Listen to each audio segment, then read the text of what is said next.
Why, hello everyone, and welcome to the official Action RPG live stream. My name is Aaron, owner and operator of the YouTube channel Action RPG, and today we are playing some Spin to Win Void Knight. I kind of put together a loose build planner last night, by no means finished. I threw on some gear I just had sitting around in my stash, and today we're going to play some Echo Spin to Win.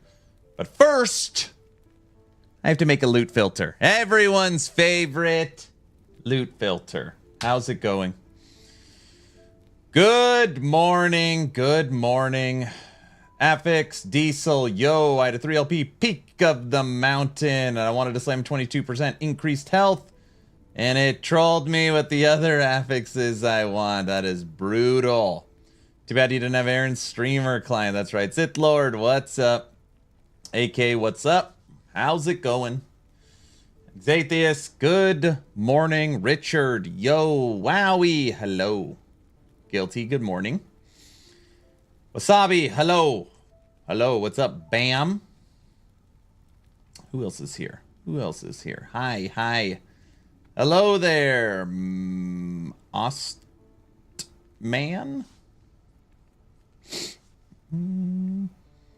Oh, already a great setup for Warpath. Good old Warpath. He just claimed the streamer client. I don't have a streamer client. Alex on YouTube, how's it going? How's it going? There's no streamer client. There's no streamer client. And even if there was a streamer client, I wouldn't use it. But there isn't. So you have nothing to worry about. Nothing. Nothing. New Holy Trail Paladin guide. Make your loot filter. Oh, I see. Listen to music while I make my 2-second loot. This is my 1-minute loot filter I'm going to make. Holy Trail Paladin pinned, and it's pinned. Okay. Guilty has put in Jedi. What's up? Oh, come on, Aaron. Lying this early? No, no, no. Red, hello. One thing PoE needs is a pause feature. You mean LE? All right, Guilty has put in 10,000 points to silence me this early. I'm going to see if I could finish this loot filter before the song ends. Enjoy.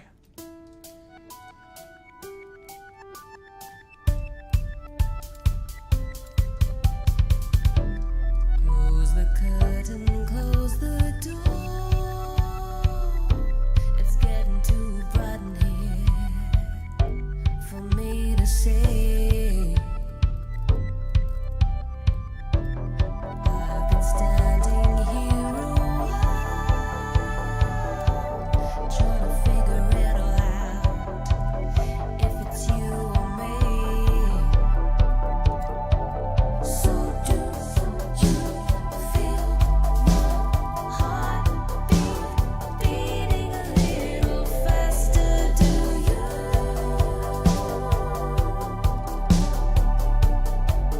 And feel my hand reach out to hold you. Is that something you do?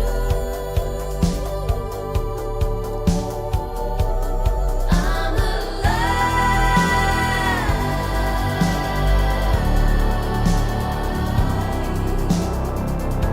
Taking notice of this situation. I'm alive.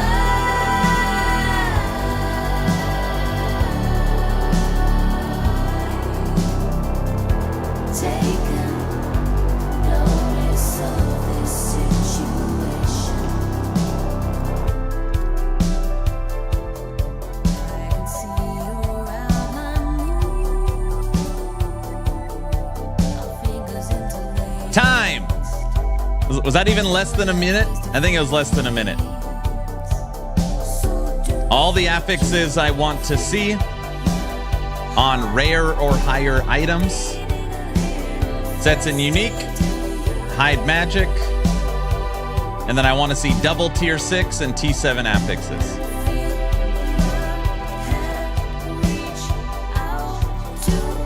Hold you. 1 minute loot filter.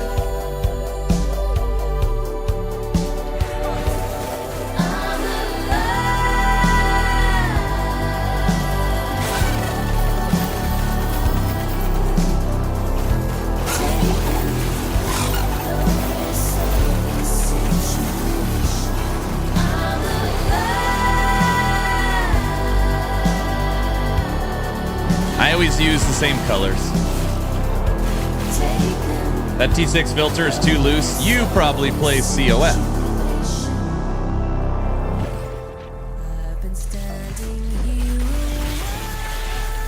Oh, I guess technically this character is COF.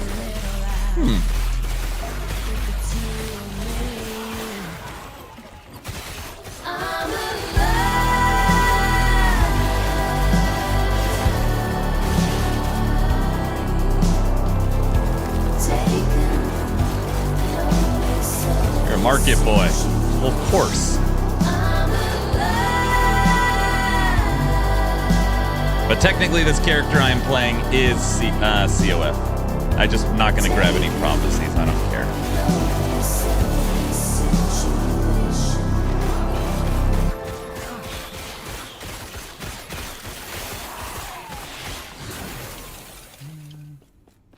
How's the state of the market? The same as always. 95% of all items are free. In other words, excellent. Simple example. The quintessential item. I need an Apathy's Maw. I've been grinding Shade of Oribus for days. Well, there's 20 pages of 1 LP for free. Just go get it. How are the eggs? No breakfast today. Okay. Good morning, everybody. Today we're playing Echo Warpath on my Void Knight. And yes, I'm 40 minutes late to my 10 o'clock start, but I went to the gym. I had to talk to my tax guy. I had to transfer some money. And I booked a skiing day where I had to call the mountain for my daughter because we're going skiing on Thursday. So I had a very busy morning, and it that's why I'm a little late. But that's why. So you guys should be nice. You can do Echo Warpath, but not a dang Hammerden. I'm gonna lose my ever-loving mind. What? I don't know what you're talking about. I'm just, right.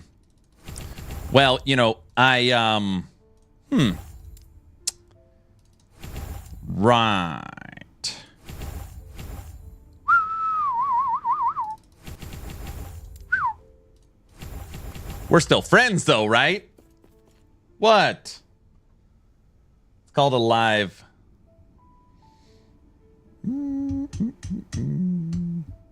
Yeah, I always play COF. I always play MG. Just because of the time savings. When you play 15 different masteries, being able to get access to the items you need instantaneously is unbelievable. That being said, all of my Sentinel classes are COF. I use COF for a very specific reason, or a very specific purpose, and that is Glyph of Despair Prophecies. Glyph of Despair is my favorite crafting material, and I use it all the time. And I've got 1,035 of them because the only prophecies I ever take are for Glyphs of Despair. It's literally the only thing I use COF for. Also, just in case anybody is curious, because I know the question's going to come up, I've made the decision to pull Volatile Reversal out of all builds, since it is a completely new skill for Season 2. So I don't want to put out any guides with volatile reversal, knowing that it doesn't exist in its current form anymore.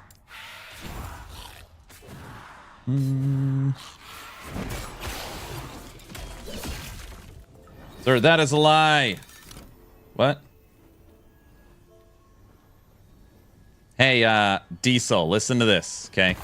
I have 3 builds left before I am done updating guides. 3.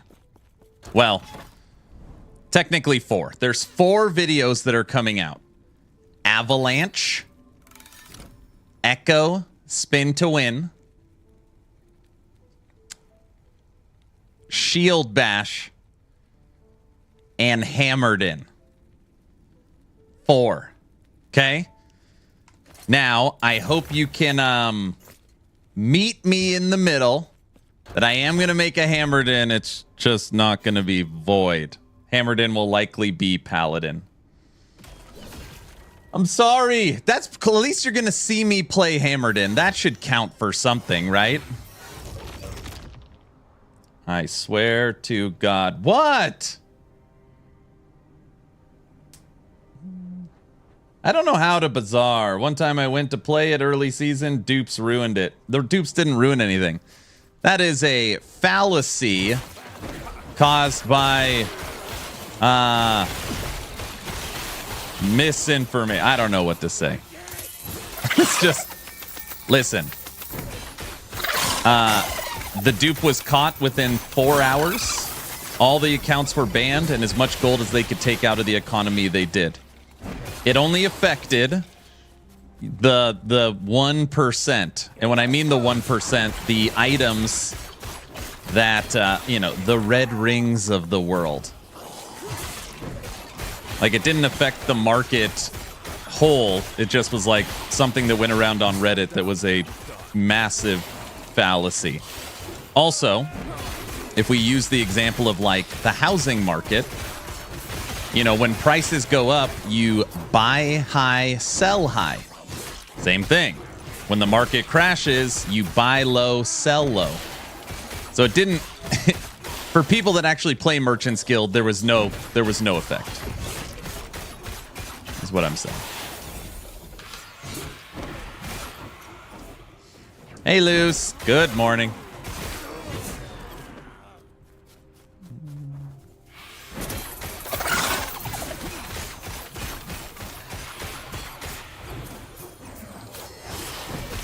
Diesel, I want to make the popular build that Den has won the last 3 races with. Bleed Hammers.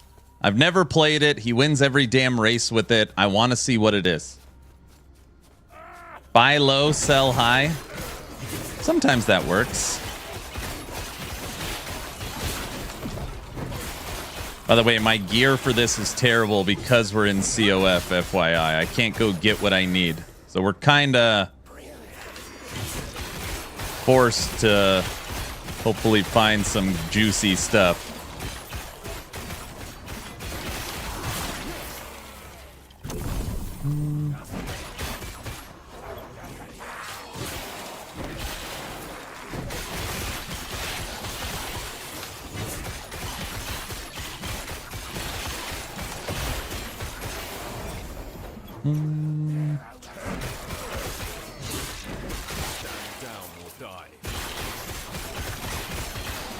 Look at that Echo Spin to win.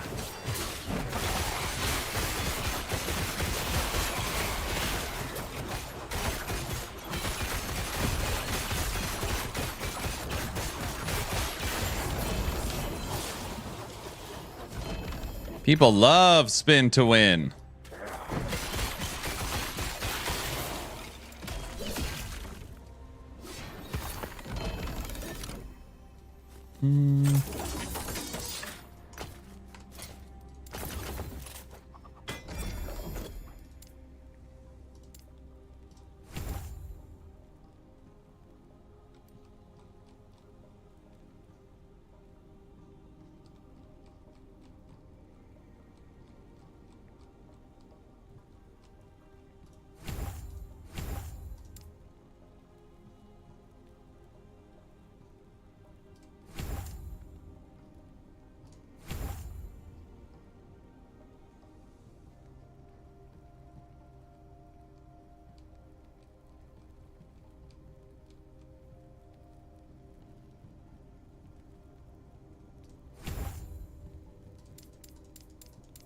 All right, skills are in. Look at that. I can't even tell you the last time I played a build where the main skills were only 20.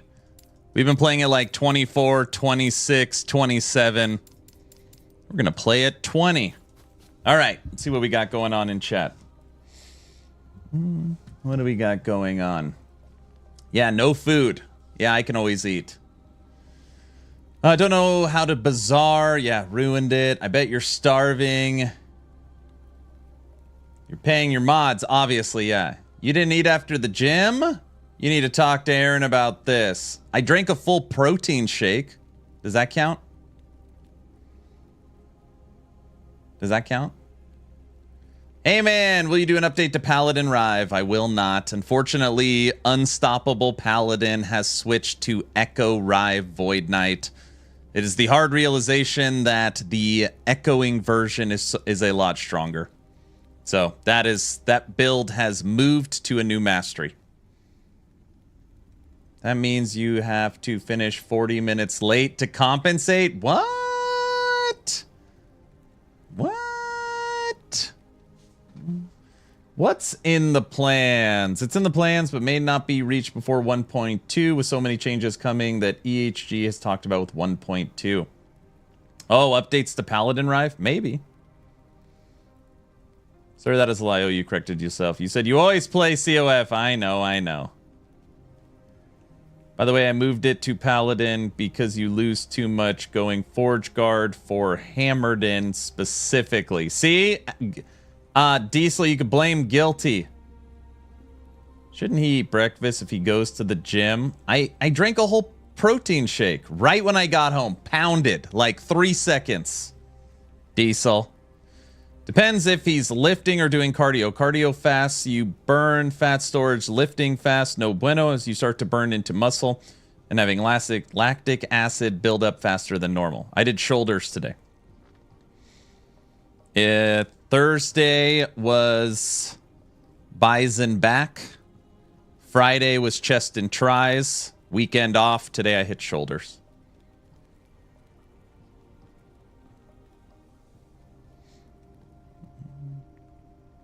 Oh, boo-hoo. What? Ultimate tips for MG. Look at the top 2 builds on all build websites and note the meta gear you need. Correct. Then don't play that build and sell for big money. Yeah. Sell items that are part of the meta builds. Sell T7 skill affixes. And sell rare items. And high LP uniques. And you just, you know, a lot of us had hundreds of million. And that's not even like, we're not exploiting, we're just selling items. My new Ghost Flame build has GF at 33. GF? So interesting. I liked it, but after season 1, I'll jump to the Australian one. Mr. Aaron, I watched the first season of Alone. Okay, almost I'm down to the last 4 survivalists. And Loose, just so you're aware, okay, I know this is going to be kind of a cop-out. I recommend jumping from season 1 of Alone to like season 8 or season 9, okay? Because season 1, the contestants, like, you know, the first season, doesn't do it justice. You should watch season 1, then watch season 9 or 10, and then watch Australia. Okay? Then watch Australia. You know what? I'll just tell you. I'll tell you exactly what season to watch.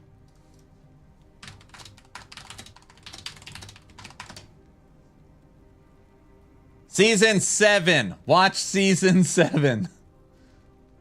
Watch season 7.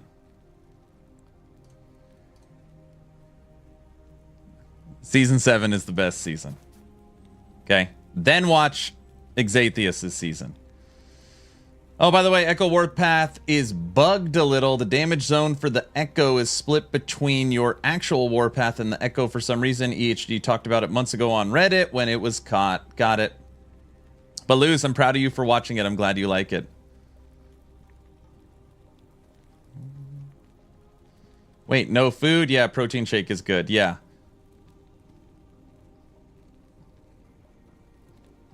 Sentinel builds are not Warpath.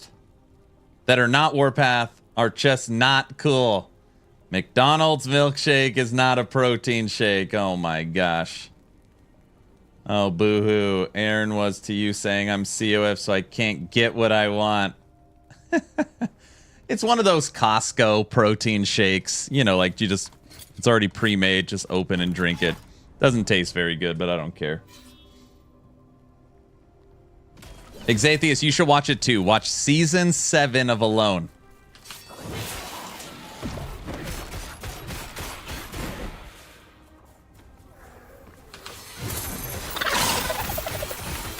See, I didn't even tell you to watch the season where the guy from Idaho wins. Not that I'm biased towards Idaho. Not that I care a lot. I was very happy. So that's not season 7.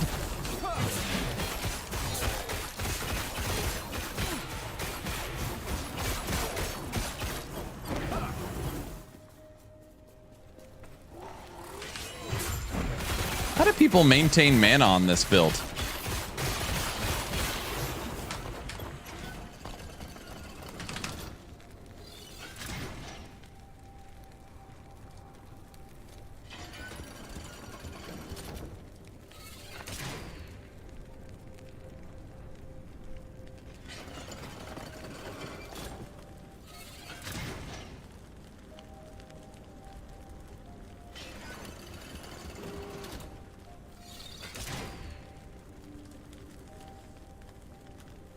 Is that what it is? Void Essence?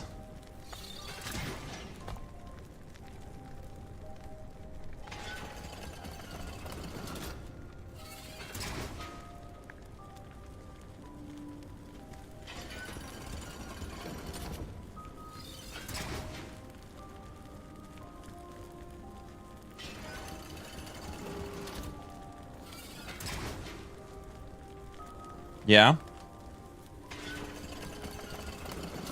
Mana's usually game backed after you reversal. Yeah, we're not using volatile reversal.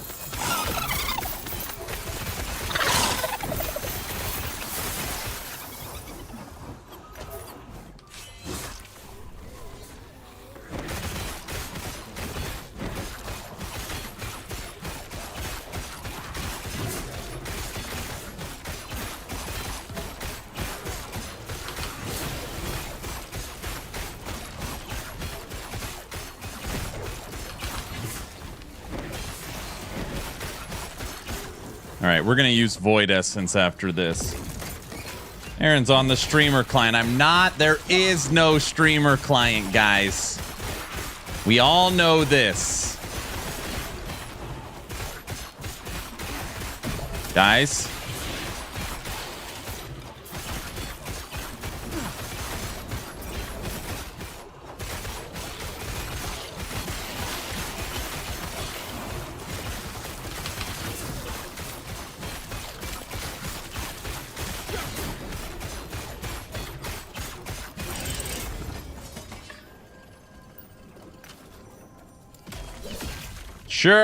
Sure. There isn't. There is a streamer client. Check the options. Those options aren't. Those don't look at those. Those don't mean anything.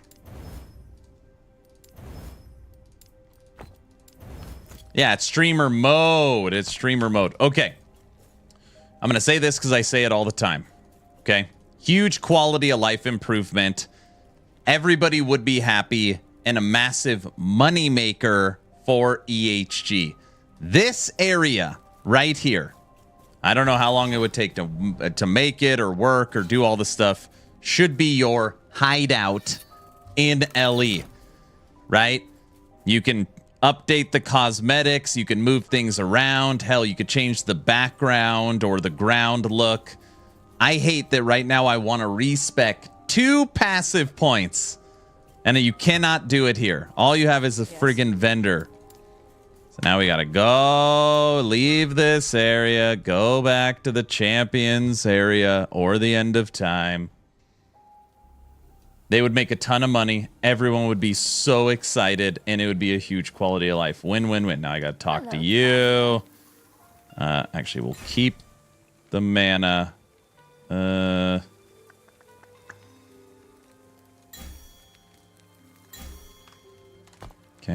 bam, bam.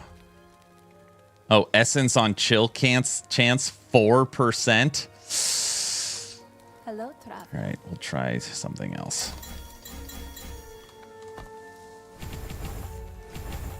Okay, we'll just go all 5 points. See what that does. Now I gotta go back to the timeline I was at. Which one was it?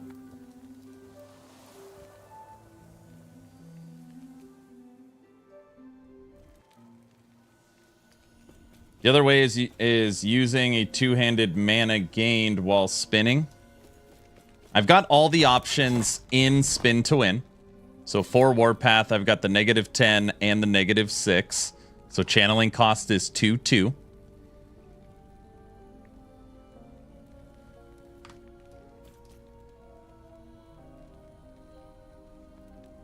Or just give the community the ability to make cosmetics. Like I said, no, that does not fix the problem.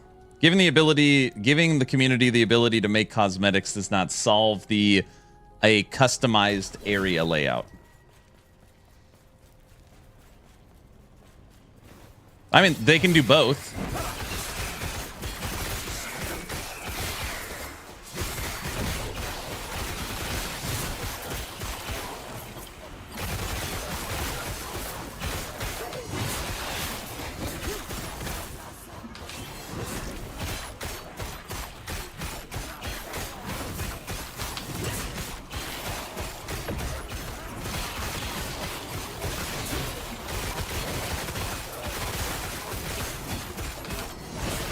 A prophecy?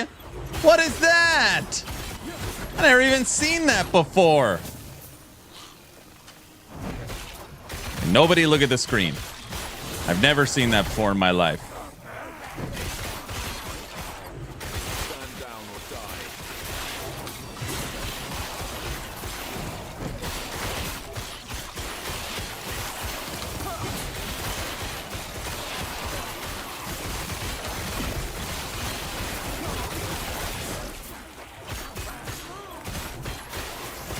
Afternoon, Aaron. Is that a streamer buff? Yeah, they let me use all the factions at the same time, just so I could show them off.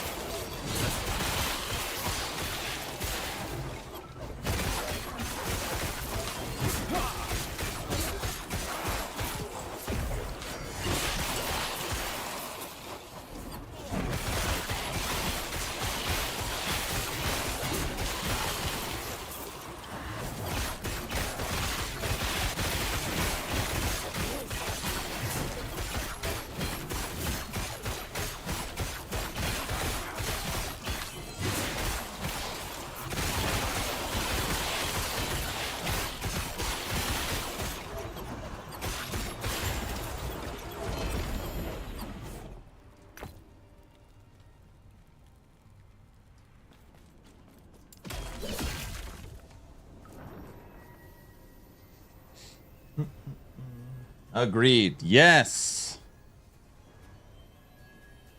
This week is gonna be fun for me and people I work with. Starbucks. Wait, why? What did I miss?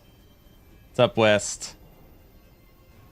What do you mean it doesn't take care of the problem? If they turned that area into a hideout and instead of having their devs figure out the cosmetics, turn it where the community can make the cosmetics, well, then you don't have to worry about pushing them out. Duh.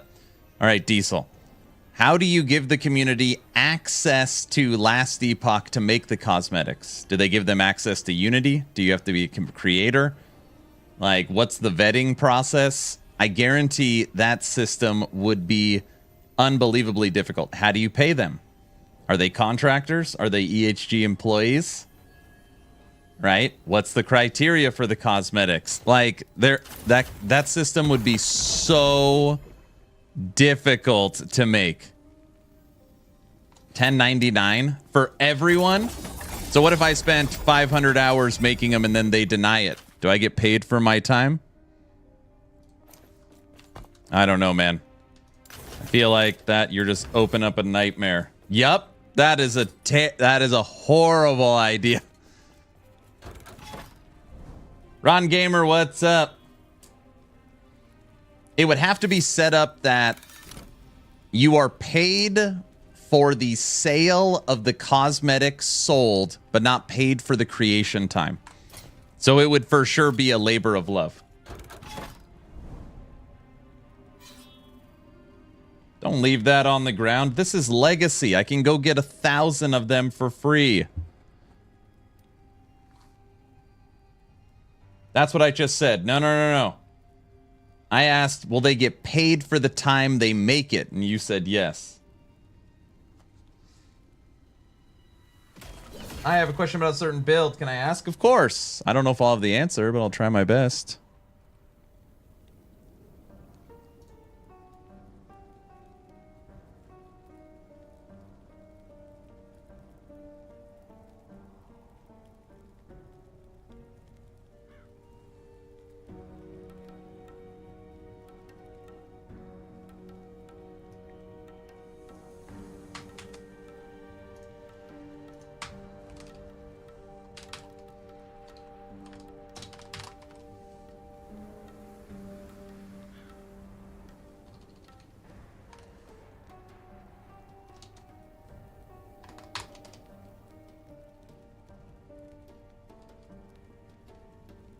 Oh, that's not what you were saying yes to. All right. Yeah, then we're on the same page. So you would have to know Unity, know the version of Unity they were using, know the criteria for what they were looking for, make the thing, well, knowing that they might not want it. And then if you know Unity well enough, make the thing, submit it, and somehow they approve it, every sale you would get a commission off of it. Better quality cosmetics. Less time for them development-wise. And a cool function for the community. Yeah, I can get behind that.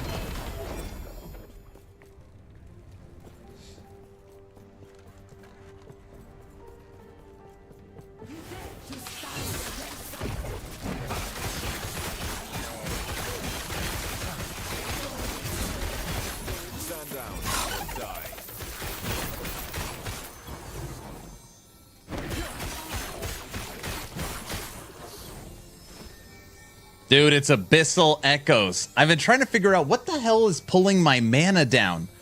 We trigger Abyssal Echoes when we use Void Cleave and every 5 seconds while spinning.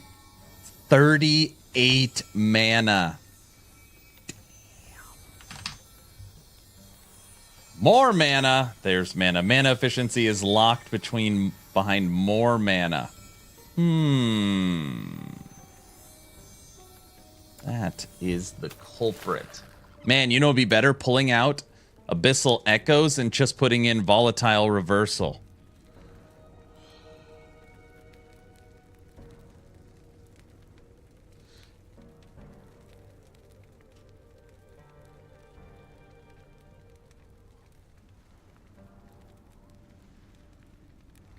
Commission is the only way it works. You get paid for the sale of your item, and they would have to make a system that could upload the file shared, just like the trade market. Time to pull a mana stack worth of Glacier? No. So I'm confused. Should I go Elemental Frostclaw from Static Frostclaw? I love Static. But the mana issue is a big no-go, or should I switch to elemental mana regen? I'm sorry. I don't have an answer to that. I would follow whatever Frozen Sentinel has on his guide. I've not played Frostclaw since the mana stacking stuff, and EHG has already said that Frostclaw and Static are going to have lots of adjustments. So not only did I not play it or follow the meta, I know it's getting Murder, She Wrote. So I do not have an answer, unfortunately.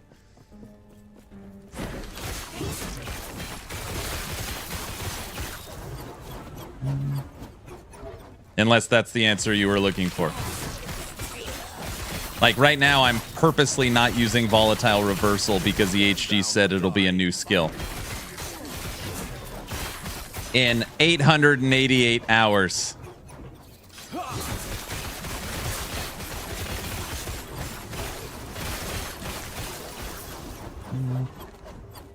You don't know, sir. Yeah, that will never happen.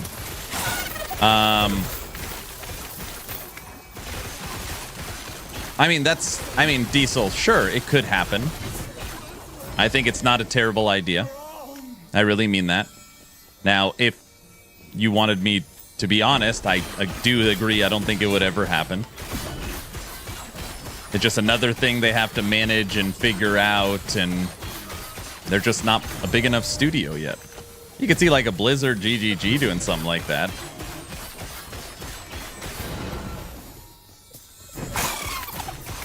I feel like the second you start a program that opens up to the public, it's just a whole can of worms.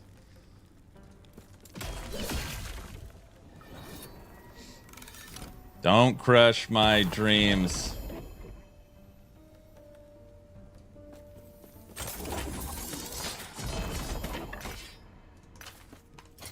That being said, their cosmetics do need to get better.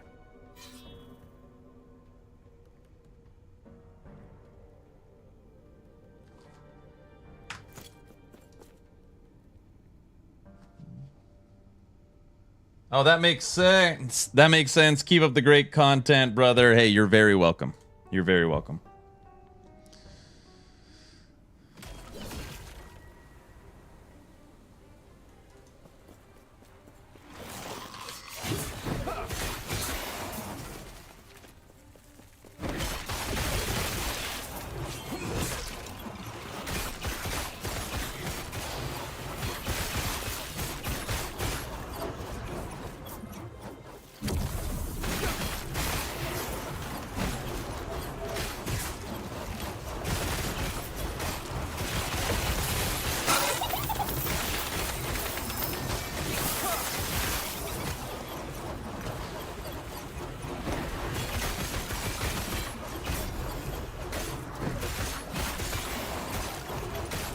Look at all those echoes.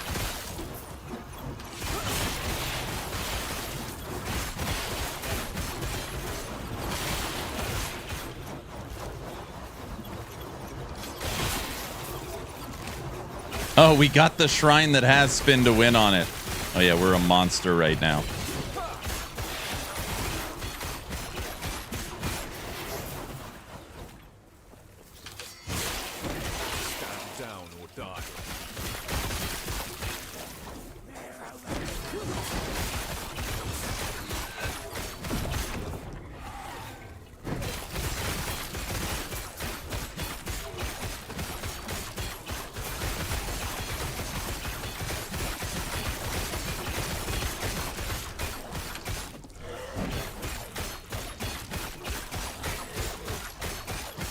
Echo is such a cool mechanic. I hope they make it even better in patch 1.2. The Void Knight, I used to be like, Void Knight's okay. I'm Team Paladin. And then I really started playing Void Knight, and I'm like, man, Void Knight is so sweet.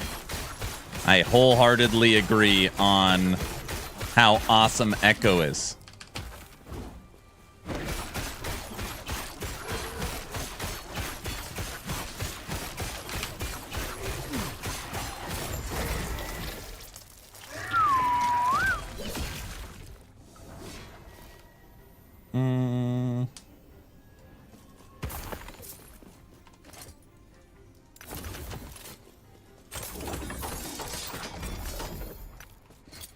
And there's nothing worse than Last Epoch than when you have mana issues. Warpath is good. Anomaly is good. I like Void Cleave. I like Sigils.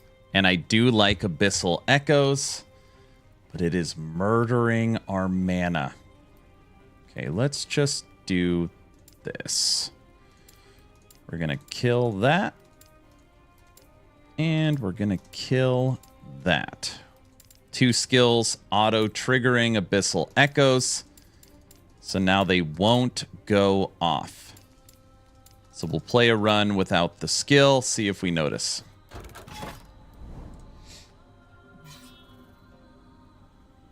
I feel like you're going to make me log into the CT. I don't even know if Echo is changed. Actually, I mean, yeah, hopefully it's better. Let's just keep it the same. It's already good. Stand down and die.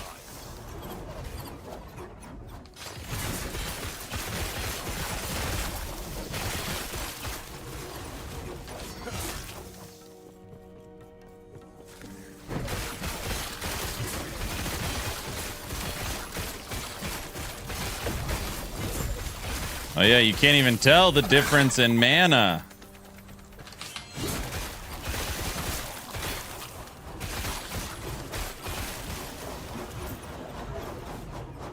Yeah.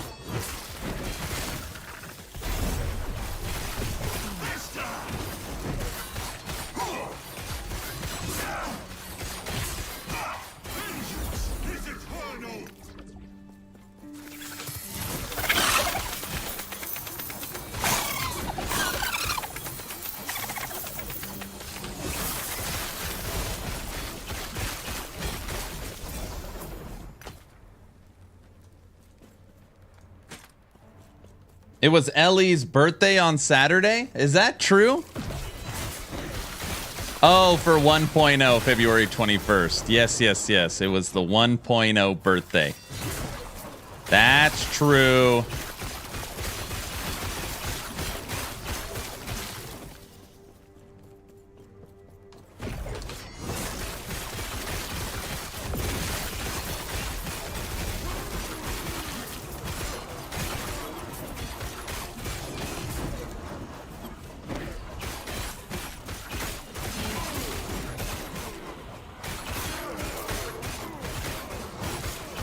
King Nothing, hey Aaron, what's your opinion on PoE 2.2 and LE potentially overlapping? Do you see that as an issue with LE, or do you think it will cause no effect?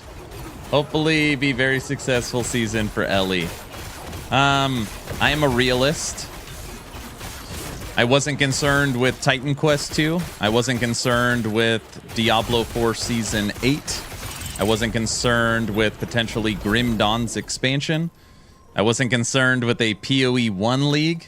There's only a singular game I was concerned with, and that was Path of Exile 2. It is the only game, in my opinion, that will pull the content creators away. That is my concern.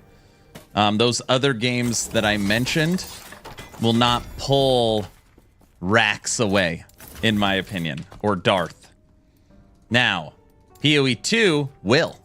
If the decisions, I'm going to stream, play, and cover Path of Exile 2 or Last Epoch, it's either or. We just know what that is. So that is the concern. It's just the coverage, the marketing for Last Epoch, which really sucks. It is the only game that I've been screaming like, please don't screw him over. And yeah. Like, if they drop it March 19th, March 20th, March 21st, at least it's 10 days of people absorbing the new content. If they drop it March 28th, it'll be brutal. It'll be beyond brutal. Very bad. That's my take. There's a video on YouTube. Yeah, I dropped a YouTube video. Yeah, I definitely agree. Thank you for giving your take, dude. Yeah, you're very welcome.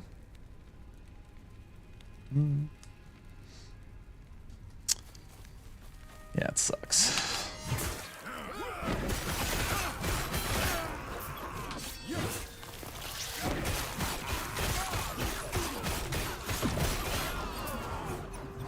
So instead of Warpath and Void Cleave making Abyssal Echoes, I'm going to see if we can maintain mana with only Void Cleave triggering them. Which it appears that we Void Cleave enough that the answer is we cannot.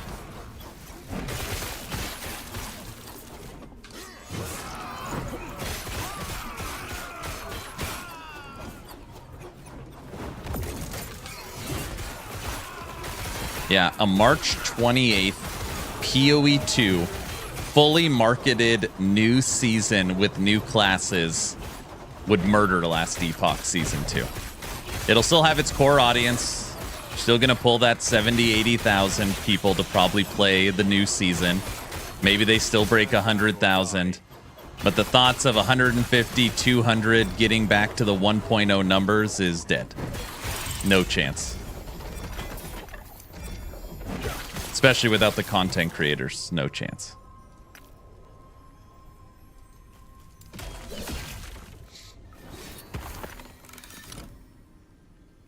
Season 2 not good enough to compete. It has nothing to do with that. It's the marketing budgets. It's the air in the room. Not enough air in the room. It's the streams and buzz.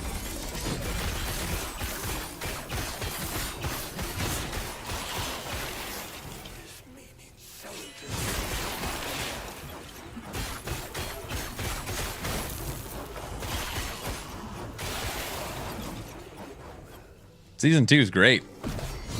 Really good.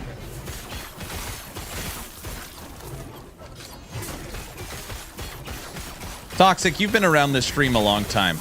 How many times have you heard somebody say, like, why do you play Last Epoch? Nobody's playing it. And I'm always like, what do I say? Wait, why does it matter how many people are playing it? And then normally the answer is no response. Like, wait, why am I only allowed to play games that other people are playing? That is a very common FOMO thing. Well, no ARPG content creators are playing Last Epoch Season 2. They're all playing PoE 2. So I should play PoE 2. It must be better. All the time. It's just the way it is.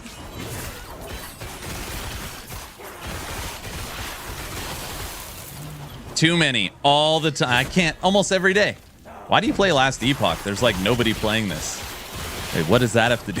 Like, what? Why? What? I like it?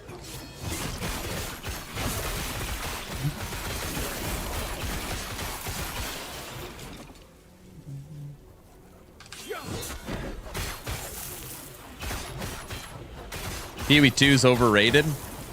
But numbers don't lie. So, I mean, you could say it's overrated, but its sales, its concurrent player count, it maintaining an early access launch of a couple 100,000 players for months is insanity. So whether it's overrated or not, people really, really like it.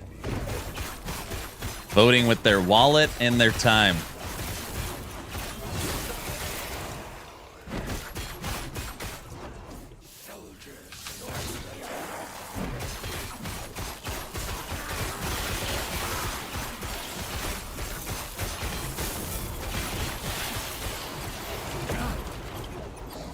I do not enjoy mega RNG. Oh, the light. This is the enemy I hate the most. How funny. Toxic. Hold on. We need to change a passive, so we have to go back here. That doesn't make a game better.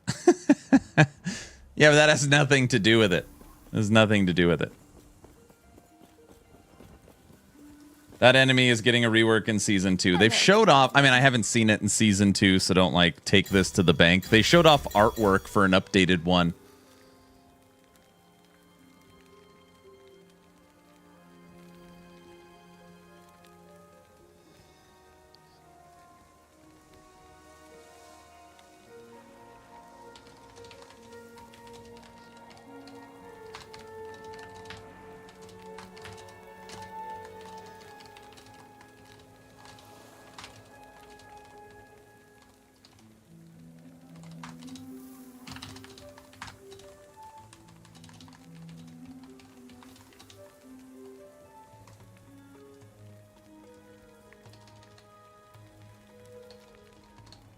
One sec, sorry.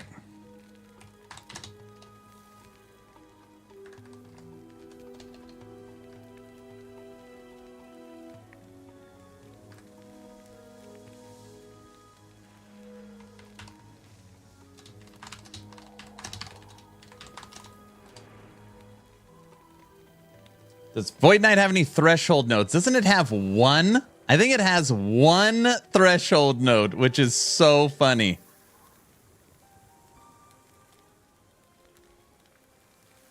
One! 5-point bonus. You have additional health per point of vitality.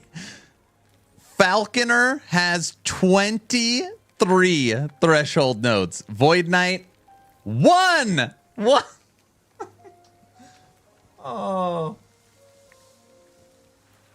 I put 400 hours into PoE 2. Will play more next league. Cool game. Yeah, I put 280 hours in. I put 280 hours into Path of Exile 2 for one ascendancy.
With Chris Wilson gone, it's only a matter of time before Tencent starts changing the game to Meyer paid for convenience or win.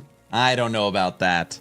I think Tencent's smarter than that and knows that if they start down that path, it is truly a hole you can't climb out of. I don't think you're giving Tencent enough credit. Do not dwell on regret. And it could be Aaron, maybe you're giving them too much credit. Maybe. I don't know. I think people are thinking not to invest time in a dead game. It's dead because no one is playing it in their opinion, so they didn't play it, perhaps. I mean, I guess it could be. I think it's more, Aaron, you're an action RPG streamer. Literally, your YouTube channel's called Action RPG. Your Twitch is called Aaron Action RPG. It's how everything is marketed around you. Yet, everybody is playing D3 season. Everyone is playing Diablo 4 season. Everyone's playing PoE 1 Wacky League. People are grinding and going crazy over PoE 2. What are you, them talking to me, not getting? Why are you playing this dead garbage game, right? Like, I think that's more of the question. And again, I could be wrong. But that's how I take it more than anything else.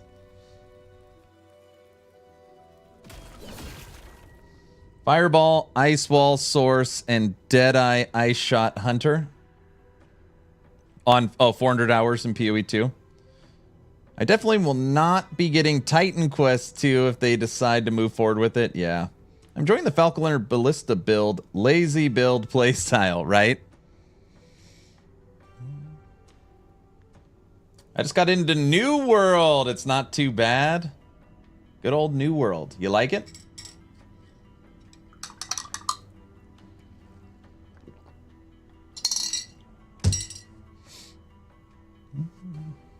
Layout Inc. K-Man, how are you doing? Carbon on Steam next fest. I was talking to the Carbon creator. He wants me to check out the new demo, so I told him I would. I played and covered the first one.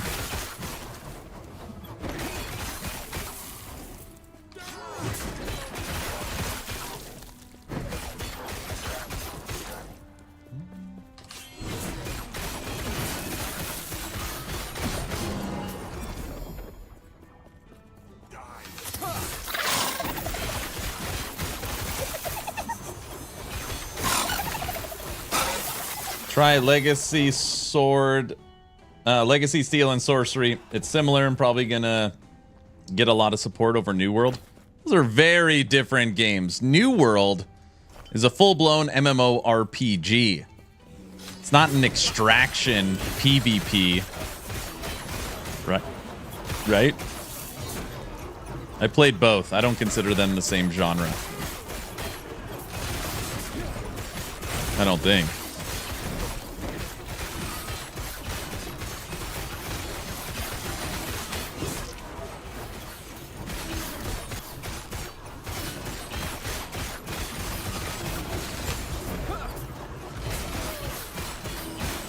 New World has terrible dev support. Very bare bones. Wait, what are we talking about? Are we mixing games? Cold, Melee. This is the kind of stuff where every once in a while you're playing COF, and this is the stuff that you forget about. COF, you never see this in MG. Never. Just a normal drop on the ground. T7, T6, T6. You don't see that very often.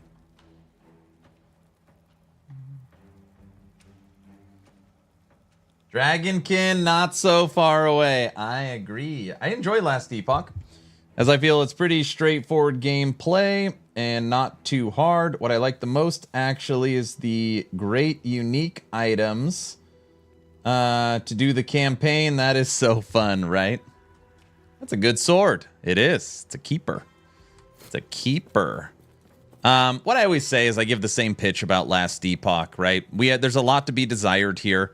It doesn't have the AAA visuals of a PoE 2 or D4. It's probably on a 10th or 100th of the budget, which is fine. You know, it's the Rudy, to me, of ARPGs. But where it makes up for it is in function. It is my opinion, when it comes to built-in game tools, they have the best loot filter, built in game, not needing third party, the best stash or storage, including all 200 tabs now have full stash tab priority. Basically just like they do in the paid tabs for PoE, but more customization, and you have 200 of them for free. So you can just automatically transfer all your stuff in. It goes to exactly where you want. So it's my opinion they have the best loot filter in-game. They have the best storage in-game. They are Season 2 about to have the best inventory. They're about to have the best inventory with multiple tabs and everything transferring to the right location. And 100% the best crafting if you're into deterministic crafting. So, you know, those four things are huge, including the fact that they are the only ARPG that has the faction system, which will continue to expand in Season 2. So, yes, of course, a lot to be desired, but I think they're doing a good job. Only played COF. Didn't even know there's a difference between drops on the two. Huge difference. So you get better drops on COF, but obviously it's a lot weaker as far as factions go. But for people that like solo self-found, it's great to have that option. I just got into LE a few weeks ago, so I think it's good. Nice. I think watching your videos also helped me dive deeper into the game, so I'm glad you continue to play. Awesome. I'm glad you're enjoying it. Know that the next season is going to be very nice. COF is so fun. Where else can you go? To the Soulfire with 10 prophecies and leave with a ton of uniques on the ground. And you have no space, right? Big loot drops. Listen. This is an instant trigger warning for people. COF is fun. It is awesome. It is unbelievably different than anything you'll see in any other ARPG in the genre. Now, the unfortunate truth that people never want to say is that Merchant's Guild is far superior in every way. It's just true. You can go look at Reddit. You can look at the forums. You can talk to anybody that's played both. You could say COF is more fun. You could say COF is more challenging. You could say COF, you love those dopamine hits of big loot explosions. Sure, but it is not as strong. It's a very silly argument. Me being able to get any item I want, whenever I want, you know, in a second, it is you can't possibly match that. It's unmatchable. Yeah, you could say, exactly, you could say you like COF better. That's fine. It's just not stronger. COF is salt and lost of stash tabs. You have too much loot you're hoarding. Superior is relative. I don't like the feeling of MG that you can get any item at any point with gold. For sure. For sure. I am just simply saying the difference in power is a big difference. That's it. I'm not making any other argument. COF has a lot of positives going for it. Hi, big time Last Epoch fan. Game is great. Awesome. Native, thanks for the Prime sub. Season 2, here we come. My problem is that Ellie's economy gets ruined by cheaters, and then I, as a casual player, can't afford the items I need. James, the only time that would happen is because this is something we talked about earlier. This is a extremely overblown issue, unfortunately. EHG has publicly said that they caught the dupe within 4 hours. All accounts were banned, and they pulled as much gold out of the economy as possible. And it probably only affected maybe 5 to 3% of items. Again, the problem is that if you are following an ultra meta build, for example, I need a 2LP very rare item, unique, or a red ring, you know. Oh, bad people get into trouble. That's where, like, you think, you know, it's just because you're normally following meta builds. That's kind of what happens. What's up, Wrath? Like 95% of items in Merchant's Guild are still free. Cheaters, PoE2 is way worse. Oh, I know. Like, you can't possibly compare LE to PoE2. Like, PoE2 is 1 zillion times worse. Like, that's obviously not debatable. Wrath, how you doing, sir? Same crap, different day. Same crap, different day. Native and Wrath, thanks for the subs, guys. The market in PoE2 sucks. Yeah, I mean, it's horrendous. It's just tons of bots, tons of market manipulation. It's horrible. Yeah. What's great about Last Epoch is you can't buy and sell, so there's no item flipping, so there's no market manipulation. Crafting in PoE. What's up? What's up, Alabama? Yeah. Yeah, normally what I find is I'll talk to somebody that doesn't like Merchant's Guild, and they'll just be like, well, you know, it's ruined by dupes. And I'm like, why? And then the same thing. It's like, go check the price of red rings. And it's like, yeah, you know, believe it or not, red rings would be expensive even if they wasn't a dupe. It's normally like the quintessential item people point to. And then I'll say, okay, let's go look at every unique bow for marksman. And every one, there's 20 pages for free. You know. Physical. PoE 1 and 2 are perfect in every aspect. COF is goated. Oh, jeez. Will you guys just let me enjoy my Merchant's Guild in peace? Okay. Get all play. Hey, look. Hey, wait.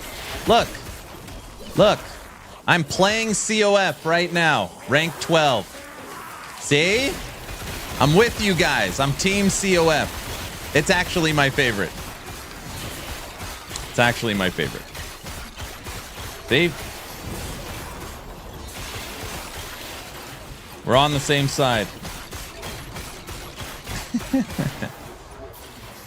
Okay, this is the last thing I'm going to say about the factions, all right? And I think you'll appreciate this. You should not listen to me about anything. You should play 1 season full Merchant's Guild and 1 season full COF. Then you don't have to listen to anybody's opinion because you can make up your own mind. And then you'll just be like, I know which one I like better. There you go. You'll be well-rounded in your arguments.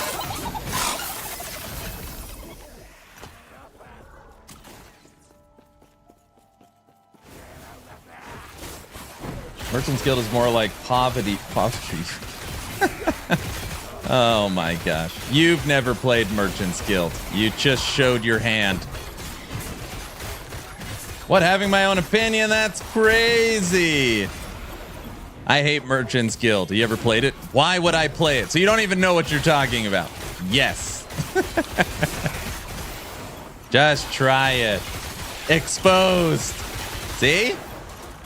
Come on, Bama.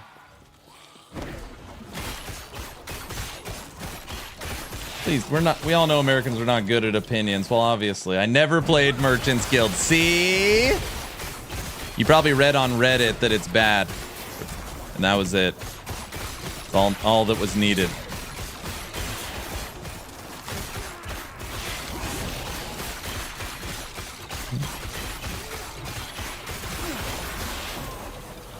Spin, spin, spin.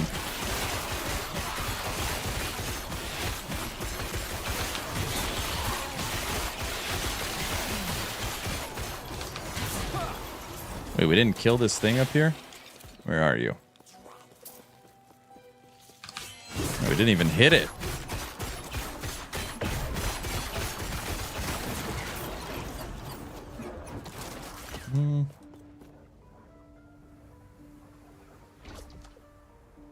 Merchant's Guild needs some refining. I mean, it's a trait, like, they need to update the way you search items. Like, they need some UI updates. But I mean, the faction itself, I don't know how they can make it any better. It's already ridiculous. I didn't like trading in PoE, so COF was a big sell for me. There you go.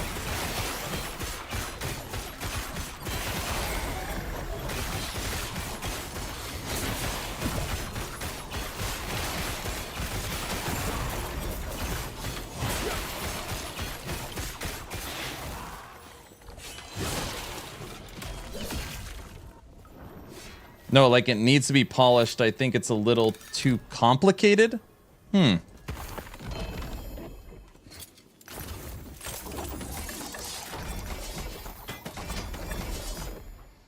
Wrath, I'm being sarcastic. I hate PoE 2 because most players give it a pass. Just imagine if D4 didn't have an auto sort. What would everybody be complaining? But PoE doesn't, but considered a masterpiece. There is definitely some blinders that people put on. I think a lot of people look at PoE 2 as an early access unfinished product. So they enjoy the game, but in their mind, all this stuff is going to be corrected by 1.0. That would be my guess. That would be my guess. I could be way off, though. I don't know.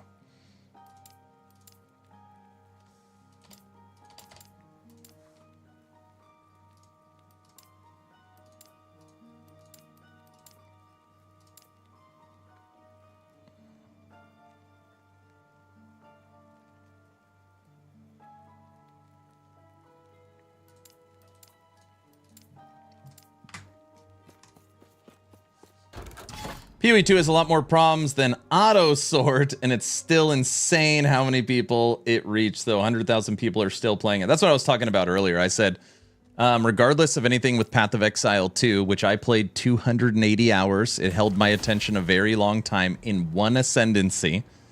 Like, people have voted with their money, you know, time and resources, that they absolutely love it. And they are excited for the future. So it doesn't, you know, it doesn't matter.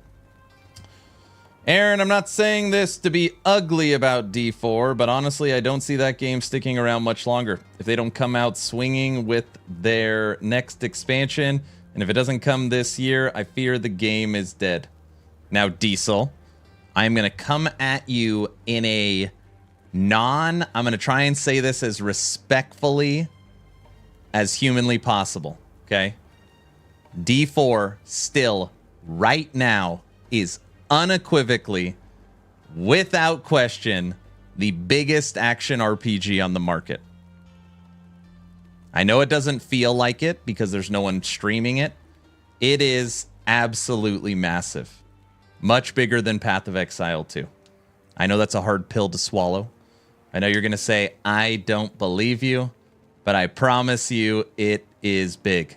The reason why D4 is not innovating is because they are making truckloads of money with every single season. It's just the way it is. You just don't realize how big that game is and how big the Diablo brand is. It's massive. I don't disagree with you, but no one's playing this season. Who said nobody's playing this season? Ballista Rock's playing it at the moment. I also like Druid Beastmaster. Feels more rewarding farming items for prophecies than just farm gold and buying items. Yeah. I mean, there's a huge argument for COF. Huge argument for COF. That's what I was actually trying to say, is that this isn't an argument about what feels better, what's more fun, what's more engaging. COF has so many awesome things going for it. I was just simply saying the difference in power between the two factions is not close. That's what I was saying. You could talk about like the ethical and all that stuff. That'd be a great debate.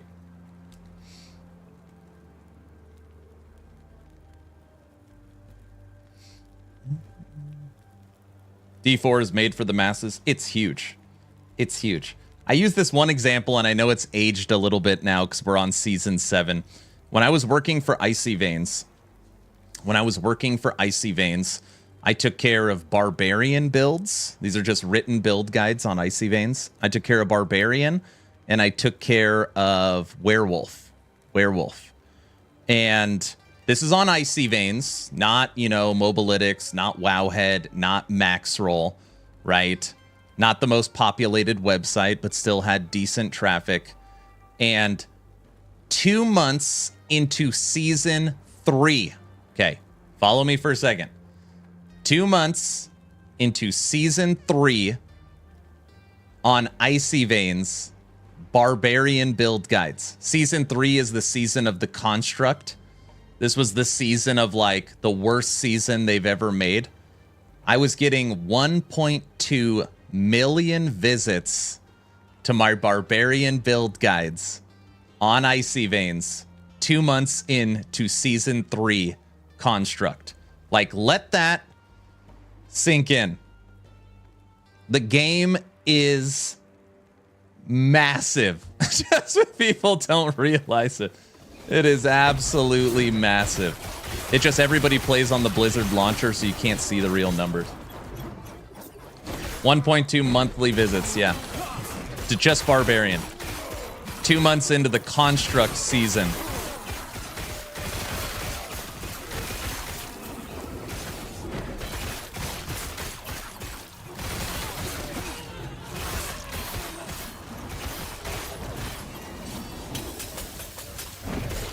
I bet it doesn't even come close to that now. I bet it does. I mean, their sales for Vessels of Hatred were huge. I don't know. But I just like using that because it's the only like real example I can kind of give people to, like, and like imagine the views on like Maxroll, Anyways, just little anecdotal info for D4. I think even Rax made a video we watched where it was like, they don't have a reason to innovate. They have millions and millions of players every season that buy the battle passes and the cosmetics.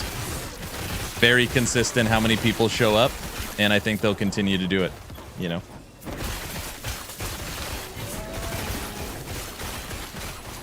I play on a regular basis and there's a ton of people, yeah.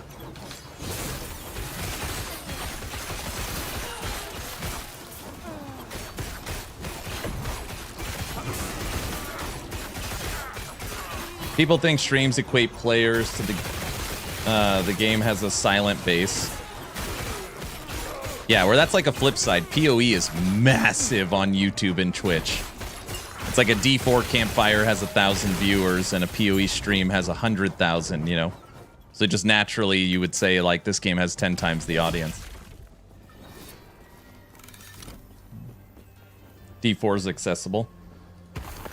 D4 at bare minimum will be around as long as D3.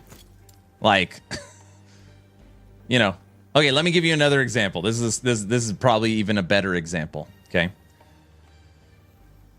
One of the worst products ever made, Diablo Immortal. I don't know, maybe it's better now. Made $1 billion in revenue, I think after 5 or 6 months. I'm not talking about the game now. Maybe right now the game's great. 1 billion in revenue.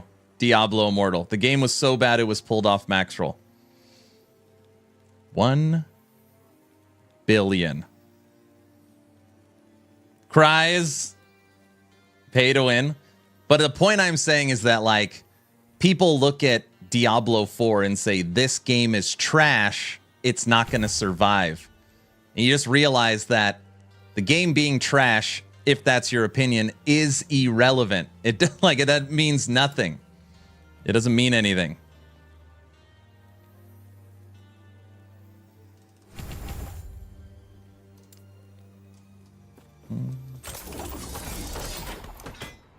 Pay to win for sure, but it doesn't, it doesn't change the fact that Diablo Immortal's still here, D3's still there, D2R still getting updates, Project Diablo 2's getting updates, and D4 will be around a very long time.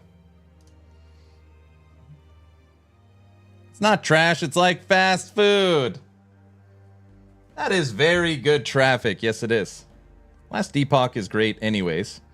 I love how every skill has a huge tree. Yep. And the current thought is that skill sigils are hopefully coming season 3, which further expands every single skill tree. I don't know, man. I don't share the same sentiment. I know, and that's okay.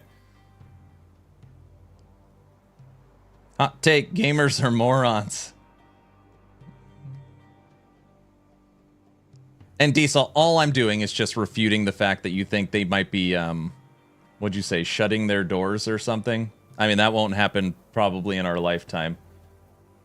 What did you say? Oh, I fear the game is dead. Yeah.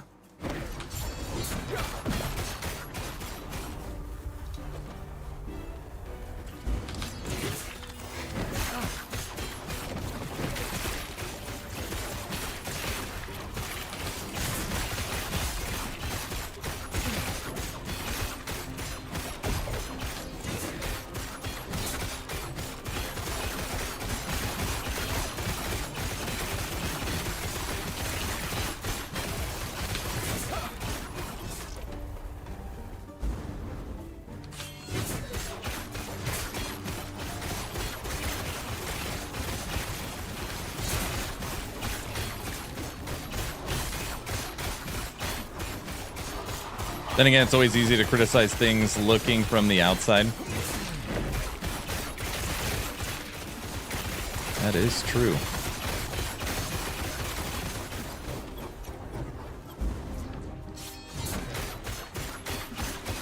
I think as gamers, I think the big, and I'm not going to say this is where I'm different.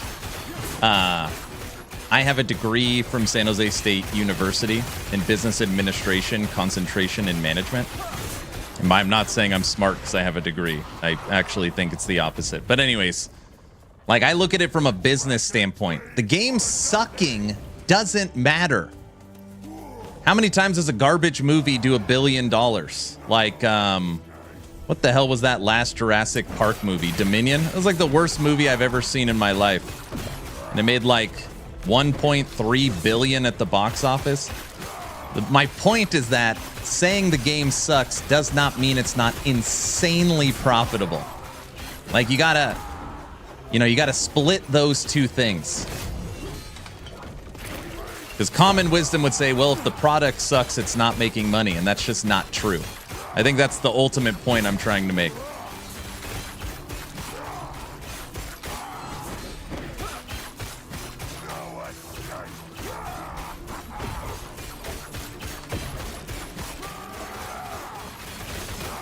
There we go. Get those echoes in there.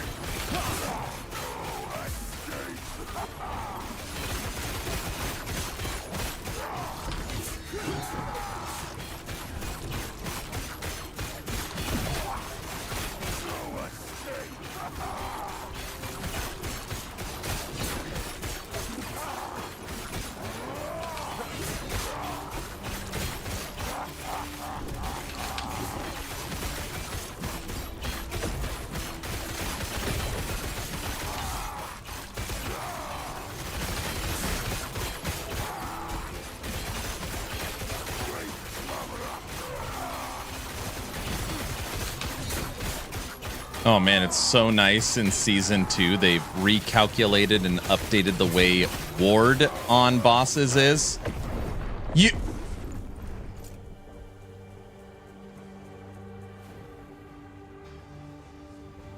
It's so much better. Oh, he was so close to death. Oh. Oh.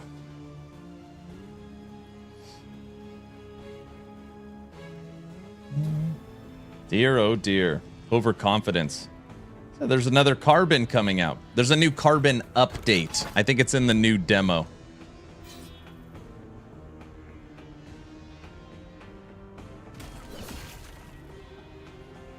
Golden Childs of ARPGs are sprouting up with all these new studios. I know. Because most people who play video games are casual and just play a couple of hours a day or less, and no casual wants to play a game in where you play for a couple of hours and lose all your experience and progress because of a one-shot kill, or my kids distracting me because they want dinner, and that's why I don't play PoE 1 or 2. Again, this is anecdotal. This is not... I'm at the park. My daughter's playing at the park, and, you know, she's playing with one of her friends. Dad walks over, and it's like always this semi-awkward, we're just chatting, and it's like, oh, what do you do for a living? Every time I get that question, what do you do for a living? Like, my heart, like... I'm a content creator. A content creator. Yes. Like, what do you mean? You know, you guys see where this is going. And it's always like, oh, well, what kind of games do you play? And it's like, oh, action RPG games. And they never understand that. The dad's like, oh, yeah, I know Diablo. I used to play that. My wife's friend's over. And my wife's friend's over. This is a separate story. And it's like, oh, hey, my husband wanted me to tell you he's grinding the Diablo 4 season. Oh, that's fun. Different friend over. What? Oh, you know, Christina says you're a streamer. Any chance you play Diablo 4? That's the game my husband always plays. The last 3 people I talked to about their... you know, the husband or the dad, all 3, Diablo 4. And I just think in this YouTube Twitch bubble, we like lose sight of, you know, the realization of Blizzard and Diablo. So just, again, anecdotal information. Diablo is such a big name. It is the name. It's like Kleenex. Hey, do you got a Kleenex? Kleenex is a brand, right? What you're really asking for is a tissue. But you ask for a Kleenex. It's the exact same thing with Diablo 4.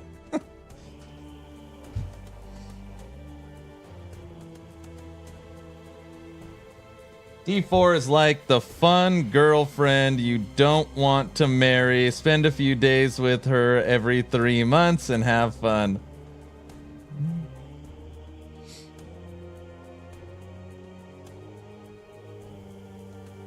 I'm going to play TG in Season 2, maybe haven't given it a fair shake. MG? MG is awesome. Most people, when I get them to play MG, not that I'm like trying to get people to play it, but normally when you play it, you don't go back. At least that's what I've seen. People are like, I will never play COF again. It's just, you know what it is? I am a father of 4 and a husband. MG just saves me. It just saves me hundreds of hours of time. That, more than anything else, it's just a huge time saver. I'm a dad playing D4 only 1 to 2 weeks each season, playing PoE 2 and PoE 1, and I will play Last Epoch Season 2. Nice. One day you'll have a conversation and get that D4 bad response. Those are the real friends. I don't know. Having kids is death for the chat gamer. Makes perfect sense. Yeah. I want to play Project Diablo 2. Is it still where they're still updating it? What is MG? When you play Last Epoch, it has a very innovative faction system. Everybody gets the Forgotten Knights, okay?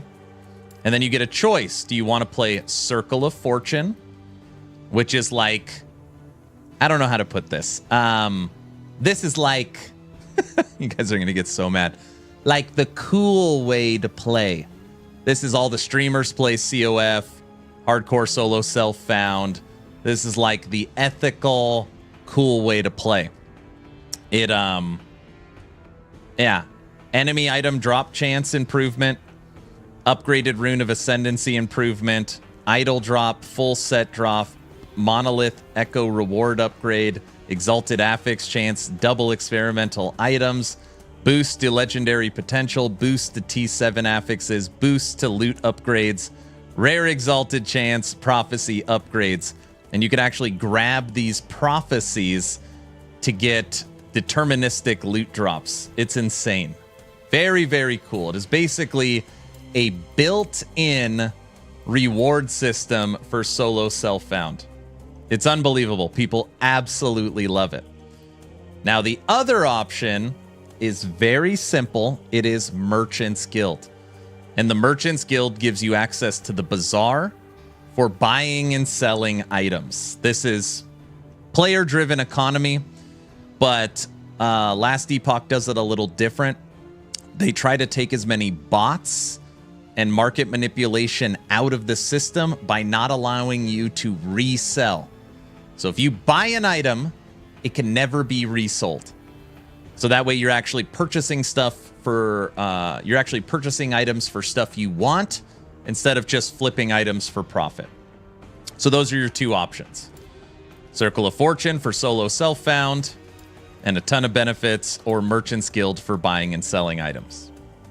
Now, there is going to be an update for Season 2, which drops in 887 hours. And I cannot talk about it, but on the roadmap, they say 3 words. 3 words. Weaver Faction Tree.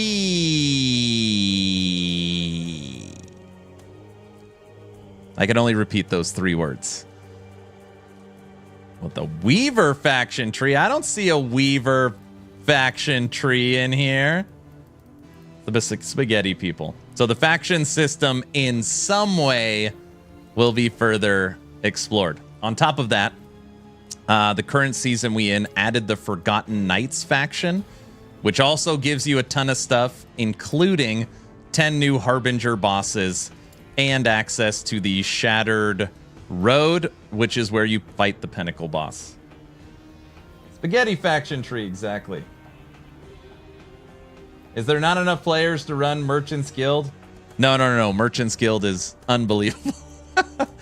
Unbelievable. It's Merchant's Guild. So that is the argument, is that I always tell people, hey, I have played, at one point, half of my characters were COF, half of my characters were Merchant's Guild, so that I could have a balanced approach. That's why both of them are max rank, because I've played both. And which is what I always recommend to people, play both and then make up your own mind. And it is, of my opinion, everything else aside, the ethical, the fun, the loot explosions, the dopamine hits, all the crafting upgrades, it is, of my opinion, simply from a power and strength standpoint, Merchant's Guild is superior. That is my argument. I love both. Both have tons of positives and negatives. Last Epoch is my favorite game. But for me, as a husband and a father of 4, I prefer Merchant's Guild because it saves me so much time. Heresy, what? What did I say? What did I say?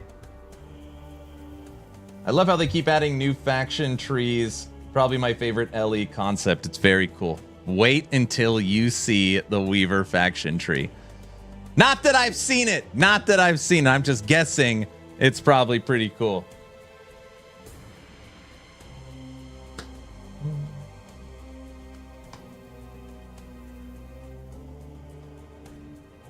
Lots of OP gear dropping, less than 1% of your character. So that's the big thing. COF, which I'm playing right now, gives you items like this. You would never in a million years see this in Merchant's Guild, unless it was from like a Nemesis drop. Double T6, T7. Now, would anybody ever use this? No. No, I don't think so. I mean, maybe. Ooh, what if we sealed the tier 3? That would be something.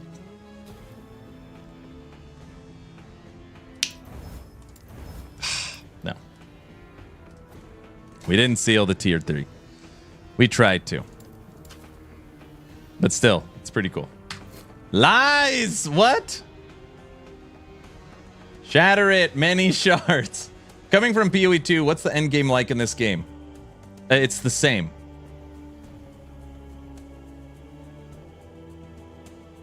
Super dough killer? I say this with as much respect as possible. Most people think that PoE 2 lifted the monolith from... Here, I'll just show you. So when you go, tell me if this looks familiar, okay? Tell me if this looks familiar. An endless web of different maps that you run leading towards a boss. Does that look familiar by any chance? Yes, obviously it is visually different. The Monolith of Fate is the endless mapping system with multiple activities and rewards leading you towards... PoE 2 stole it. Yeah, a lot of people say that. It is an endless mapping system with various rewards and activities leading you to the main boss, the Harbinger, and the Shade of Oribus. And there is 10 different islands to explore. So 10 different endless webs with different bosses leading you to the purple pinnacle boss. It looks very familiar. I had no idea. Yeah, it's okay. Yeah. Now, the new Monolith coming out April 2nd for Season 2 is taking this existing system and completely overhauling it. So there's a Monolith of Fate upgrade coming for the new season, and it's going to add a ton. It's going to add a ton. Use a red rune and see if you get the T5 removed. No chance. It'll for sure pull the Exalted. It weights the higher tiers more. Using the red rune is like dropping a Chaos on it. Or a Val. It's like valing it. When is the next subathon? When that clock runs out, Season 2 of Last Epoch drops, which launches Subathon 3. MG probably saves you hundreds of hours from sorting your loot. Yep. Yep. Yeah. But I mean, just to be clear, PoE 2's endgame is prettier. You know, it's a little more baked out. I consider them very, very close. Just PoE 2 is a lot prettier. But it is fundamentally the exact same endgame. I mean, almost identical. Just PoE 2's Atlas looks like freaking you're in Civilization. Save time sorting loot. That's half the fun. I hate that removal. I never use it. I wonder how many I have. Oh, I have 5,400 runes of removal. 5,400. I have 174,000 shards. PoE 2 Endgame gives you scenic walks through large maps, no monsters to bother you while you backtrack. PoE's Endgame, just like Last Epoch, don't get it twisted, has a lot to be desired. Only 887 hours and 20 minutes to go. Now, that clock looks like a lot of time. Just to be clear, that clock looks like a lot of time. When I put that clock on the screen, it said 1,400 hours. I can't believe it says 887 right now. I'll be there before we know it. Yep. I spent half the day yesterday going from 0 to 60 in TLI. I blame Aaron. Don't blame me. That's going to be a very common question with Season 2 drops. A lot of people coming from PoE 2 asking about the LE endgame. Yep.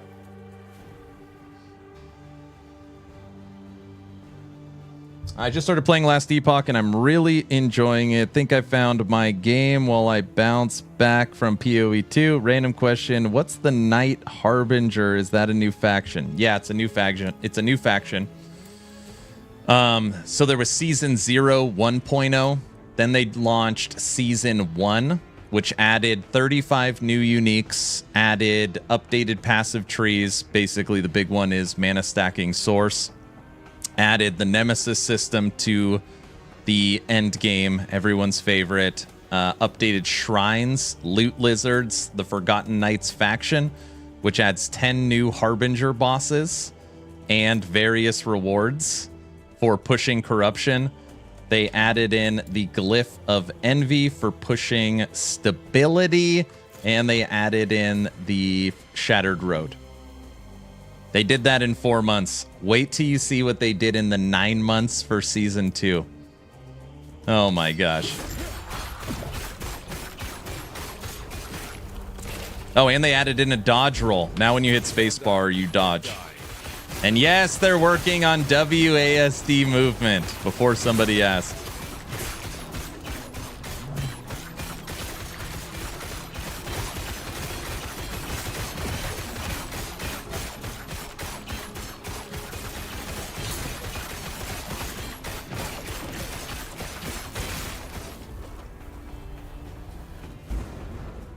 Stand down or die.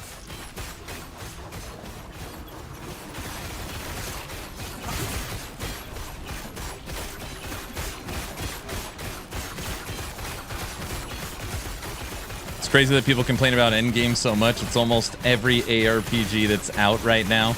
We had a great discussion yesterday's stream about Endgame. And I said, Grim Dawn, Titan Quest, D2, 3, 4, Torchlight 1, 2, 3, Infinite. PoE 1, PoE 2, Last Epoch, Hero Siege, or Dungeon Siege, Slormancer, Chronicon, Wolsen. With the exception of PoE 1, what game has a good endgame? The exception of PoE 1, what action RPG has an awesome endgame?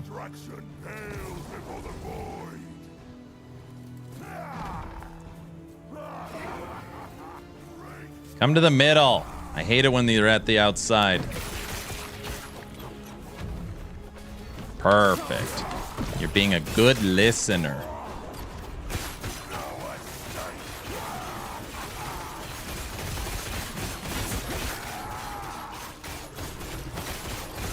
Those void balls that killed me. Yeah, I said it. Here is one of the Harbinger bosses. This is the Harbinger for the Emperor of Corpses.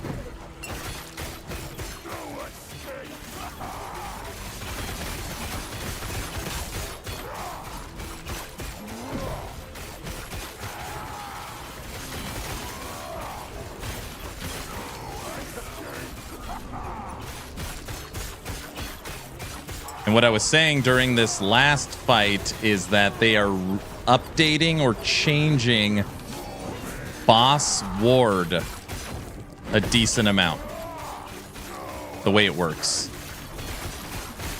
It's much better. All I could say is it's much better. So this was iteration 1 of Boss Ward. Iteration 2 is much better.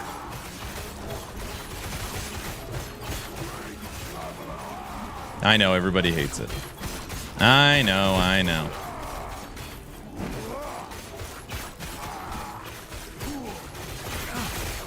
Stand down or die. Get out of here, Harbinger.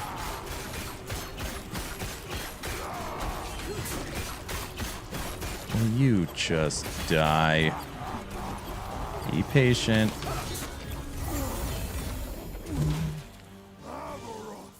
Perfectly rolled all resistance. And perfectly rolled crit avoidance. Those are the two best blessings there is for this one. Oh, also, if you didn't play, if you don't know about Last Epoch, I'll show you something else. They also added in this season the best quality of life feature we've seen in a long time. If you come down here to the end of time,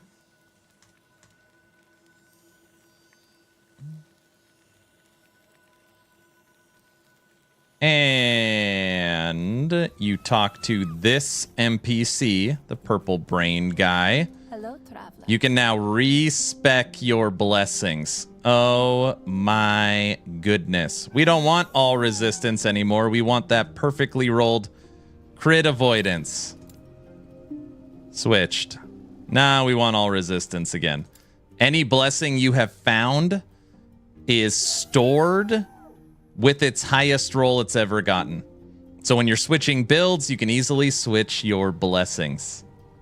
We like to call that very nice. Very nice. Do not dwell on the regrets. Blessing Codex. Yes, very nice. Best place to level up, Merchant's Guild. It doesn't work like that. Merchant's Guild, you level up 3 ways. Actually, really. No, yeah, 3 ways.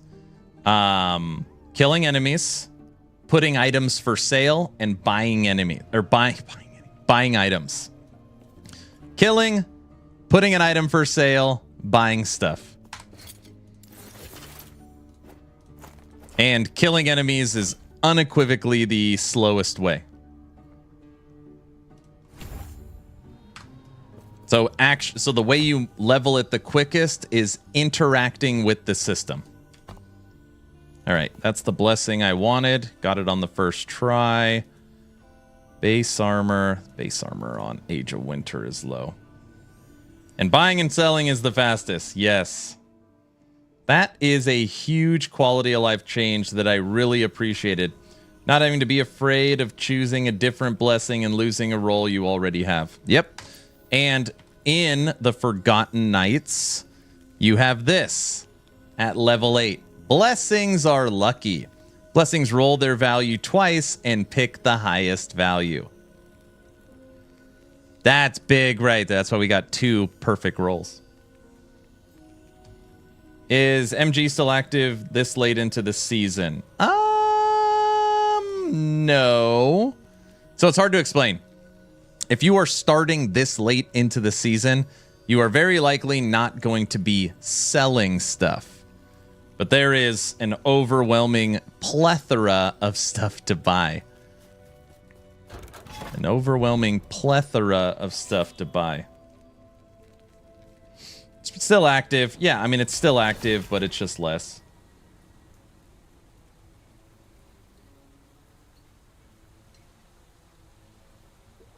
I didn't know you can change your blessings. Game changer. Yep.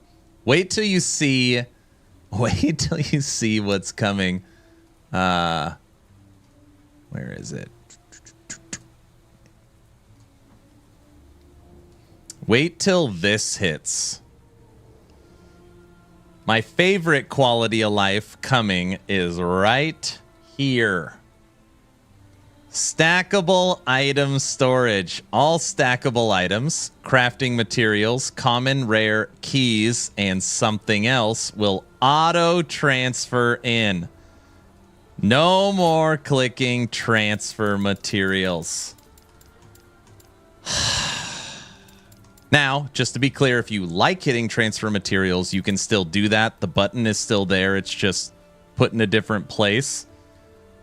But, so let's say you have these whatever this is on the ground.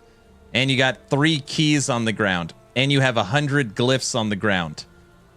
One click, boop, all vacuumed in together. You don't have to click this, keys, and runes. One click, all vacuumed in, and all sorted.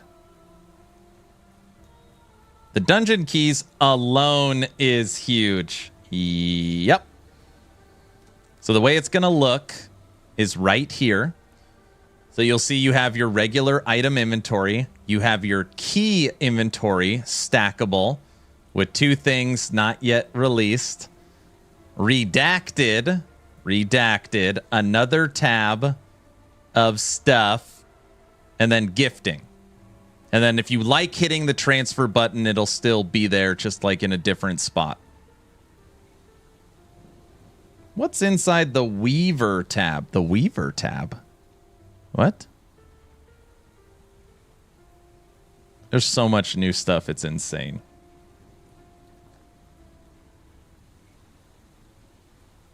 Which LE character type plays like PoE 2's Witch? Necromancer. But James, that's also very hard. Are you like, you know, what ascendancy are you talking about? But which would be Acolyte? You'd pick the Acolyte. Do you know what the redacted ones are? Yes, I know everything. I know everything. Isn't redacted tab related to Weaver season? Oh. Yeah, yes. This is what's coming for Tombs of the Erased. Yeah. Aaron, thinking of taking a little vacation to Yellowstone and northern Idaho. Isn't Yellowstone close to you? I mean, it's not that close. Like, I'm in Boise. You know, I wish there was a content creator out there that was super awesome and made a super awesome Void Knight hammered in for one of my favorite ARPGs ever, but there isn't. Oh, jeez. Oh, brother. But yeah, this quality of life is unbelievably good. Very good. Very nice. Very nice.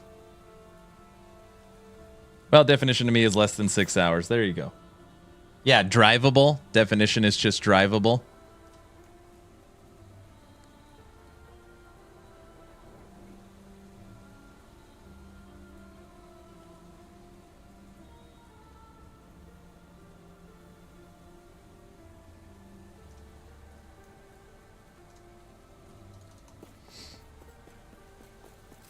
He knows, but Mr. No Comment won't tell.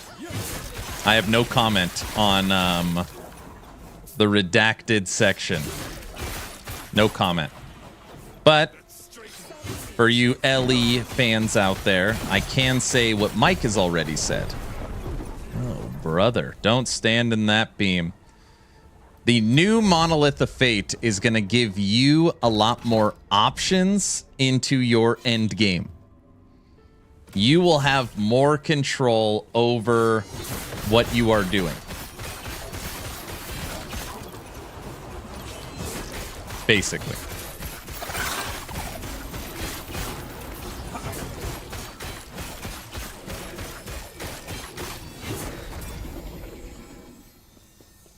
What options? I cannot say. All I am saying is that EHG has already said full Monolith of Fate expansion or refresh. Tombs and cemeteries, champion enemies, ton of new uniques, new skills, likely new meta, new balance. Potentially the new set changes, updates to crafting, Weaver faction tree,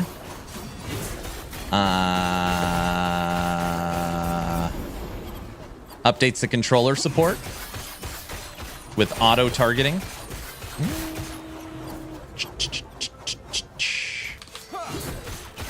Supposedly a big host of server and visual performance improvements. New activities. I hate the little lightning guy. There's tons of stuff. Can I finally filter out arenas from the echo pool? I don't know.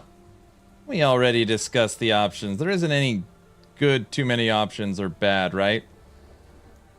You should have maybe a few drinks while you stream. What class will you be starting next season?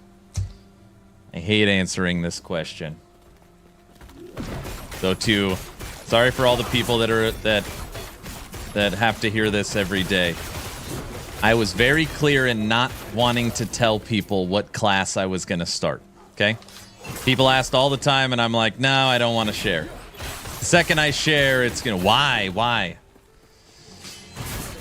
Mike, not this Friday, but last Friday, was asked that question.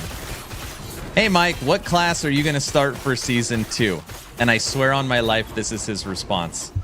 Oh, I am going to start a Marksman. I can't wait to play Marksman. I'm trying to not play Marksman because I'm so excited to play it in Season 2. So I'm staying away from it now, knowing that I'm going to grind so much Marksman. That's what Mike says on stream. And everybody's like, what? Why is the senior developer, co-founder of VHG saying that he is so excited to play Marksman for Season 2? So then, of course, everyone in my stream is like, Aaron, Mike is saying what he's going to play. What are you going to play? And then I said, well, since Mike said what he's going to play, I will tell you. I plan on playing Marksman for Season 2 starting. Closely followed by likely Forge Guard.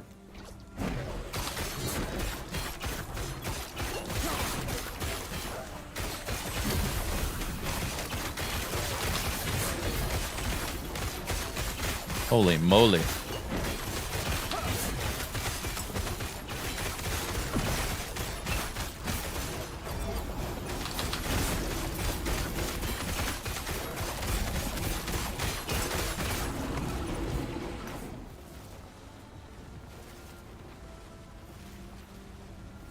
He is playing Marksman. What? Question mark. Is Marksman going to be good? I don't know. I'm going Void Knight. Looking forward to the changes coming to my favorite mastery. Spill, Aaron. Why Marksman? I honestly, I can't remember. I don't know why. I don't know why I said that. How do you spell? How did your Spellblade do? Very well. I just updated it. It's my favorite mastery too. Oh, Void Knight. I'm playing. I have a vendetta against Void Knight. I'm playing Void Knight right now on stream. More lies. Marksman is getting changed. That's why. I don't remember. Oh, actually, you know what? I do remember. I'm sorry. I'm going to play Marksman because Mike is my friend. And since he's playing it, I'm going to play it too. That's fair, right, guys?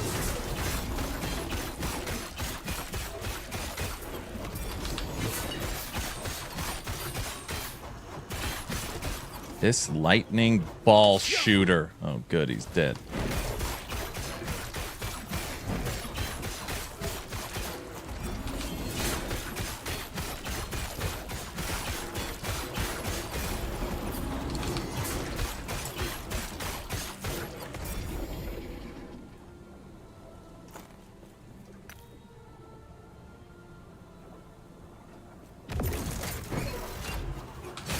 I wish I had a friend that played Void Knight hammered in. Hey, you said it's your favorite class, so I'm trying out Void Knight. Aren't you so happy that I'm giving Void Knight's screen time, you know? Yeah, I'm playing Marksman. I mean, as of right now, I'm playing Marksman. If that changes, I will let you know. But right now, the plan is Marksman.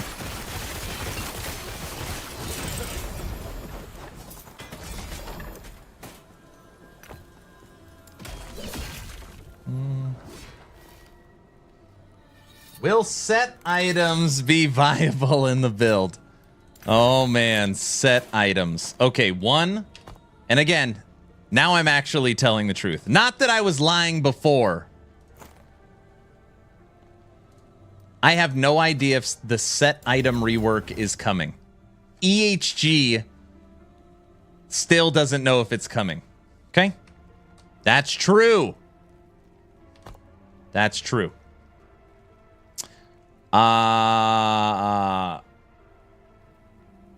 He lies. I'm serious. We don't know if it's coming. You guys believe me this time, right? Poison.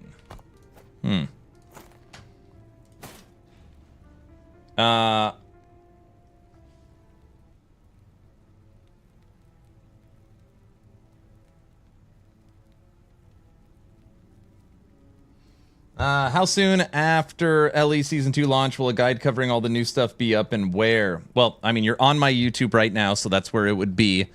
And I can't answer that question because I just have no idea. I'm going to try and do my best to record content during my subathon, but I don't know how long the subathon's going to go. Unbelievable. So I don't know. Hopefully, I can get it up as quick as possible.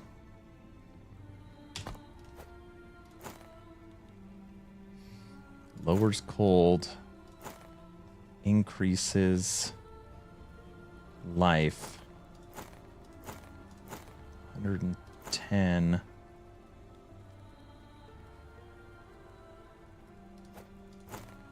it's not worth it.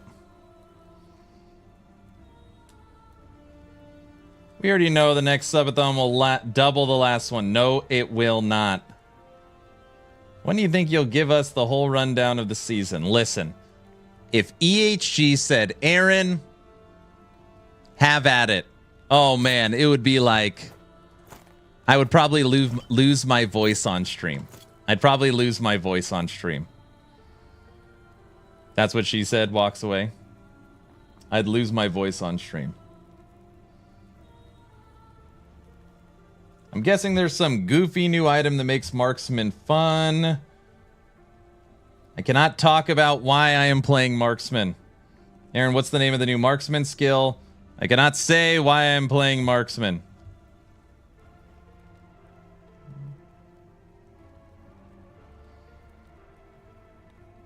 Actually, no, I can't say. It's because Mike's playing it. That's why I'm trying it out, because Mike's playing it.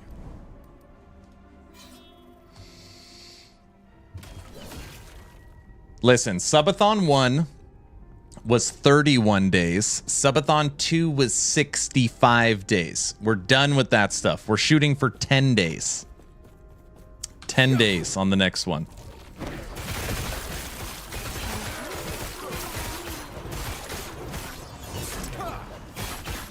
$120 days? No. No, no, no, no, no. No, no, no, no, no, no, no, no, no.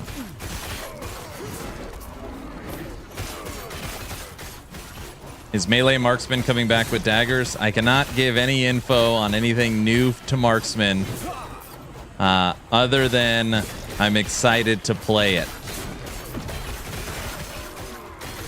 Huh? Huh? That's right?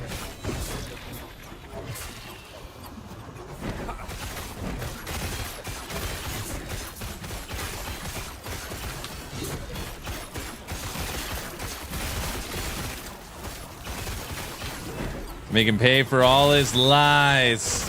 Oh, jeez. Guys, let's all go out and make it only last one day to make him pay for his lies. Perfect. I work hard for the money. So hard. For example, Sentinel update will maybe change the skill trees. So, do the skills reset the max points viable to the usual 10 or 12? Hold on. Wait, I got to read your question again.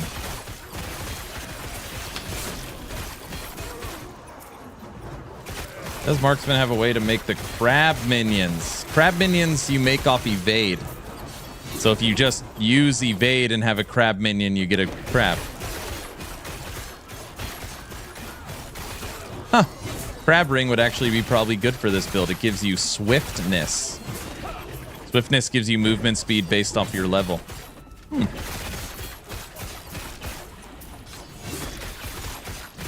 Warpath is inherently slow.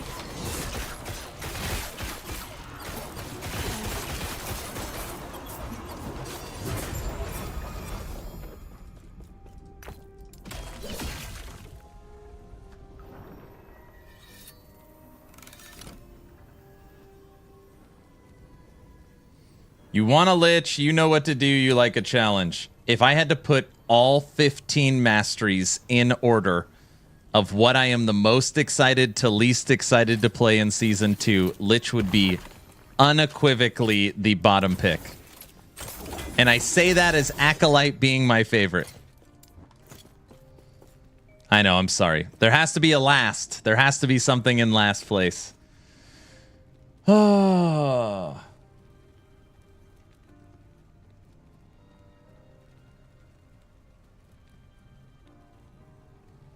Yeah, right now I don't have the green light to share anything on Season 2 because they haven't launched their full marketing campaign yet, which will be coming in March. For example, Sentinel update will maybe change the skill trees to do the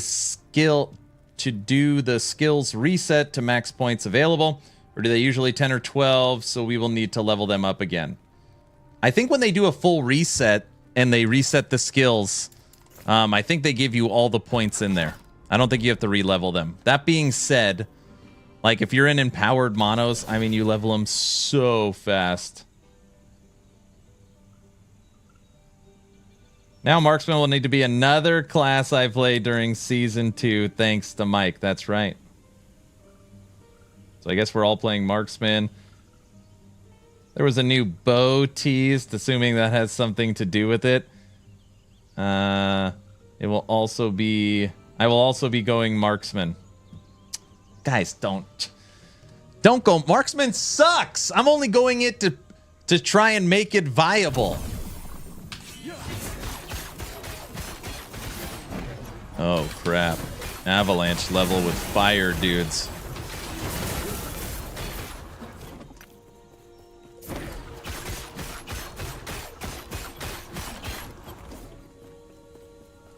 Viable confirmed? That's not what I said. Get out of the friggin' avalanche.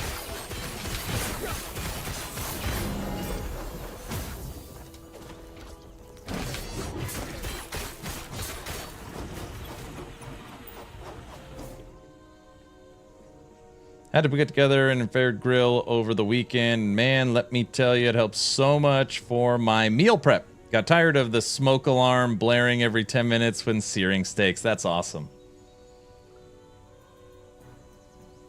Will there be a build guide video for Avalanche? Yeah. I already started on it. I'm hoping I could finish it today and have it up tomorrow, but we'll see. Yeah, after Avalanche is up, I have 3 guides left.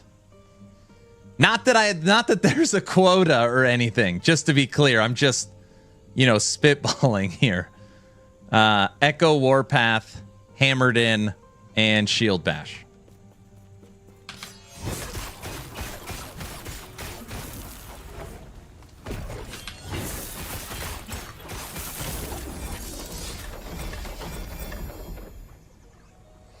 So my level 87 Marksman Dragon Song build, a waste of time. Well, that's super. Why would you say it's a waste of time? Maybe it's getting better. Guides quota confirmed. That's not what I said. That's not what I said. I got to season and cook on a brand new flat top grill myself last night. Nice. There's no quota. These are the builds I wanted to make, is what I meant to say. Let the man plan his content. See? Exactly.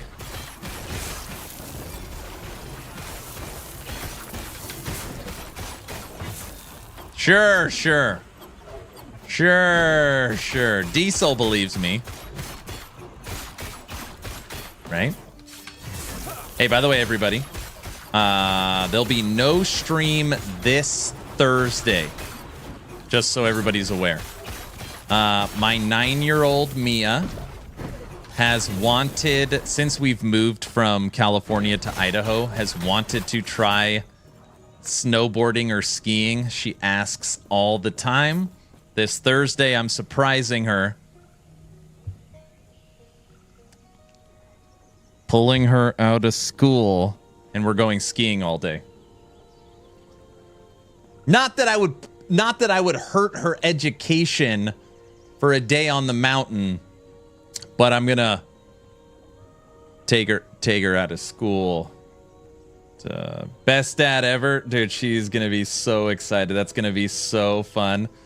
So her class on the mountain starts at 10 a.m.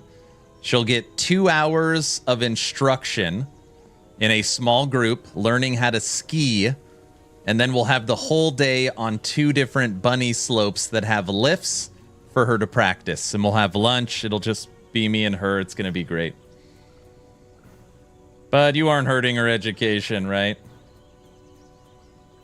I mean, it's one day out of 4th grade. I'm sure it'll be fine, you know.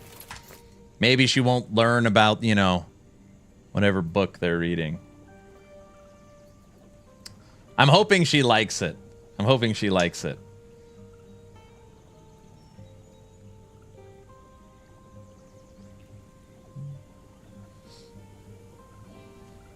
Yeah, it should be fun. Stand down. And then we come back Friday, and Friday is dev chat and the launch of Monster Hunter Wilds. So Friday will be action-packed after Thursday's Mountain.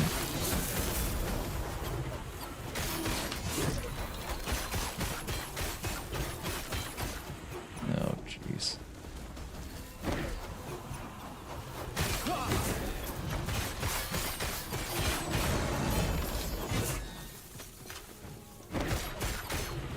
Monster Hunter Wilds is boo-boo. Wait, doo-doo or boo-boo?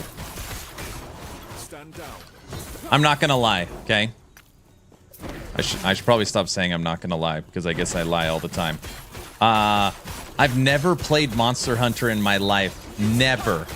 And during the last subathon, I played the beta, that like demo that dropped for Monster Hunter Wilds, and I had fun. I enjoyed the game. That's why we played the last one, which I also had fun beating the big dragon. So, and people are like, dude, you haven't even seen the crafting and all the stuff you can do with it. So, yeah, I'm excited to try it.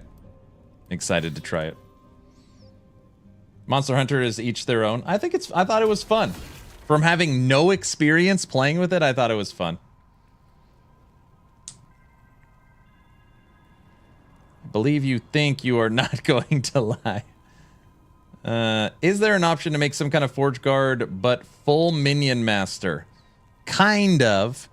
You go Forged Weapons, Spin to Win, Ring of Shields, Manifest Armor, and then you could take some kind of movement skill. So it's makes your forged weapons, buffs your forged weapons, 2 skills, minion, 3rd skill, minion, 4th skill, and then you get to pick your 5th. You know, a lot of people take volatile reversal. You could take anomaly. You could take a movement skill, void cleave, lunge. When's the next Town Portal podcast? Town Portal podcast is scheduled March 4th. The 4th of March. And the 2 top developers for Dragonkin the Banished will be joining us. March 4th. Chatterbox. I played Worlds, and it's the same game as Wilds, just with a few things added. Not a fan. Tried Monster Hunter Worlds once, lasted 20 minutes. I want to see what the crafting is. It always, everyone keeps saying, oh, there's actual character customization and builds. And I'm like, really? We'll test it.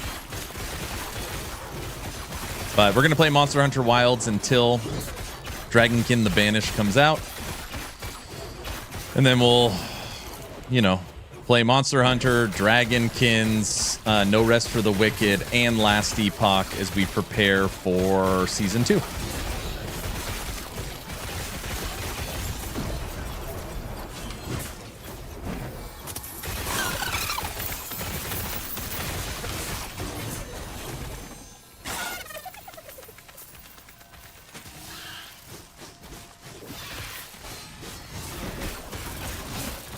There's absolutely not builds.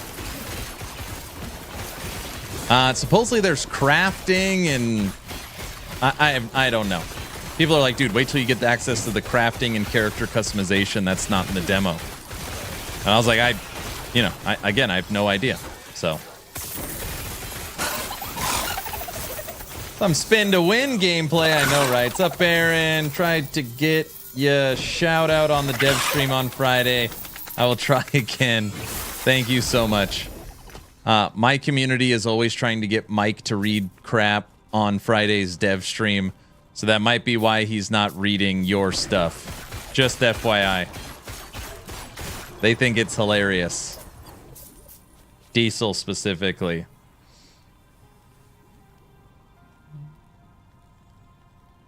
If I don't like it, it's trash. Oh, man.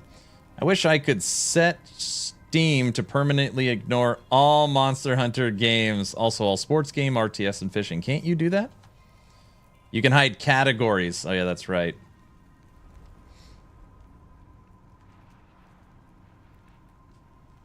Is Monster Hunter a game you can have to play with other people? No, you don't have to, Tommy.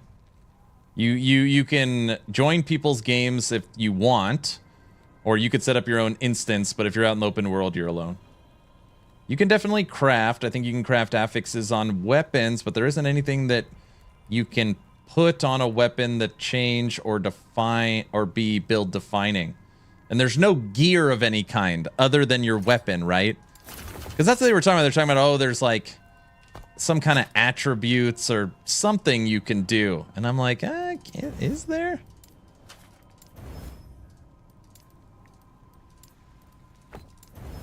There is gear for Monster Hunters? Yeah. You damn right. You're my friend, and I'm going to mess with you when I can. Oh, geez. Without spoiling it, all I would say is that crafting will change a lot. It'll change how certain weapons work, for example. In Monster Hunter Wilds beta. Imagine giving some content creators the ability to do leaks, drive traction, hype around the community. This is the problem. Actually, I don't even want to cover it.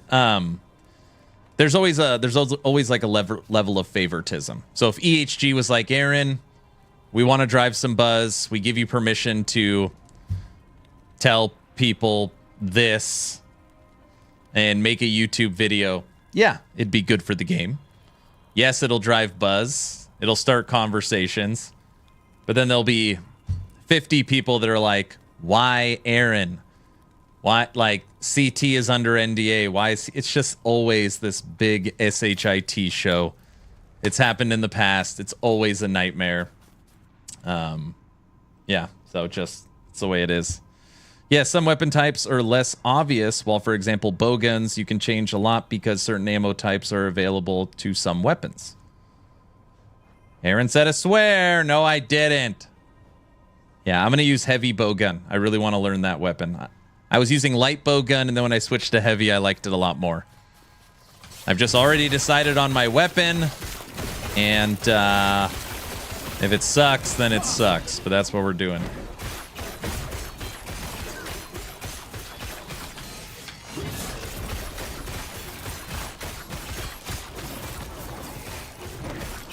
Charge blade for the win. Something that I'm hoping is not the case is, I know you can equip 2 weapons for Monster Hunter.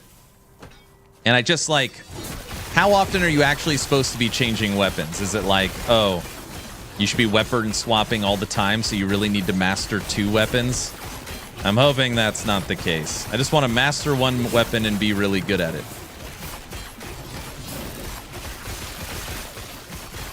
Monster Hunter Wild was cool. What weapon are you going? Yeah, heavy bowgun.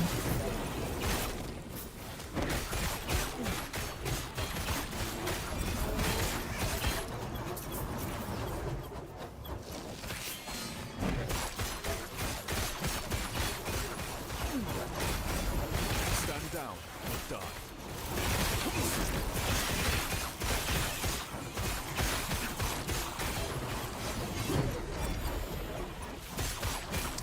Aaron, some weapons. Oh, yeah. I can't say because they haven't done, they have a PR campaign, but all I can say is I'm excited to play Monster Hunter Wilds because Mike is. There you go. I mean, I just truly had fun playing it. I don't know how else to say it. Like, I've never been a fan of the series or thought anything about it, but I enjoyed playing the demo, so they sold me on the game. And that's really, I feel like it's really it. Hey, there's a Herald of the Scurry helmet in this fight. Oh, this poison dude is gonna light us up.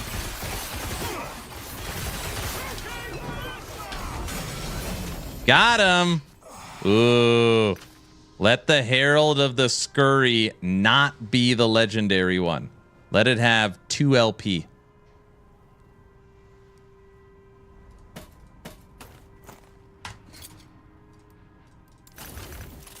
%, endurance. Bad roll, good roll, good roll, mid roll, bad roll. It's got 3 to wolf, and it's got a 70% squirrel on hit bleed.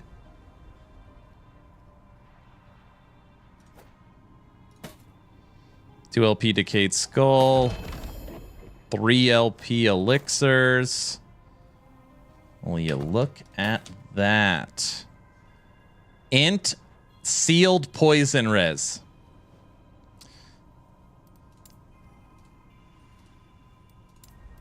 Chaos the dodge. A monster would be hybrid health. Cooldown. That's not terrible.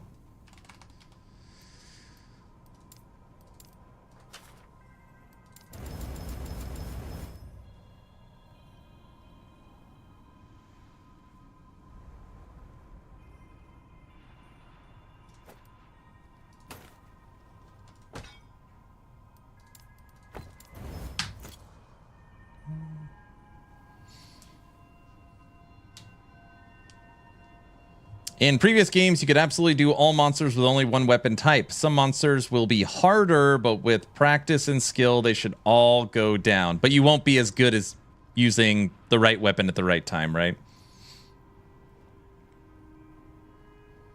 So in Monster Hunter, your build sets, you have a skill tree, kinda. You put points into things like health boost, attack, peak performance. In the first game, I was Glaive all the way. Finished the whole story, plus some harder content. Is there a weapon swap system now? Yeah, you could use 2.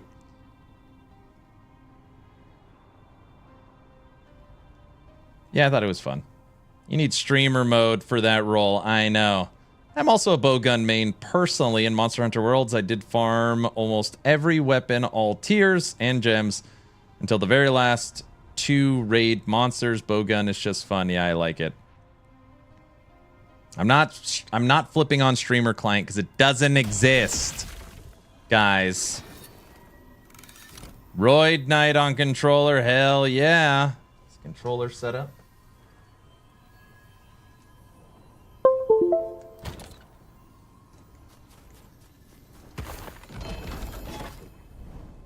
Controller. What do you think of that, medic, huh? You didn't think I knew how to use it anymore. Yeah, I don't know how to use it. That's true.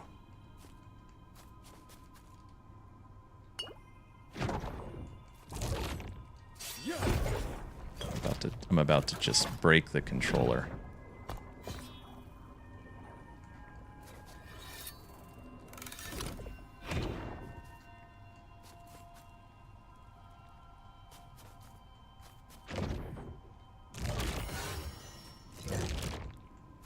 Oh, forget it.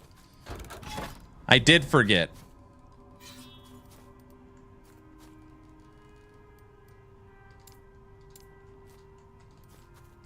Oh my gosh, my blood pressure is going through the roof. I just don't know how people play controller.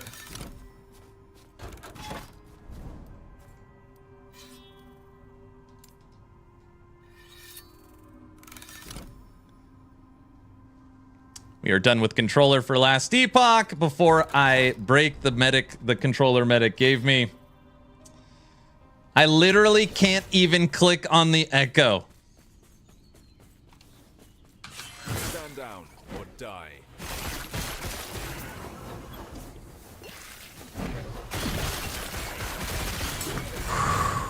Man, it's like a different world. No, we have to go back to controller. How did I don't even know how to click on the echo anymore. Stand down or die. Hold on. Why does it keep zooming in like that?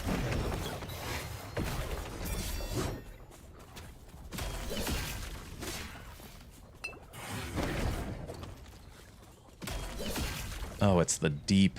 Okay.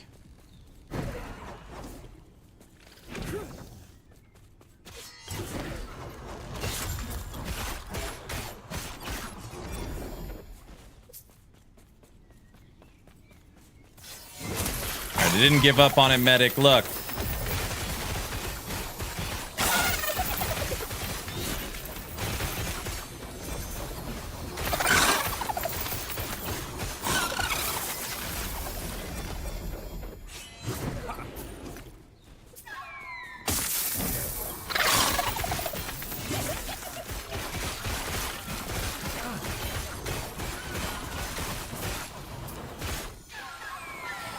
No, I got it. I'm getting it back down.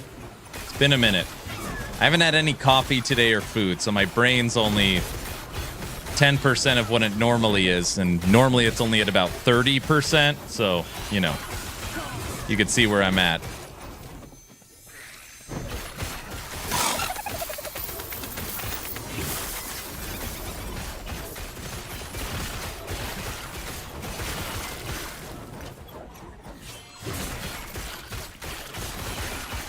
Kiwi 2 is pretty good on a controller. It doesn't have hybrid controller support, which means it's not, you can't play it.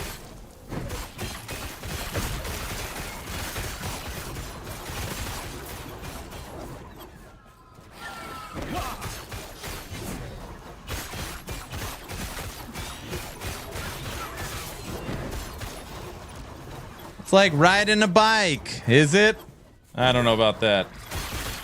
You're hyped for the controller support of PoE 2?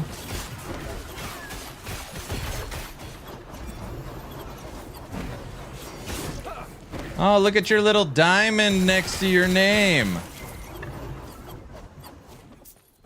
All right, we're going to complete this echo with full controller. Uh-oh, maybe.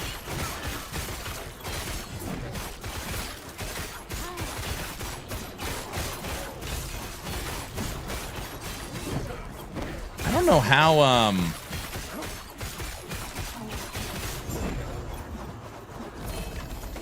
medic,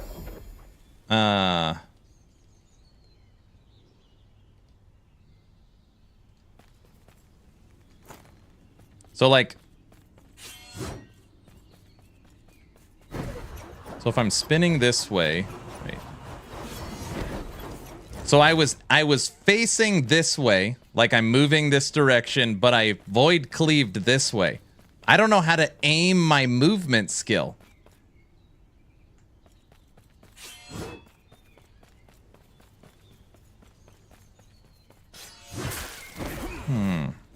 It can't be right. No. Maybe it just needs practice. Sometimes it borks. Is that what it is?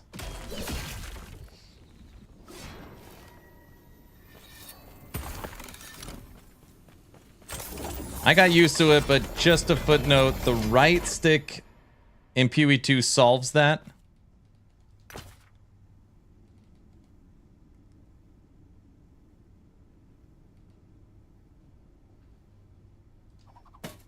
Inventory full. Okay.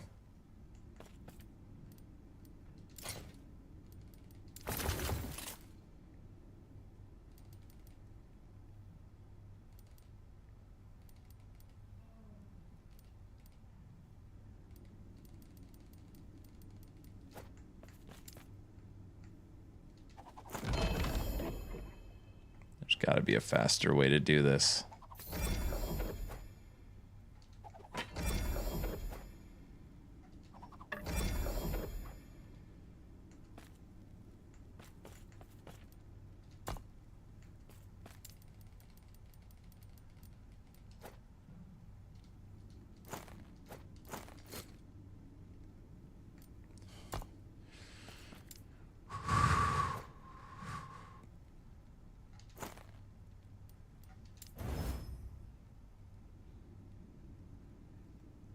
Aaron, please stop. The mouse is right there. No, now you've got me all determined to get my mojo back. PoE 2 controller support is revolutionary for ARPGs. Revolutionary?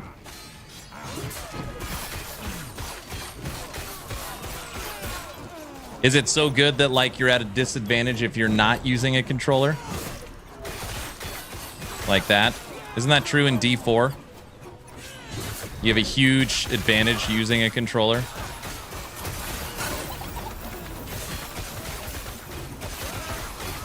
Okay, I am...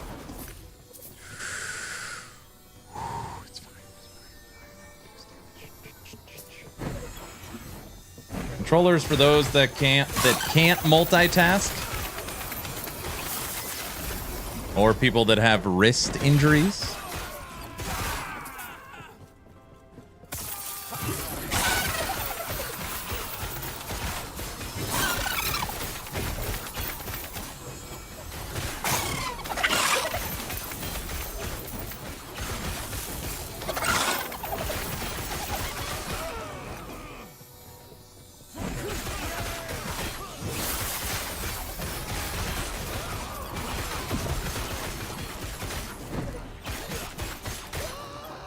In my opinion, I get way better results in PoE 2 controller, but I heard WASD is just as good or even better, but I'm in the wrist injury camp. Yep.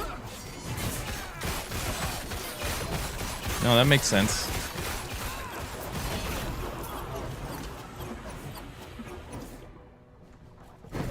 Well, look at me. I'm using a controller.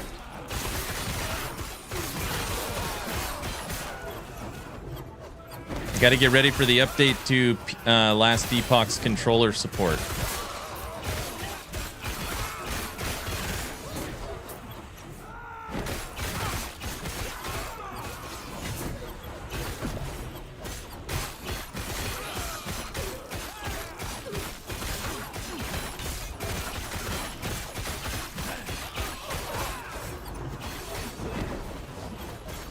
All right, with the exception of Void Cleave just going wherever it wants, I think I got it down. Or at least, kind of.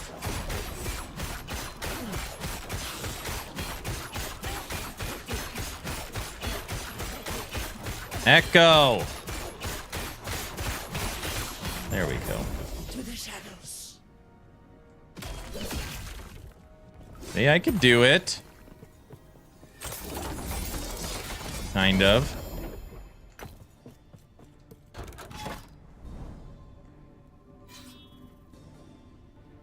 See that?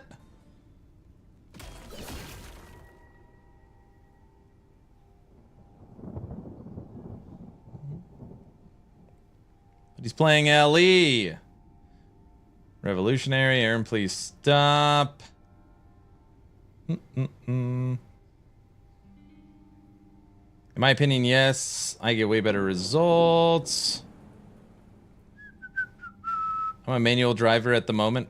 Drive a stick. I've had one car that was a stick in my life.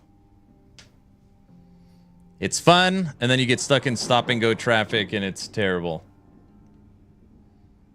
I think once you go controller in PoE 2, people won't go back. It's the non-hybrid controller support holding back the masses. Yeah, it's a big problem. All right, Exathius, have a good day at work. The right stick to aim your ability is 12 out of 10 feature. I see.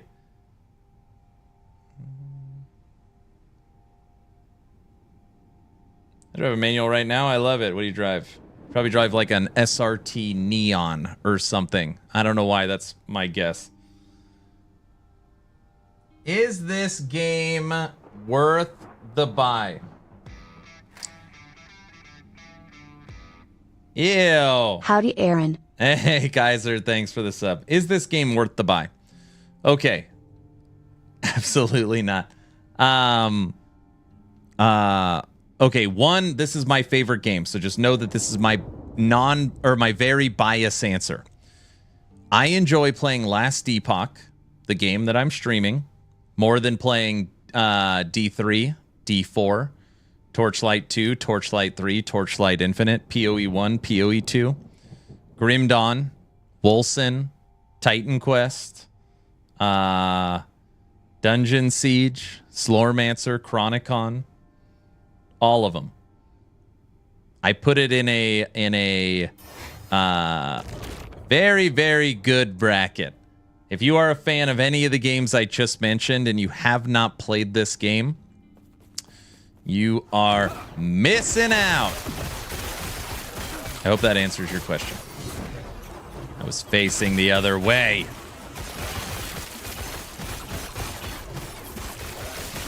If you're a fan of the isometric action RPG genre, yeah, this is a top 3 game right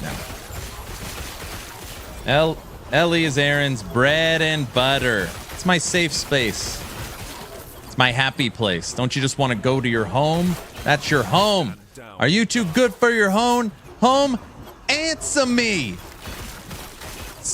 Never mind. Can't finish that.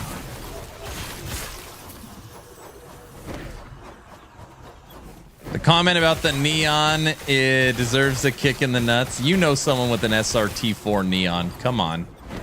You almost bought one at one point. The little gauges on the top. And you make us happy with awesome builds. Thank you. You eat shiz for breakfast? No!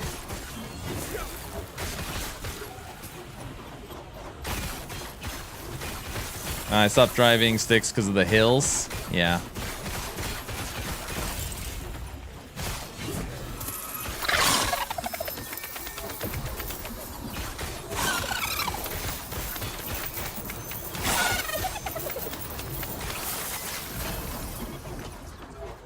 Medic, I am excited to get your take on Season 2 of Last Epoch. Being someone that grinds all of these games, I'm going to want your honest opinion, sir, when you see everything coming. Oh, God, I had a buddy who had one, but I had a Jeep back in the day. Oh, really? Oh, really?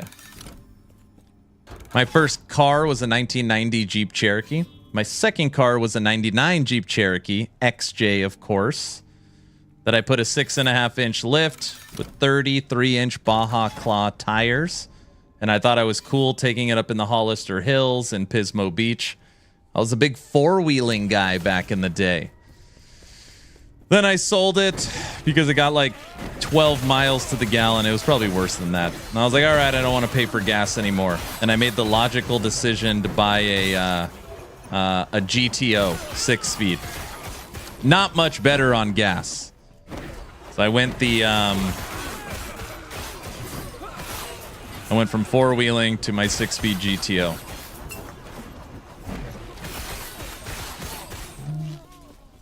Jeep makes electric cars now.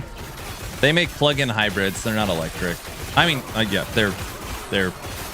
yeah, they're plug-in, but it's only for like 30 miles or something, and then it switches to the combustion engine. Mine was a Suzuki Samurai. Oh my gosh. I had a bunch of friends that were anti-Jeep and loved their Samurais because they were so cheap and inexpensive to fix up.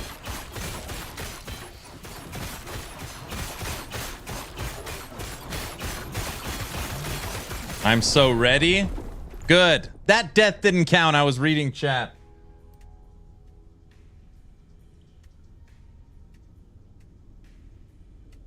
This is why we want WASD. The targeting on controls can be hit or miss, but everything else feels really smooth. So the update to controller, to be clear, I have not tested it, even though I could test it.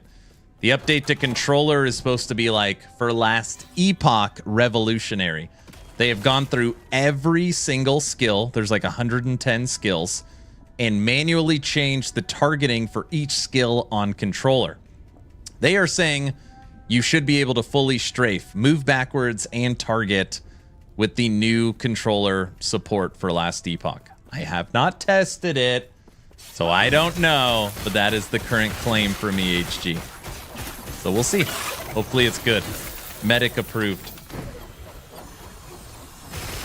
They say they've spent a ton of time on controller support for this update.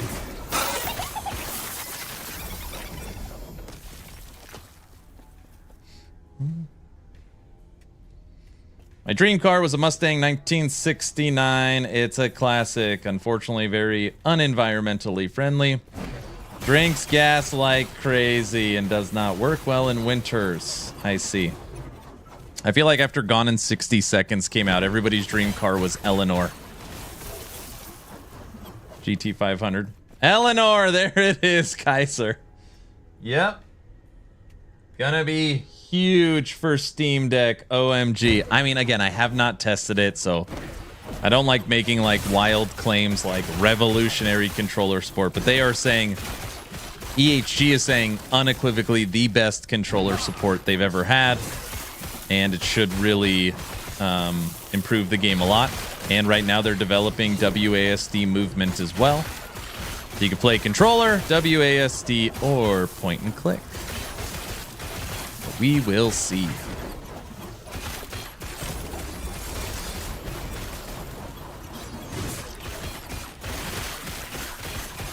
All right, medic, I'm getting my controller bearings back now.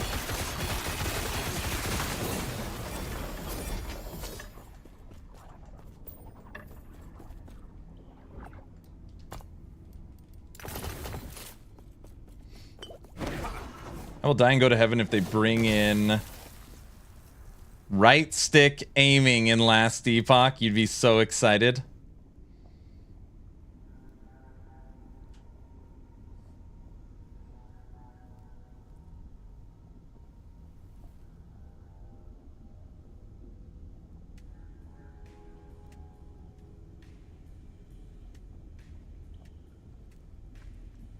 Just because one person thinks it's good doesn't mean everyone's. Lots of testing. Yeah, we'll see.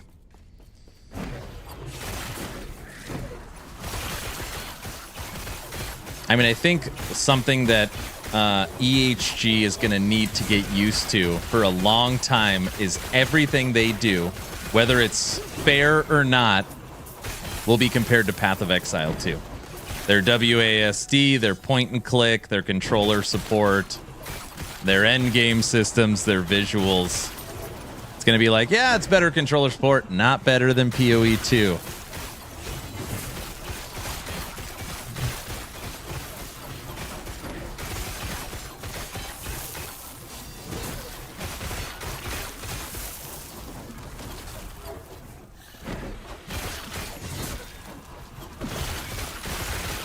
I log into D4 and they don't have that feature and it makes the controller suck.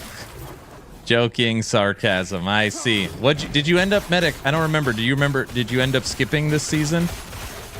Or is this, or did you say you're grinding 2? I can't remember if this is the season you're grinding 2 accounts or if you skipped it.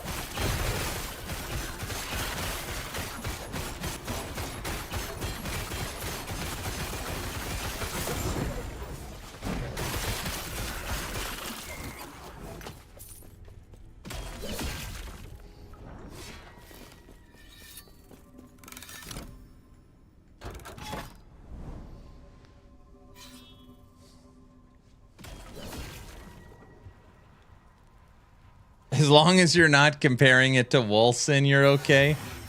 Wolcen, Lords of Mayhem.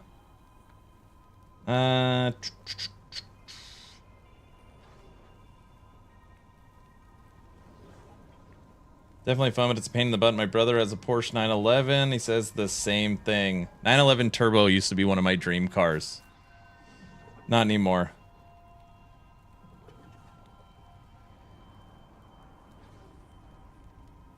I granted 2 accounts and finished the season's journey on both. Took about 2 to 3 weeks already.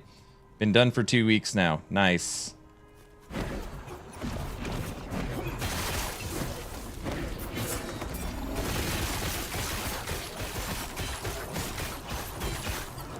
Man, it's so funny. I feel like I've gone the complete opposite direction. The idea of like a car that drives itself. Oh my gosh. I want whatever that is, the best technology for that.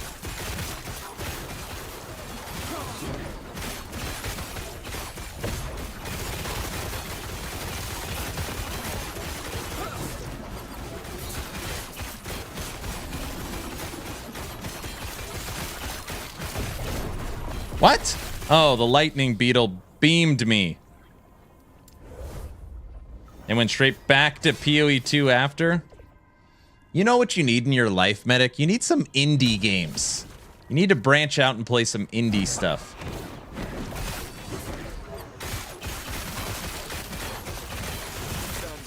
Or maybe like Last Epoch is your indie game.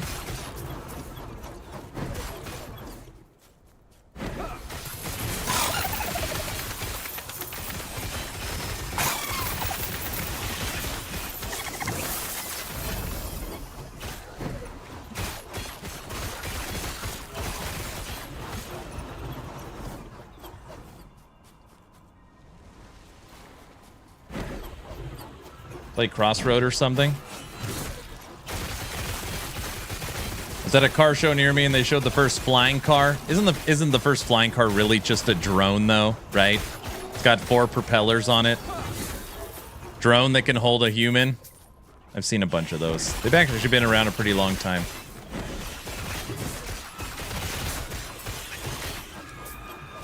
I feel like I'd rather have like The Rocketeer. Has anybody seen the movie The Rocketeer? I'm probably the only person that's seen it or heard of it. Like the OG Iron Man. Give me that.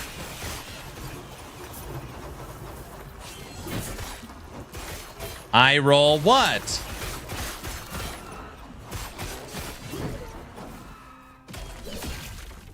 I saw that one. Great movie. I love indie games.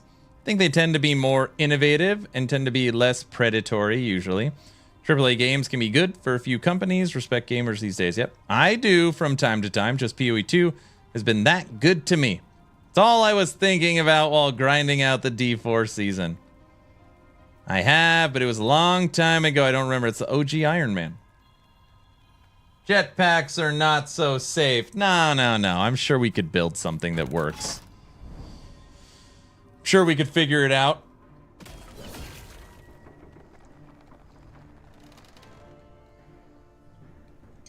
Listen, Iron Man made one, and then he solved time travel in one night. He's like, hey, that time travel thing, I solved it. You know? And those movies are real. So if he can do it, then he learned how to talk to animals in Dr. Dolittle. This man's unstoppable. That's all I know.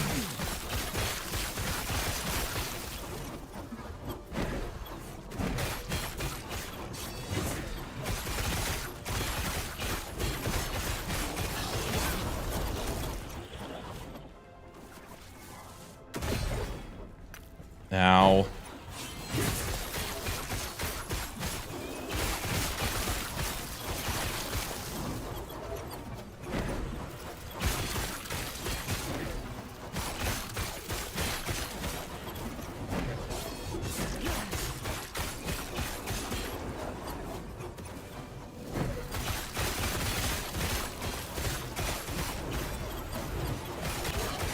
That Robert Downey Jr. version of Doolittle didn't know what it wanted to be. That movie was muy horrible. Oh my gosh.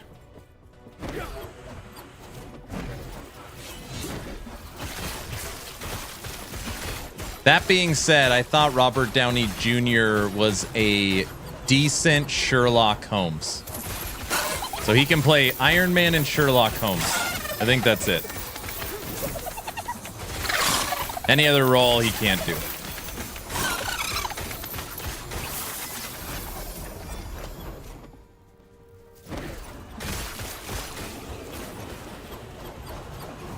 He is Doom. Oh my gosh. He is Doom. He is Doom. There was a problem with this. You have to... No.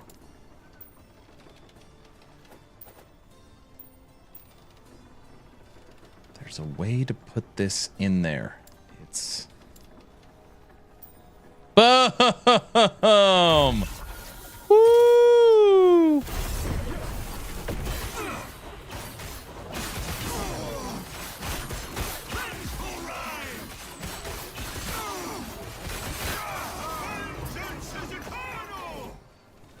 I got it.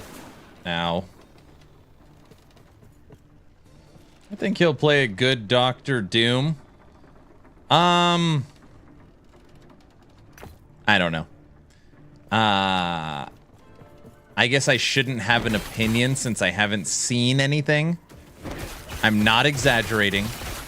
I have not seen a single Marvel TV show or a single Marvel movie since Endgame, with the exception of Guardians 3. Not one. Not one Disney Plus show or one movie. I look at the trailer, I look at the reviews, and I'm like, this looks horrible. Not one. Not one. Like for me, the MCU basically ended with Endgame. I'm like, I look at the new characters, I don't even know who they are. Like everything is multiverse. They like bring people in and out. I don't know. I hate it, even though I haven't seen it. Daredevil is the only one you need to... I've seen all the original Daredevil shows. The Netflix ones. You aren't missing out.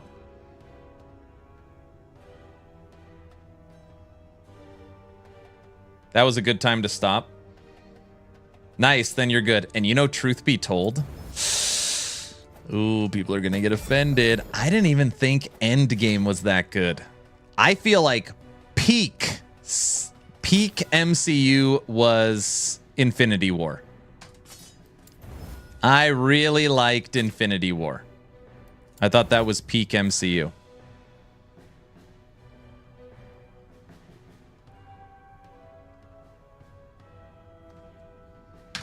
Agreed, to be honest. Jessica Jones season 1 with Kilgrave is a good one. Unfollowed? What? For me, I also watched the third Spider-Man. Endgame was a good way to finish everything, but Infinity War was definitely better than Endgame.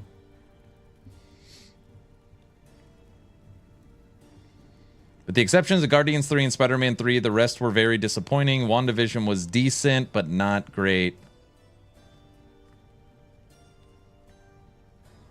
I saw a clip. Like, I didn't watch the show. I saw a clip of Loki getting kicked in the nuts over and over again in his TV show. I was like, this is a Loki TV show, and he keeps getting kicked in the nuts over and over and over again. I was like, that is like a perfect... I don't know. Maybe it's like some plot armor or something.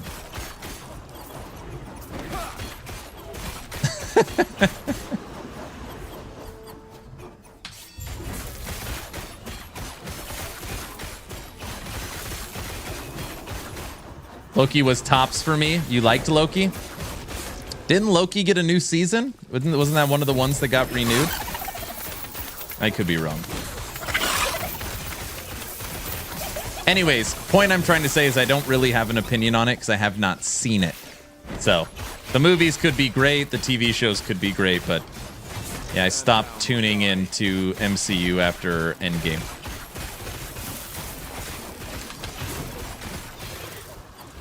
Loki season was okay. Season 1 was brilliant. Something about Loki. I don't remember. I was also a fan of Moon Knight until the last episode. Oh, you know what? I watched, okay. I watched Wolverine Deadpool. Actually, I didn't finish it. I watched some of it on the plane ride home from our cruise vacation.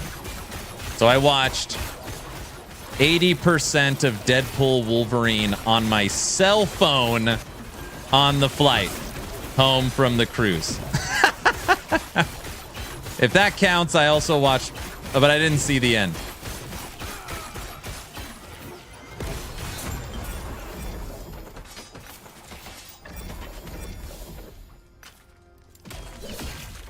Not good. What are your top 3 favorite ARPGs out right now? Oh my gosh. Well, I like the way that you asked that question. Because the other day I did my top 5 of all time, but my top 3 that are out right now.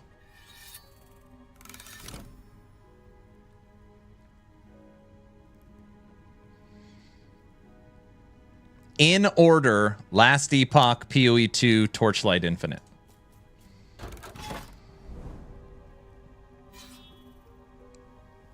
I was a Scarlet Witch fan. She manhandled Thanos. Oh, in Endgame? I don't even know who you are. You will. What's number 4? Well, I just think about the games I play. Probably Dwarven Realms. If you count it. If you don't count it.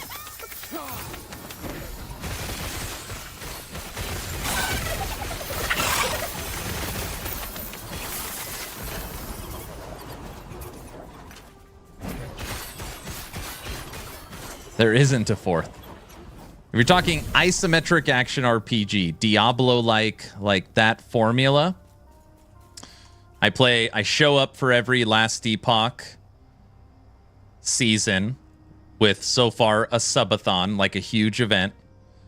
We show up for every PoE 2 update, or we showed up for launch for almost 300 hours. We play every Torchlight Infinite season. We play every Dwarven Realm season.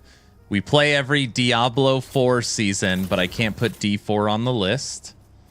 Not because D4 bad or I'm trying to keep up appearances. It just D4 season I only play for 2 days. That's where we're at. Just to stay on top of whatever's new. It's just like it just doesn't grab me like it used to. Has Aaron played Grim Dawn? Of course. We're going to play Fangs of Astrakan when it comes out.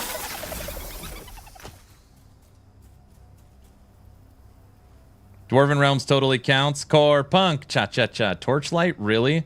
Can't vibe with TLI for some reason. But you've played it. So that's what I always tell people. It's like, hey, most people are like, dude, I can't believe you played Torchlight Infinite. I'm like, have you tried it? Have you tried it?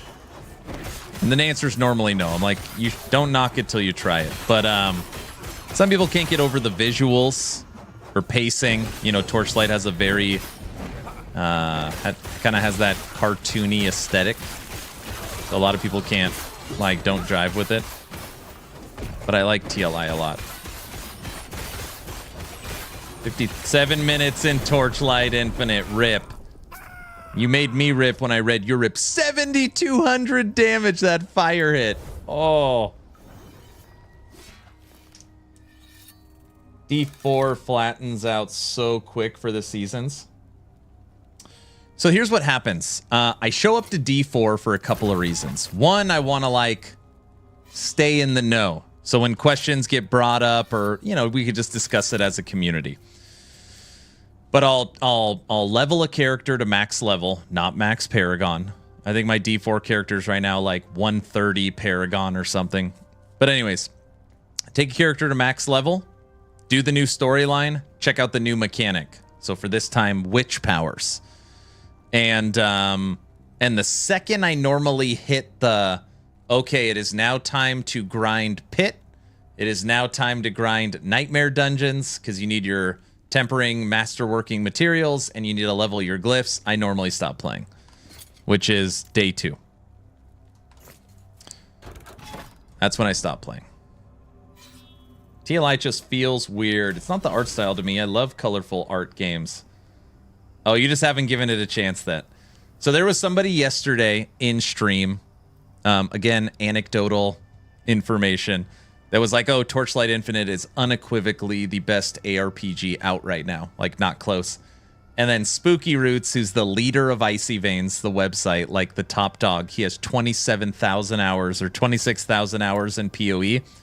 He's like, not even close. Torchlight Infinite is the best ARPG out. And the content creators that cover Torchlight consider it PoE light. PoE 1 light. Because it's super zoom, huge AoE. You can design one-button builds and automate skills. It's got a full player-driven economy that you can't inject money into.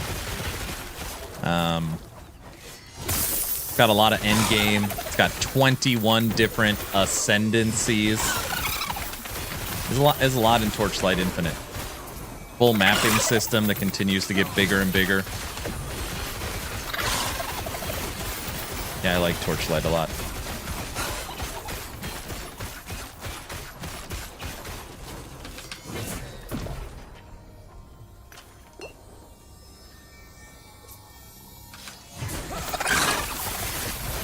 Lizards! A lot of dolphin sounds. Get out of here, Siege Golem. I gotta kill these lizards.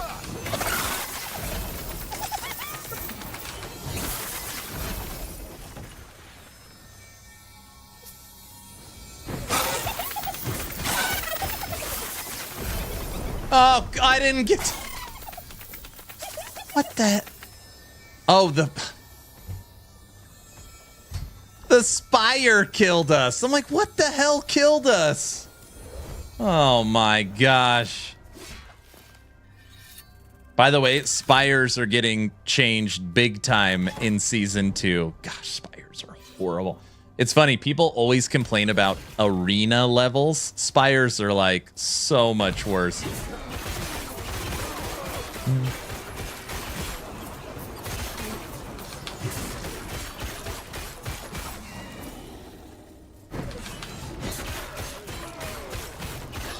The hell is every level a spire? Should be using a controller. I know. Hey, I got it back. I got my mojo back.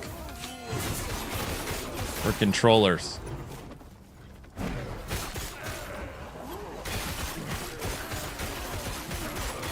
Well, we play every Torchlight season, so if you're here for the next season, just give it a go. It's completely free. You'll have access to 21 different characters you can select for free. Just try it again. Give it another shot.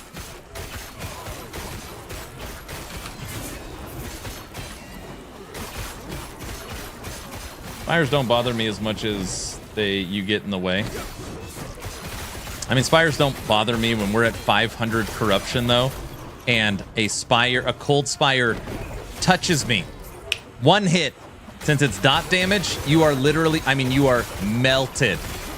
It doesn't matter how much life you have or resistances or armor. You are literally one cold dot spire hitting you for a quarter of a second. You are instant dead. Nothing you could do. Horrible feeling. It's terrible.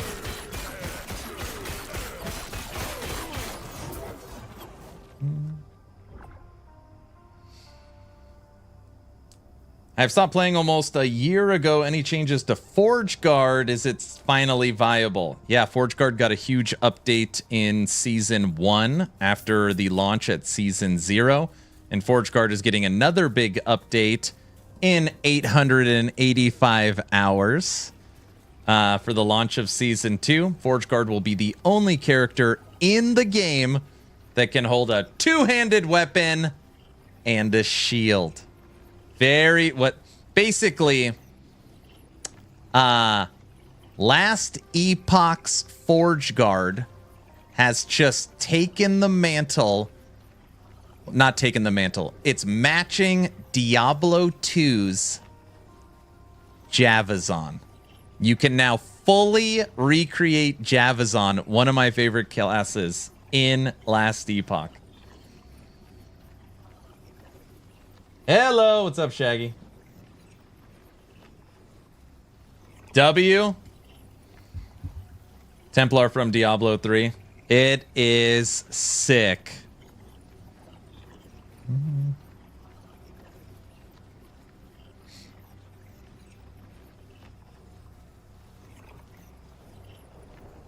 Heisenberg, very new to this game, just at level 50. What items would you say the nice items to start dropping? When would you say the nice items to start dropping? I mean, it's RNG based. You can get good items now, but normally you start getting good loot once you hit empowered content. It's fine playing it, but I do play it occasionally too, but I'm already have more hours in PoE 2 than D4 after all that being out. Jab included, being able to walk up and poke them with your staff. I mean, it depends on the, or with your spear, it depends on the skills you take, but sure.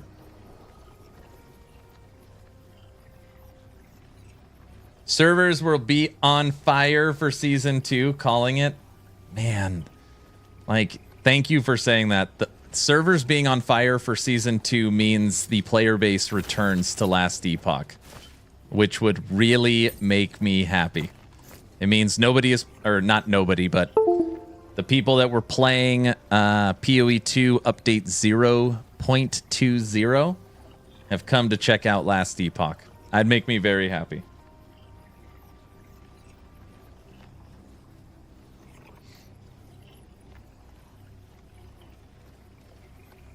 I have to stop playing almost, a year ago.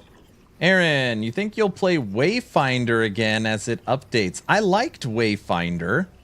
Wayfinder we played during the subathon. We played a spin to win, kind of like we're playing now, whatever that barbarian class is. Yeah, I thought Wayfinder was fine. Wayfinder is an interesting game. Imagine you are playing, I don't know, what's New World. It's probably a terrible example. Imagine you are playing New World and it costs you $30 and you have this huge open world MMORPG, but you play alone. So like you're going through all these huge maps and all these huge areas, but since the game was an MMORPG and then they converted it into a third-person action RPG, it's fun, but it plays weird.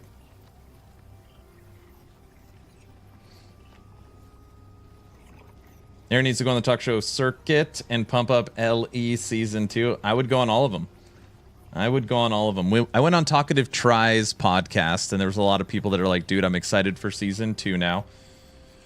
We're having the Dragonkin the Banished, the action RPG coming out March 6th, is coming on the podcast March 4th. We're having Judd, game creator, CEO of 11th Hour Games for Last Epoch, coming on March 28th. I'll do everything I can.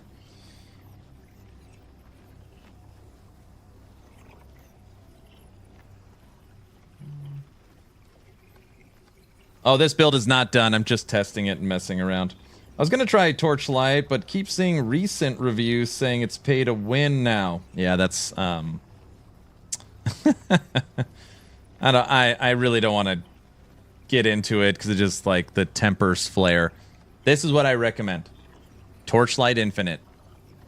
I'm not sponsored by them. I'm not paid by them. I've probably played 6 or 7 of their seasons.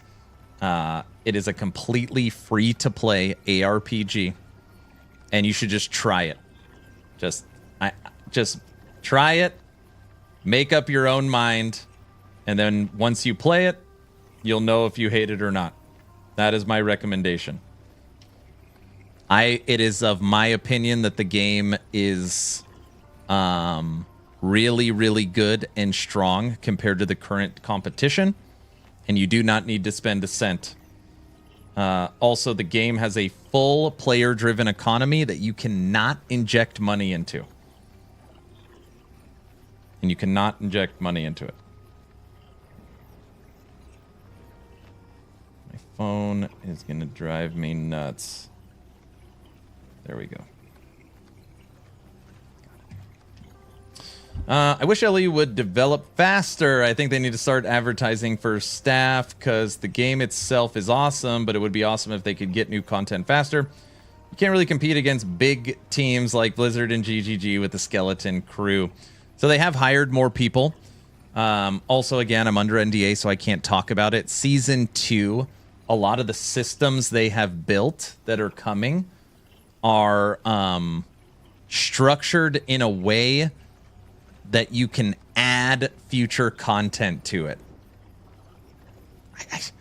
I know that I'm saying a lot by saying nothing, but this 9-month hiatus is setting up the studio for the future, and they have hired, and now they have multiple teams working on, like, there's a bunch of people only working on season 3, and you know how they like flip-flop, so then when 3 comes out, they're working on 4.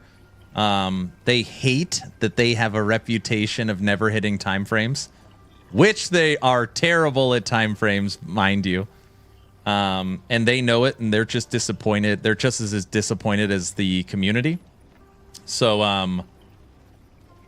okay, like change D3 after Reapers of Souls. Yeah, so, the new systems, should make it way easier to add content for the future. And I think you see season 3, because this is coming season 2, within 4 months. I think they can realistically put out significant content updates every 4 months. So. But we'll have to wait and see. All right.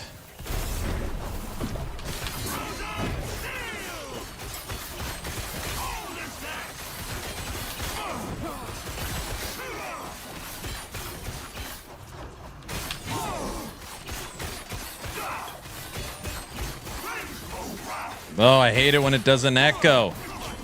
Get out of here.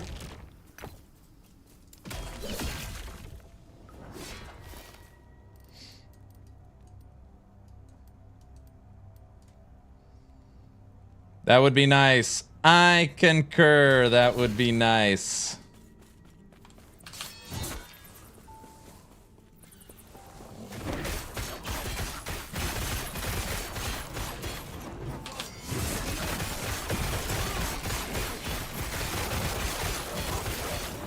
Look at all those echo spin to win.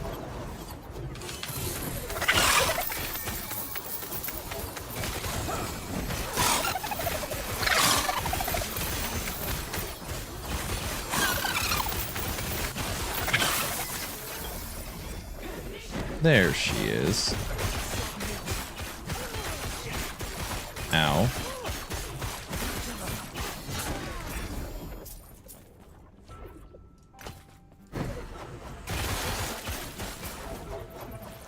Win, thanks for the Prime sub. I feel like Hartman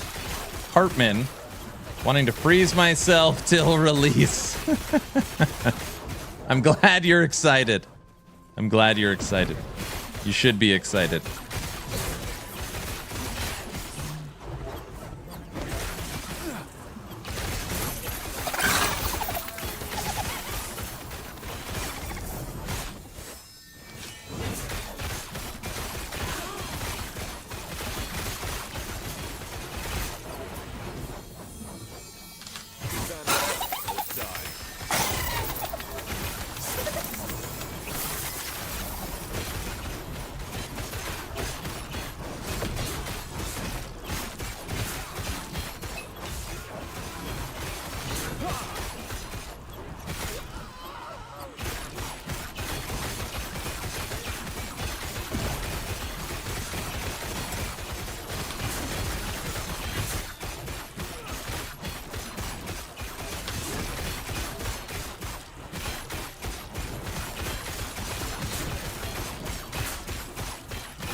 Void Knight always reminds me of Diablo's spin to win barb. Of course.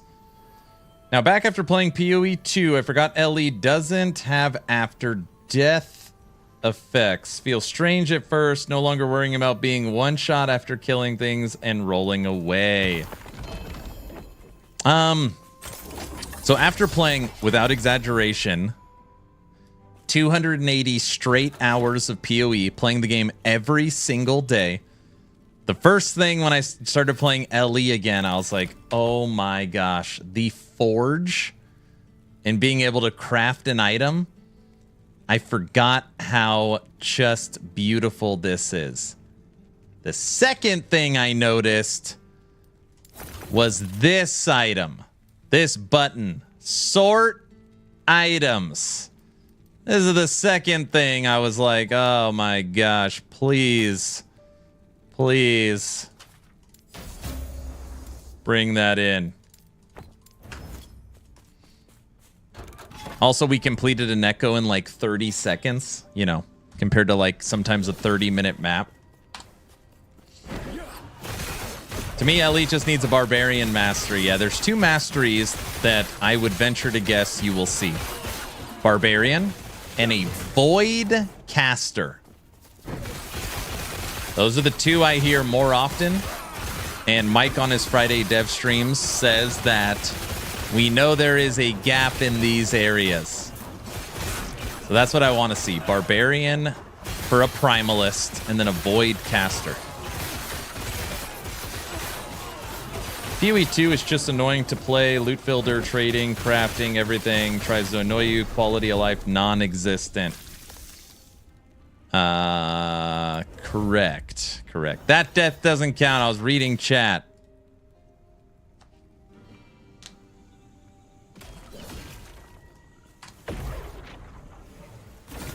Oh, man.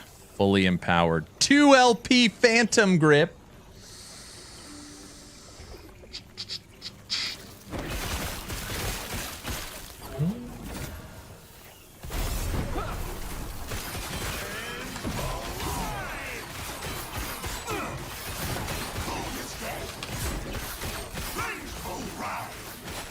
That Void Cleave was a big hit.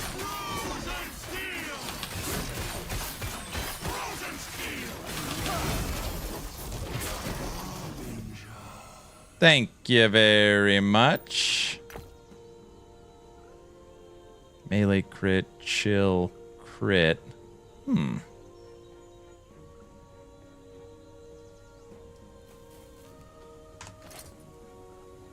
2 LP Phantom Grip.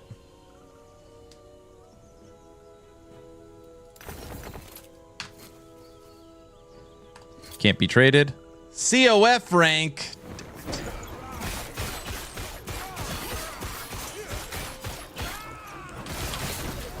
I love the control you have on crafting in LE. There isn't enough randomness. There's enough randomness that it's not guaranteed, but you're always in control. It feels nice. Crafting in Last Epoch, believe it or not, is getting a update in season 2. There is a, I don't know if substantial is the right word, but there are changes to crafting coming. There is changes to crafting coming.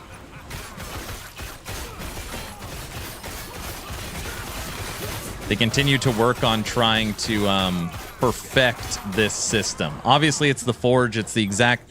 If you know how to craft, it's not like you're going to have to relearn how to craft. But you're going to have some new tools in your arsenal.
We don't play a lot of spin to win.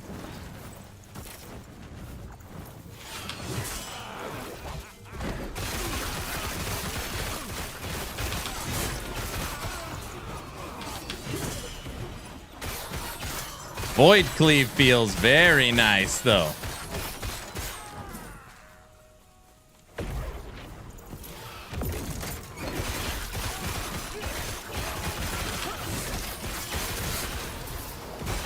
We have Void Cleave spec'd as a movement skill.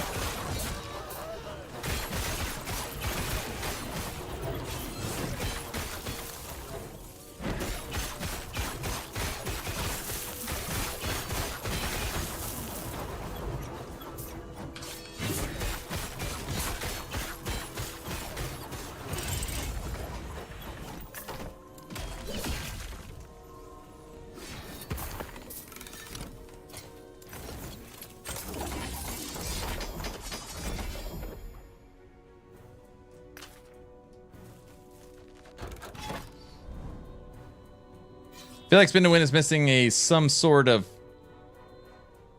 trail of some sort, like leaving a void beam. A trail, you say? All right, I got you.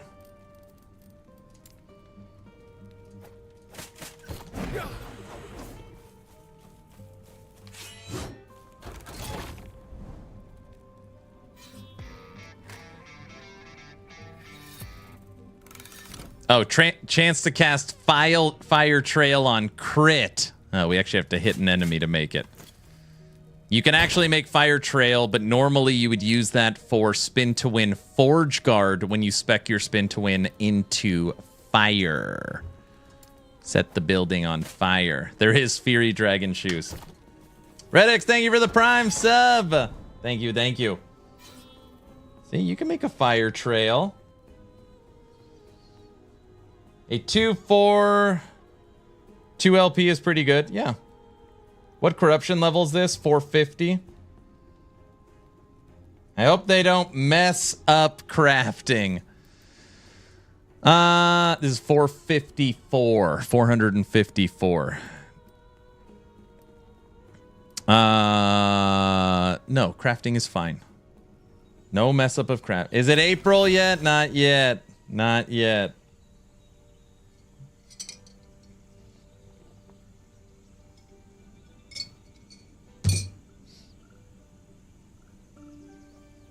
Shaggy, I don't know.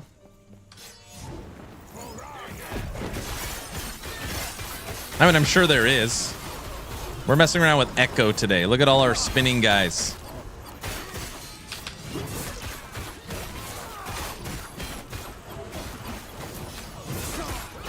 Forge Guard spin to win.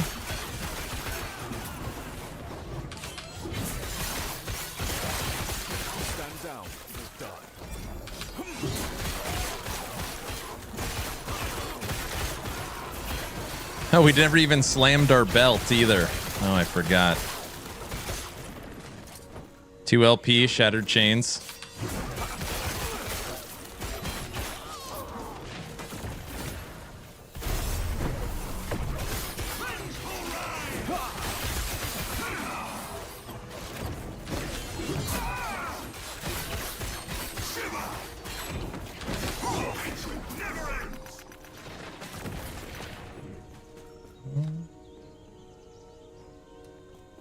I've never been a big spin to win guy. Normally when I'm playing spin to win, I like it when you're triggering smites. You got void smites going off like crazy too.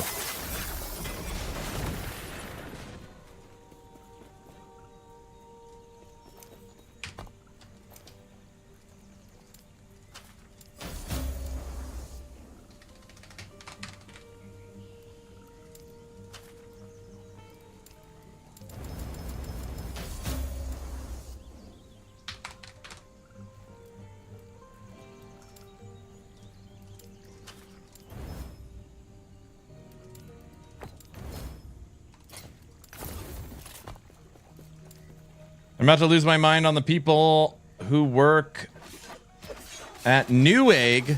Oh! What happened? What did you order?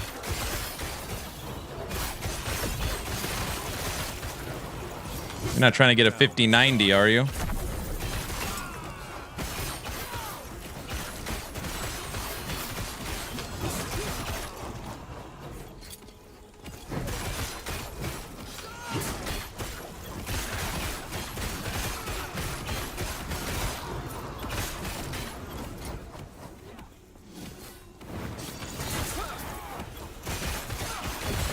Trying out your Ultimate Fire Necro build. A lot of fun so far, even though I'm not a minion fan. Welcome to the minion army, sir. That's what I like to hear. That's what I like to hear right there.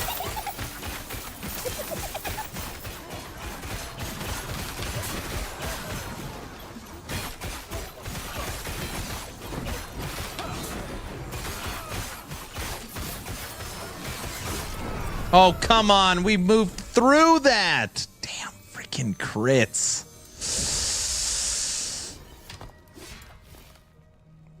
Reduced bonus from crits, 67%. New A customer support has always been crap. But what are you trying to get?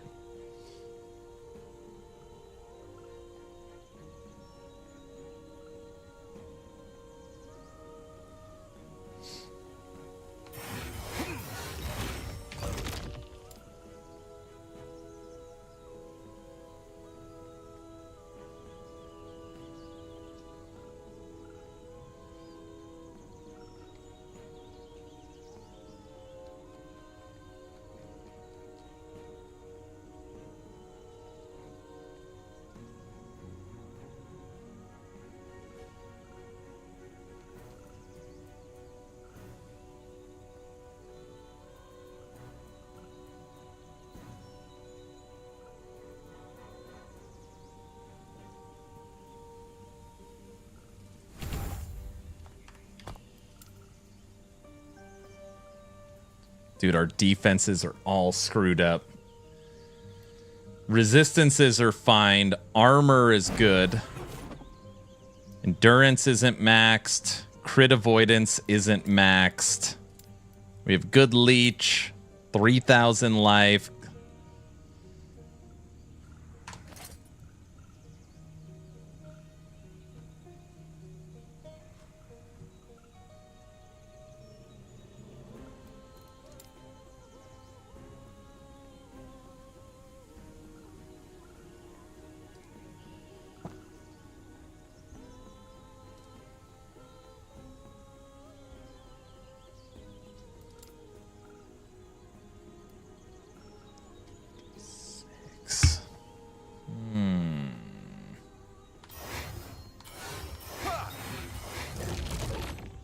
In endurance. Would lose the armor. Oh, you know what we don't have? Armor while channeling.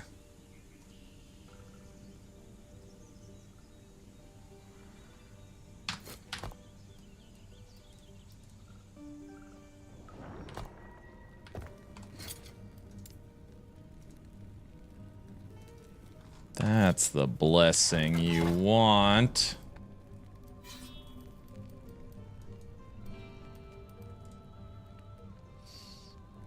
I returned a headset because it wouldn't work with my PS5. Tell me why they are sending me back with the exact same headset.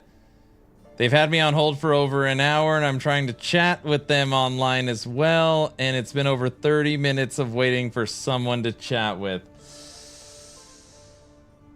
Is this one of them generator spender builds? No. It's actually funny. So all of my Sentinel builds, I'm slowly... Like, obviously, I could put in volatile reversal, and this is instantly a much better build.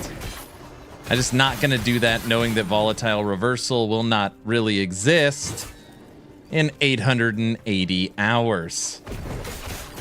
Now, Abyssal Echoes is great. The problem is we can't maintain mana with being fully spec'd into it. I'm still trying to figure out basically what the 5th skill will be.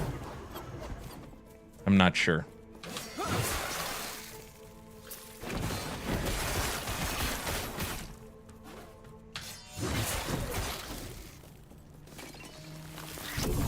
Hammered in. Hammered in will be the 5th skill. Is that what we're going to do? I'm going to throw hammers in.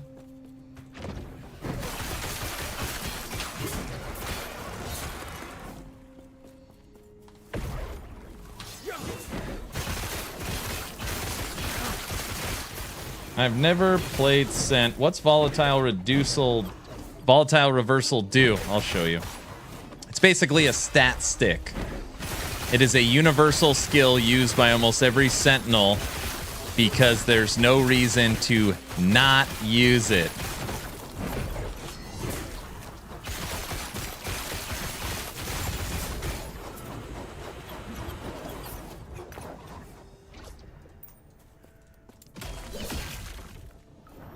What's happening with volatile reversal? It'll be a whole new skill. Volatile reversal is hasta luego. Yeah, that's why I'm dumped it on all my builds. So volatile reversal. First off, you can use it almost every second. Okay. Enemies take 30% more damage. You get boost to movement speed. You get boost to global attack and cast speed. You get 60% multiplicative damage to damage over time. You get global void damage versus stunned enemies. And you could move forward and back in time, refilling your life and mana, depending on how you want to do it. It's just like you just click it, and you're either attacking faster, moving faster, doing more damage. It's really good. Yeah, volatile reversal is gonzo. Okay. I want to fight the fire bosses. Give me that.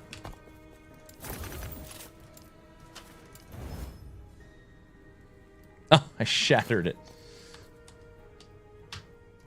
Give me that.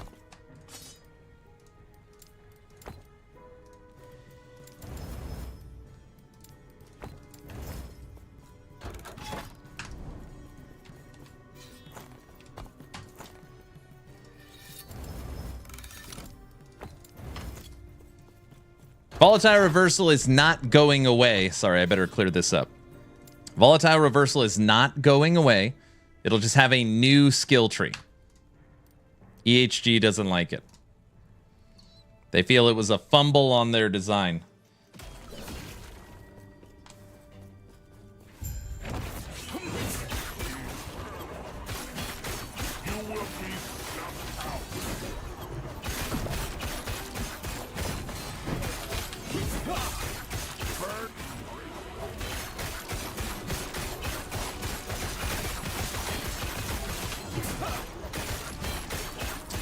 So they hate skills that are like mandatory.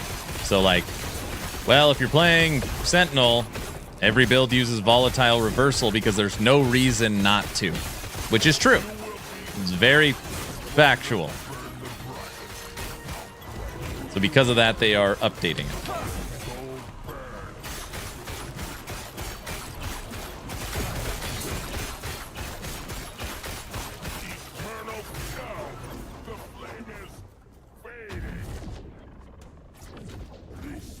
I don't mind meta abilities, but that was too meta.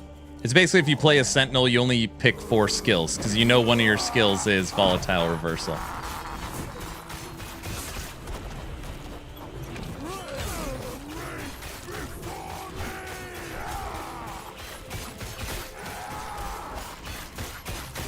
I swear the Harbingers always just sit in the corner. Come over here.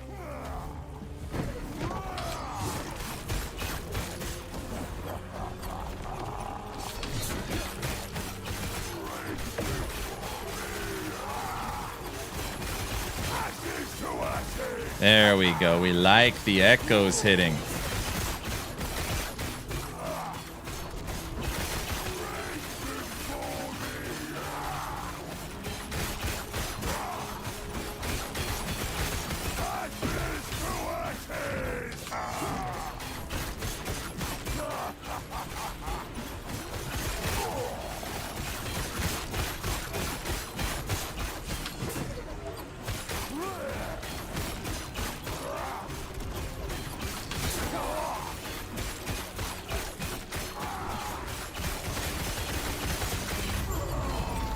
Armor while channeling.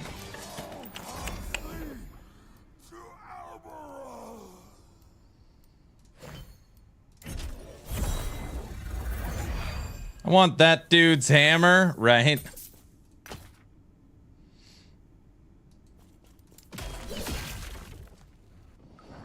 Hopefully they're making other stuff better, not just nerfing volatile reversal, and by the sound of EHG is buffing other stuff to be interesting too. Yeah. Basically what they've said is they are basically giving us a new skill. Volatile reversal is a whole new skill. Okay? Kind of the same theming, but a full new tree. And the power that you would get from volatile reversal has been replaced in each skill tree. So they've gone through every Sentinel skill tree.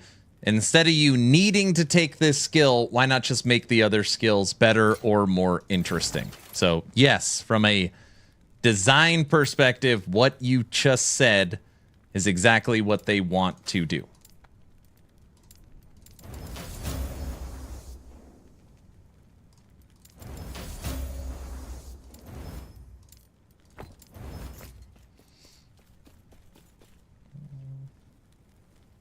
Goodbye, healing hands. Wait, why does healing hands need volatile reversal? I don't understand.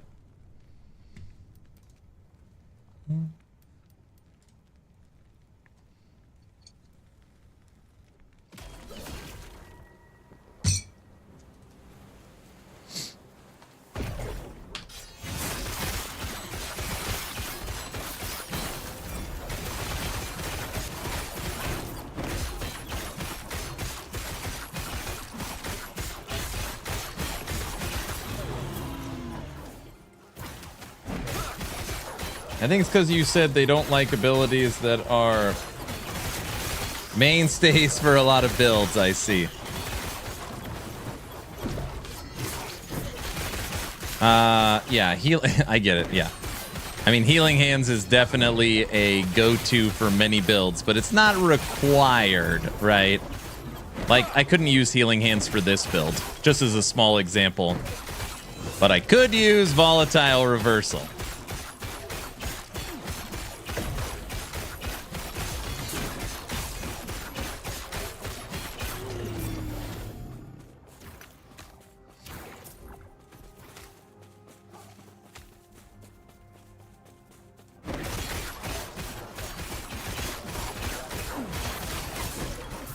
But I mean, from a design perspective, they're not wrong. I mean, if you have 30 options for skills and it is required that you use this one, that is very bad game design.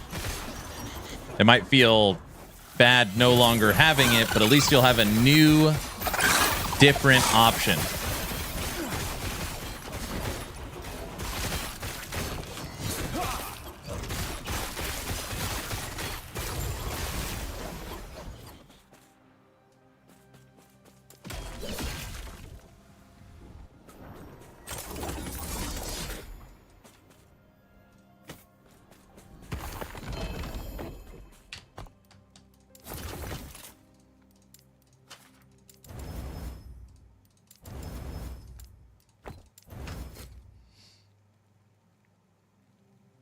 You know what the ability needs is a leap, a jump. Leap's in Primalist. That's the wrong one. You want leap to come to Sentinel?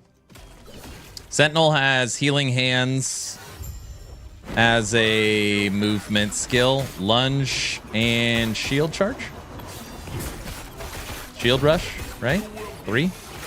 Oh, and void cleave. We're using void cleave as a movement. No, and smite. 5? I think there's 5 movement abilities in Sentinel.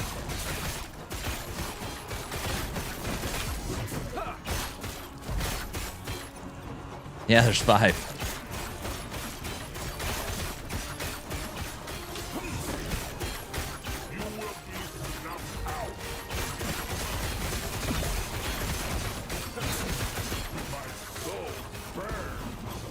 My soul burns.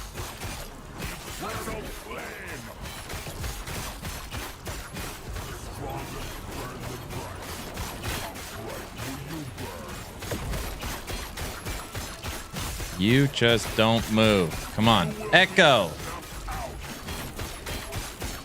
No, no echoes.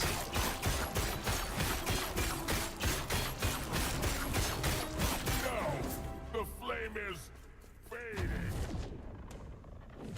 Why do you fight? Spin to win. Leap is classic.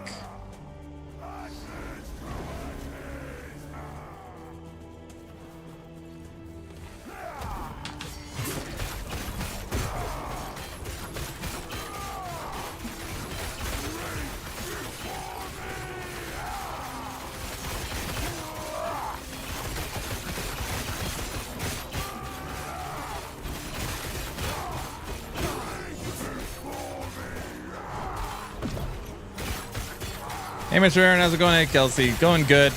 Today playing some Echo Spin to Win Void Knight.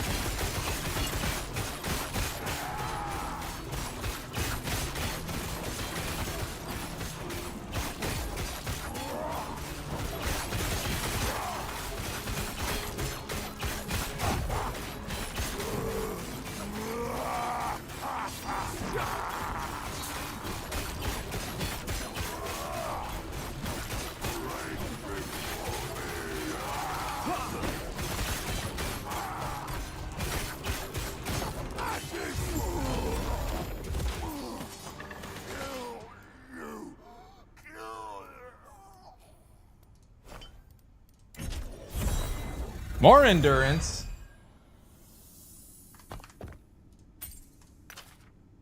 Relic. Logie's bad roll.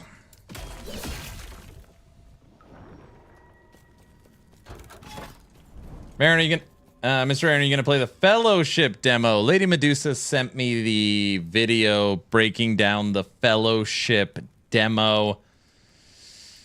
I don't know. I watched the long trailer for the game. MOBA's not really my style. We'll see. I've got to finish up 3 more. Oh, I got 4 videos left for Last Epoch I need to finish. Once those are done, we'll be on Monster Hunter Wilds. When Monster Hunter Wilds is done, we will be on Dragonkin the Banished. Once Dragonkin the Banished is done, we'll be on No Rest for the Wicked. And then once that's done, maybe some Fellowship? I don't know. When does it actually drop? By the way, playing Beastmaster for the first time ever, and it's one of the fastest for leveling and fun. And you could jump. You could jump around.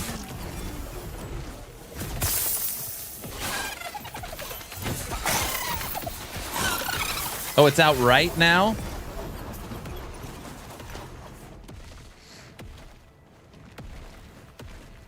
Has anybody played it?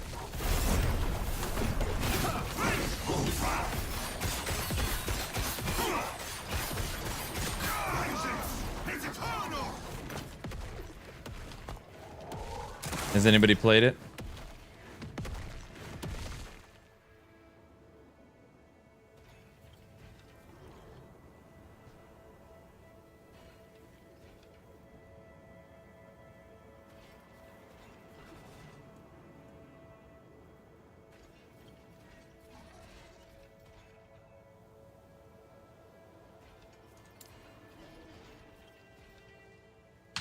Fellowship? Oh, jeez. Is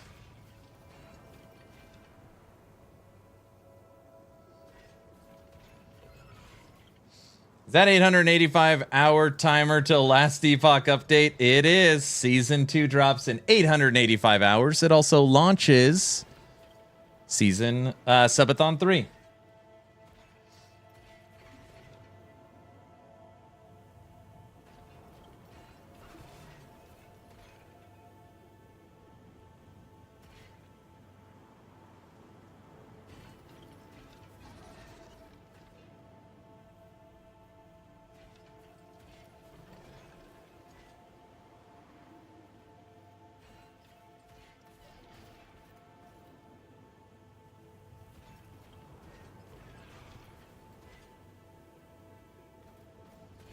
Ooh, I'm having breakfast with my mommy tomorrow.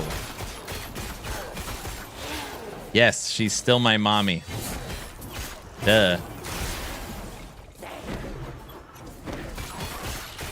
Lady I was talking to at Newegg literally just told me to go screw myself. Oh my gosh.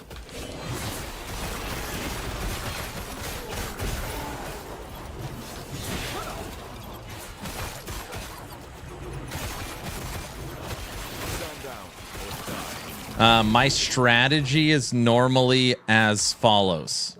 I get my stuff from Best Buy because it is a local store and has a decent return policy, but I price match everything to Amazon.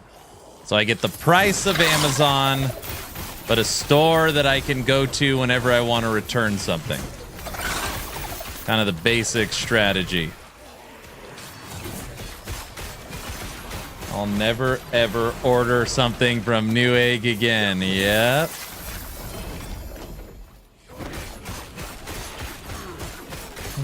Black Flame, how are you doing, sir?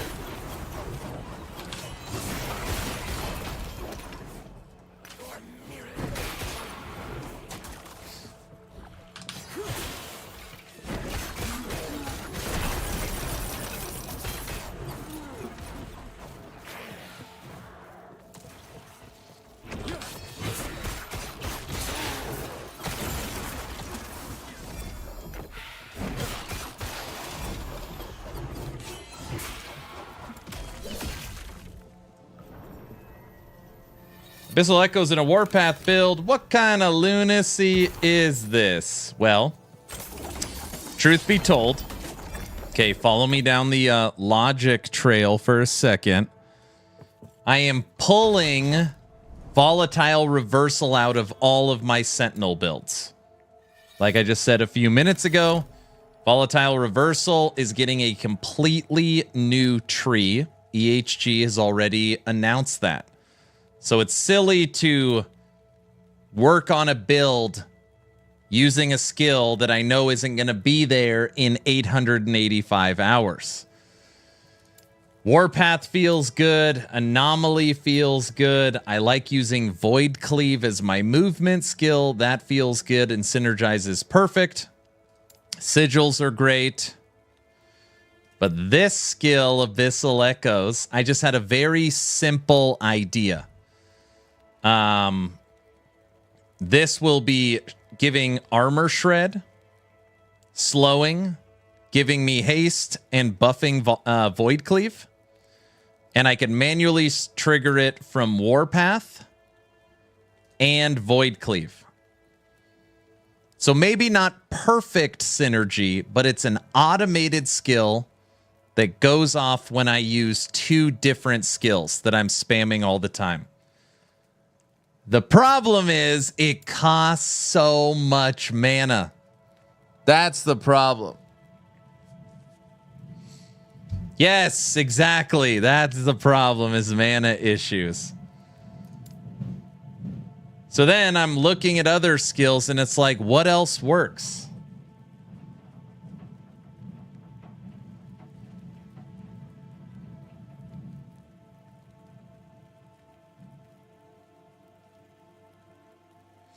So I'm trying to find a fifth skill. No.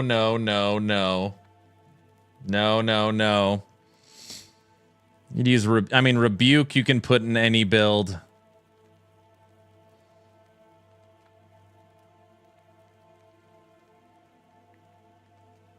Yeah, you could trigger Smite.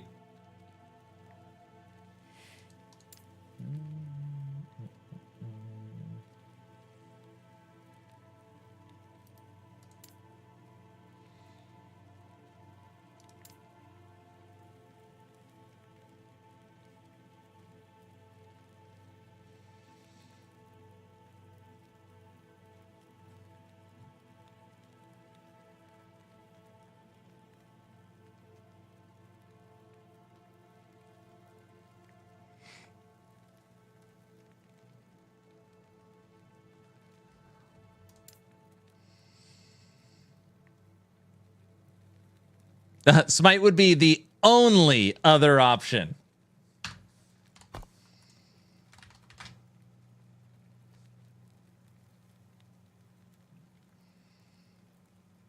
Smite's base is converted. So Smite's base is converted to Void, but Smite no longer heals.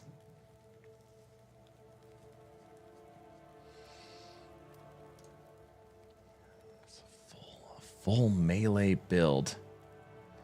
Do we know if the Paladin tree is updating too?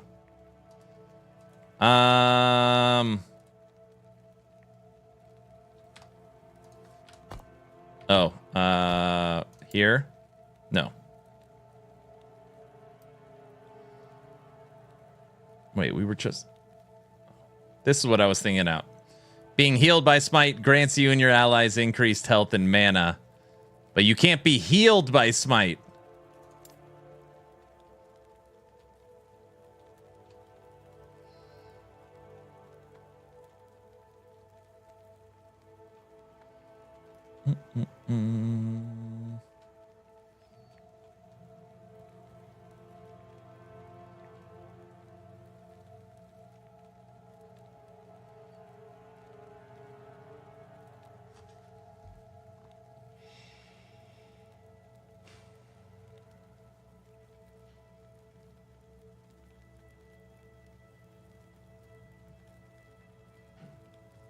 You need Smythe. I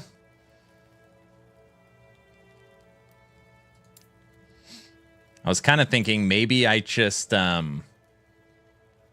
keep Abyssal Echoes. Mana's fine if Warpath is triggering it. For the most part, we can maintain all boss fights. But we cannot maintain it when Void Cleave is triggering it. You hit too many enemies and I use Void Cleave too often. So that doesn't work.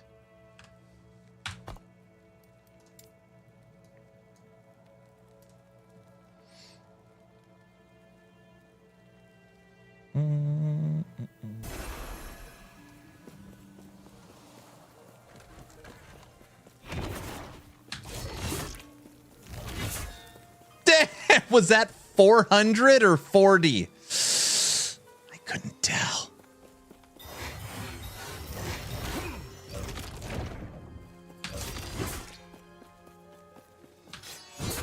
Okay, hold on. I couldn't tell.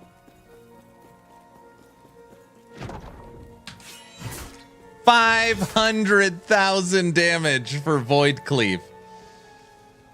That's a spicy meatball.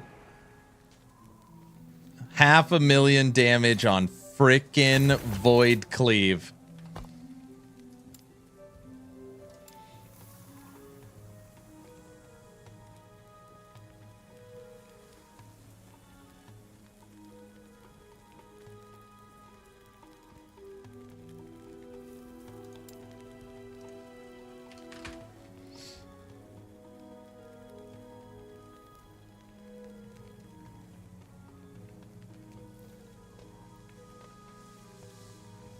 What is this man cooking? No, I'm just trying to figure out a fifth skill.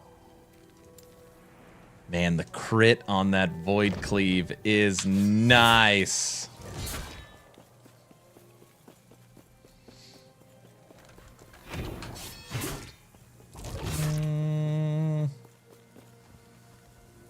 Which tree for a Forge Guard? My bad. Do we know which tree is getting the two-handed and the shield? Yes, Forge Guard.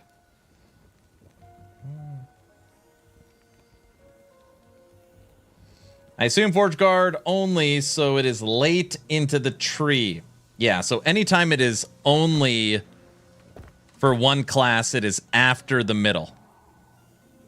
It's after the middle. So it's after the chain. It's in this part of the tree for Forge Guard. I mean, this is okay. This isn't a leak because the HG has already said this. Every... I think... Everything is getting tweaked or touched. Yes, that's what she said. So,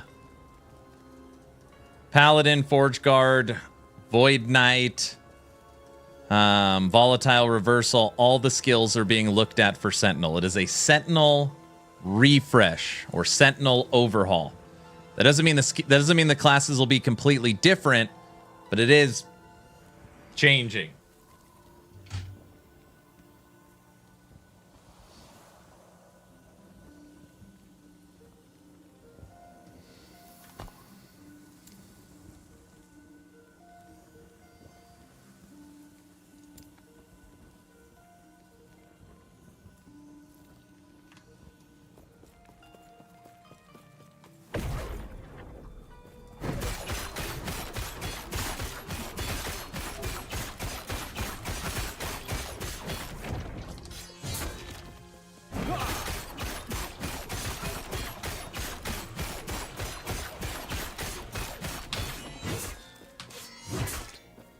Damn, Void Cleave does a lot of damage. I didn't realize it was ticking crits for over 500,000. That is very interesting.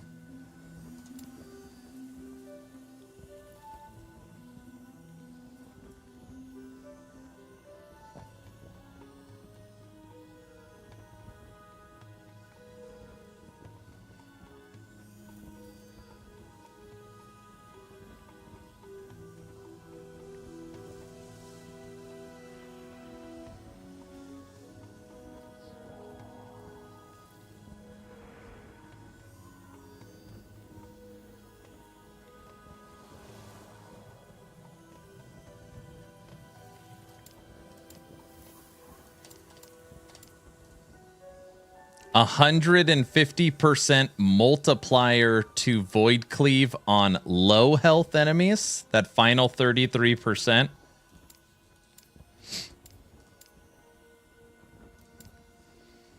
So you manually cast, hit them with Abyssal Echoes, and then you hit them with Void Cleave. Very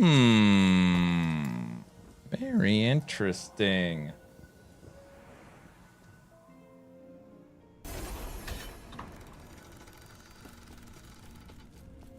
Thanks for the info. Didn't know it was Forge Guard. Yeah, it's Forge Guard.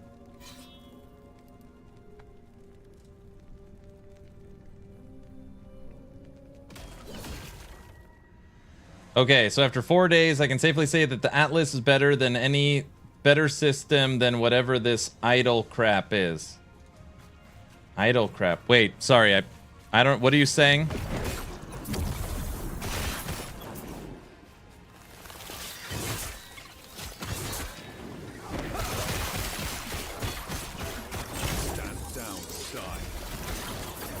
Brow, did you ever try the build with the frickin' mace that makes it where Void Cleave no longer has a weapon requirement?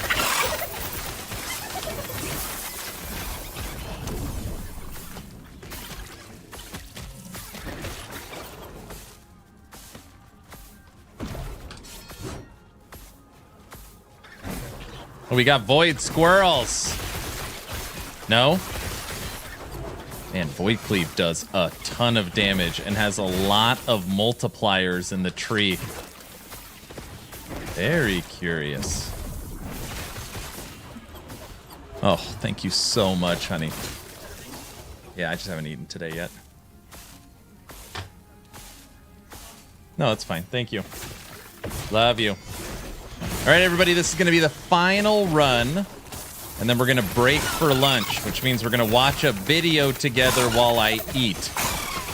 And it's just a small, little, terrible meal. It's not anything. Like, I'll eat it if I have to. Like, it's nothing to write home about. It's just a... You know, as a Sicilian, it's just some spaghetti, meatballs, fresh sourdough. I mean, I'll eat it. I don't want to eat it, but I will.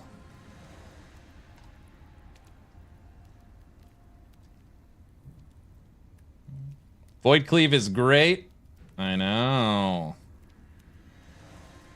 For PoE 2's event, there is no Atlas. It's idle system like Trials in PoE 2, but for mapping. 100% trash. Got it. Yummy. Looks yummy. Stand down or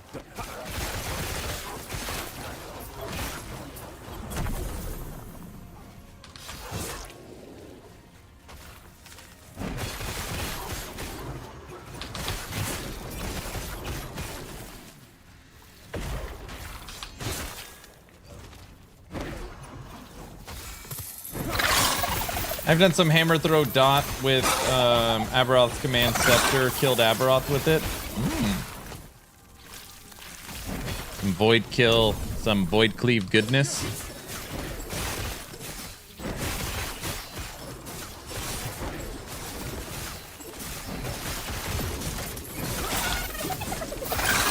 Chris Wilson is gone. PoE will fall. Long live Ellie. Oh my gosh.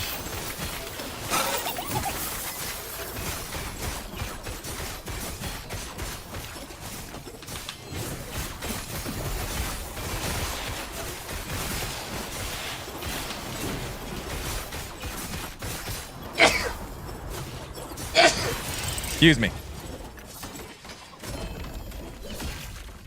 Hey, Brow, this whole week so far, or the weekend, I've been playing COF. Look. See?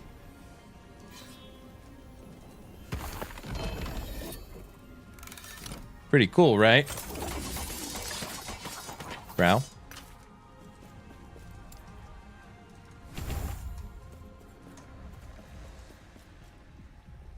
All right, everybody. Ew. What do you mean, ew? What's wrong? Ellie needs to get a better balance for more diverse builds, and it's golden again. Huh. Commander, I feel like the one thing Last Epoch does extremely well, it is build diversity. I think it is unbelievable. I think the question is your target. So if you're saying Ellie needs to work on build diversity because only, 2 builds, 3 builds can do 1,000 corruption, sure, that I agree with. But Last Epoch's definition is 300 corruption, whether you agree or not. And there's probably 100 plus builds that could do 300 corruption. Okay. We've been doing something new, and we've been watching a video while I eat, so I just don't sit here and eat in silence. It's ridiculous. Lady Medusa sent me this video. Do you love grabbing a small group of friends and charging? Lady Medusa sent me this video. I don't know what it is. So we're going to watch this while I eat.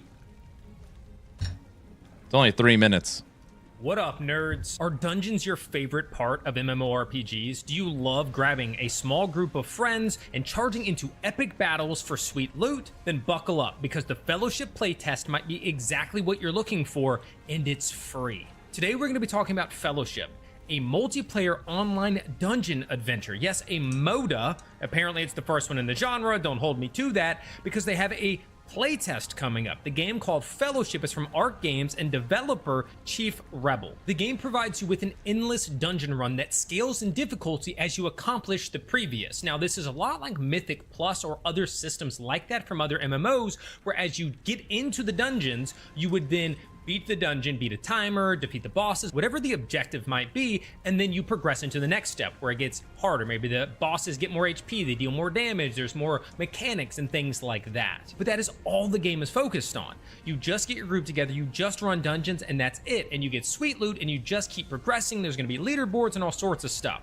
So let's dive in. Starting February 24th and running through March 3rd during the Steam Next Fest, the February edition, anyone with a Steam account can jump right into Fellowship and test it out. No special invites are required or anything like that. You can just assemble a party of 4, each of you taking on a different role. You can choose the normal, the tank, the healer, the DPS, the Trinity, and then just plunge into challenging dungeons that grow harder each time you beat them. It's like the endgame content right now and other MMORPGs, except for it's just straight away from the get-go, no grind required. The game offers fast-paced co-op because each dungeon run is designed for quick, intense battles, perfect for fans of small group MMO action. They did say that some will be about 30 minutes, so we're not talking like 10-minute or 15-minute fights or dungeons, rather more like the 30-minute realm, but some might go a little bit longer and some might be a little bit shorter. Another beautiful thing about this is the endless scaling difficulty. The dungeons just keep getting tougher the stronger you... I checked to see if exclamation point ad was in the title. I don't know if this was an ad. You get. So every victory unlocks just another way for you to improve yourself and get stronger and just take on the next challenge, which is something I enjoy. And with any game like this, there has to be epic loot. So you earn gear, gems, and mounts that boost your characters and allow you to customize your playstyle even further the more you play and the better you get. And an exciting part of this is that the studio behind the game, Chief Rebel, like I mentioned before, is actually made up of a bunch of industry veterans. So the people behind this game come from World of Warcraft, Battlefield, Diablo 4, and a lot of other games that you've probably enjoyed playing in the past, and so they came together and built something totally unique, a MODA. Oh, and I didn't mention the time. So starting on February 24th at 10 a.m. Pacific, that's 1 p.m. Eastern, you can play up until March 3rd, 10 a.m. Pacific, 1 p.m. Eastern. So same time, starting at 10 a.m. Pacific on the 24th of February through 10 a.m. Pacific on March 3rd. Whether you enjoy casual quick play runs or you want to really grind it, there's going to be something for you when it comes to MODA. It's something that I am certainly excited about. So if that sounds like your cup of tea, let me know in the comments. Are you excited for it? What do you hope that they get right? What do you hope that they fix when it comes to other games? Is it something that you think you will actually be able to jump into? Do you enjoy the gameplay you've seen so far? Do we enjoy it? I don't know. All right, so that demo is out right now. I feel like the discrepancy between the abilities is very high. There's some cool things hidden in the skill trees, but they are often so much worse than the meta route that it feels bad. Commander, I don't think it feels bad at all. I would rather hit 300 corruption with Swipe Werebear than play a meta at 1000 corruption. I think this is the problem. I mean, maybe not the problem, but Corruption 100 and Corruption 1000. What is the difference? It's the same echoes, it's the same enemies, and it's the same area. So really, it's just people that want to push that high because they like the challenge. I would much rather lean into the fun than lean into, you know, whatever you have to do to get that high. But it's just, that's just my personal opinion. And Commander, just so you know, like, game balance is unbelievably important to them. They've already said Frostclaw, Spark, I think Ballista. There's a lot of these things that are going to be super reeled in. And that's just going to come with, you know, every season that launches, they'll balance and work this stuff out. It just comes with time. Like, you know, they've only had 2 cycles so far. So it just, you know, I think the balance will get better and better. All right, we're now going to look at a trailer for a game that, while I continue to eat, that Rotten Gamer sent me. He said, Aaron, you got to watch this.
Rotten Gamer messaged me and said, you should take a look at this ARPG pirate game. I played the first game in 2015, and this looks even better. Demo is coming out tomorrow on Next Fest. Next Fest, so you could be a nice game filler before Ellie's season. Where's the ARPG? It's in here. Look. See, you've got stats and gear. I don't know.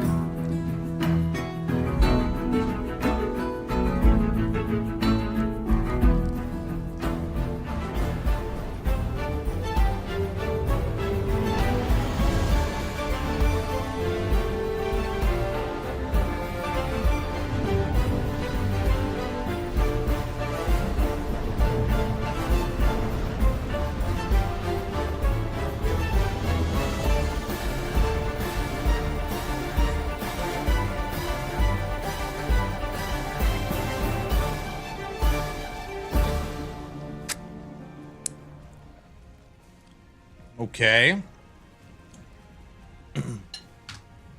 This looks really interesting. You love pirate games? You know what it reminds me of? I saw a video yesterday. I swear this is like AI listening and hearing everything. I saw a video yesterday that there are people that build miniatures of pirate ships with functioning cannons, like that are remote controlled, and they like fight each other. I'm not kidding. There is a remote control pirate ship tournaments with functioning cannons. That's what this reminded me of. We'll watch one more on this.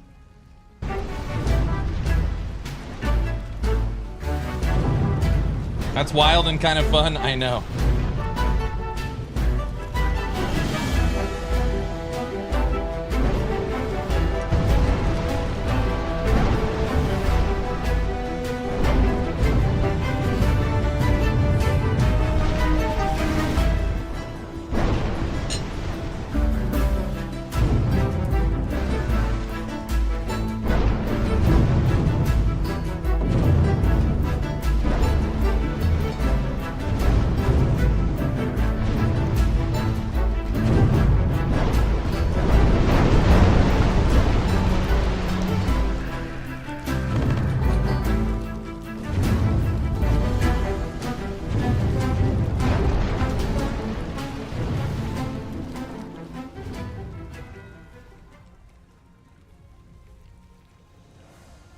Reminds you of a tabletop game you played? All right, let's see. Has anything else been sent to me we can watch?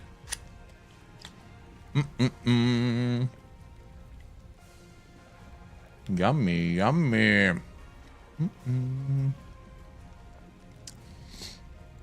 People send me stuff all the time.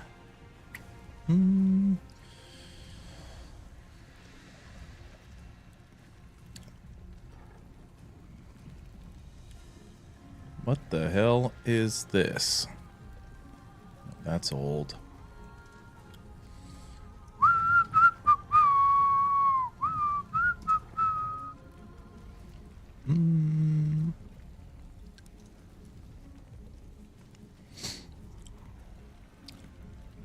Oh my gosh.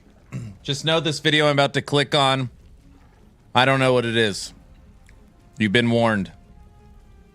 Sent 2 days ago. How to make a CPU. First, get a rock. Then, smash the rock. Now, you've got 98% concentrated silicon dioxide. Now purify it to 99.9% pure silicon dioxide. Purify it to 99.9999999% polysilicon metal. Put the polysilicon ingots into a crucible. Heat the silicon ingots to 1698 degrees Kelvin. Take a small seed monocrystal and dip it into the vat of molten silicon. Slowly pull the crystal out as it cools. Now, you've got a monocrystal of pure silicon. Next, cut the monocrystalline silicon ingot into thin slices. Now you've got pristine, freshly cut silicon wafers. Dope it with some boron or phosphorus. Put photoresist on the wafer. Take your chromium-etched photolithographic quartz mask and shine a laser beam through it onto the wafer. The shadows produced by the photomask will control the location of highly localized chemical reactions on the surface of the silicon wafer. Now develop the photoresist. Acid etch the exposed parts of the wafer. Wash away the leftover photoresist. Now do some homoepitaxy, heteroepitaxy, pseudoepitaxy, diffusion doping, copper interconnects, chemical mechanical polishing. Now you've got a finished silicon wafer. Cut your silicon wafer into pieces. Now you've got unpackaged silicon dies. Locate the pads on the silicon chip and attach bond wires, or use the flip chip method. The bond wires provide an electrical connection between the pins on the chip package and the pads on the silicon die. And that's how you make a That's how you make a CPU. All right, I'm done eating. Simple. I know. Why didn't they make it harder?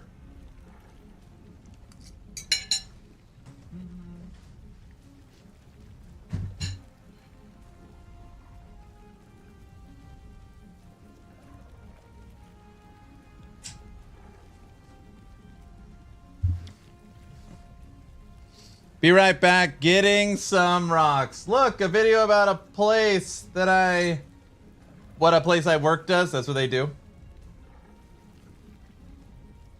Go get some rocks.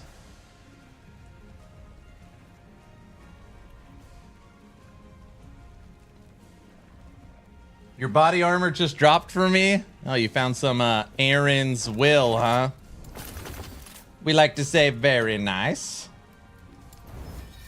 What do we got? Armor, physical, mana.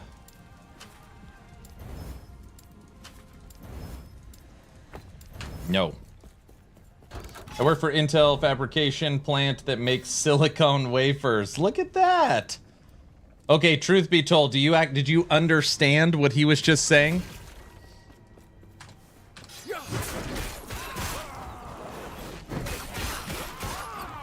Was it accurate?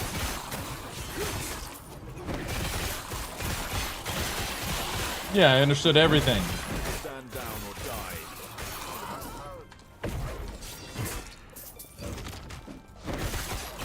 die. All right, who's gonna try it first?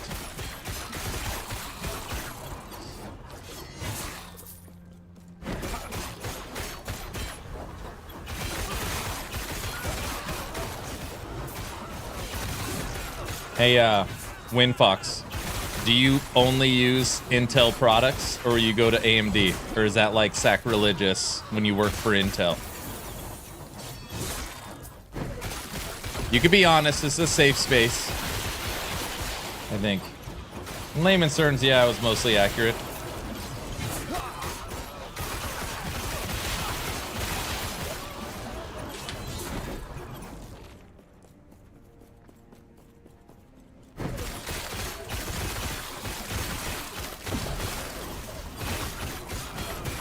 Stand down or die.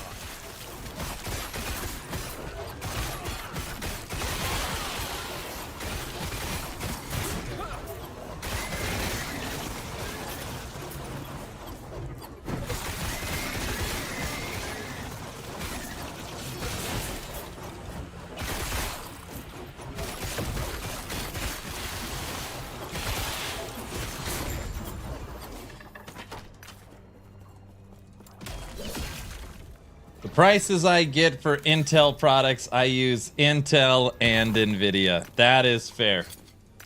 That employee discount, huh? That employee discount.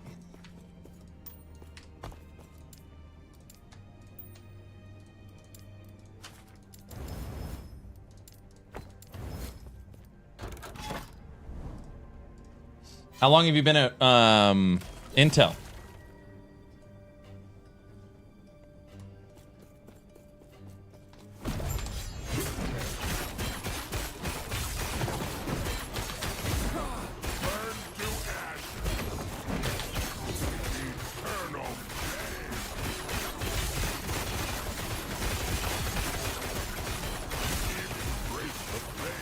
My new computer would have cost on average $3,000. Got it for $1,800.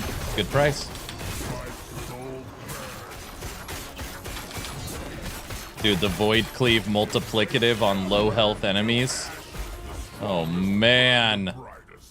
150% multiplicative damage on Void Cleave when enemies are under 33% life. We like to call that very nice. We don't have kill threshold, so that is our kill threshold.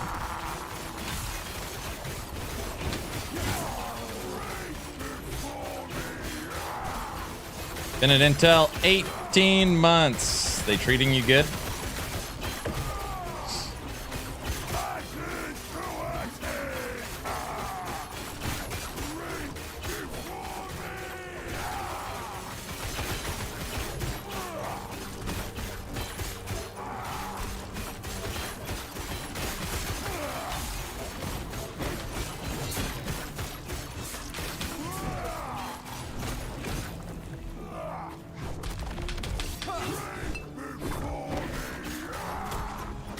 So much mana.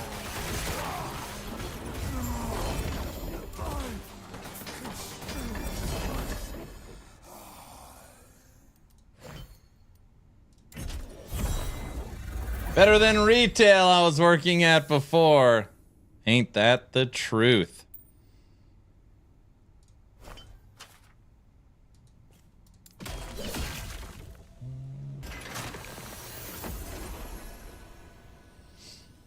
Good old retail.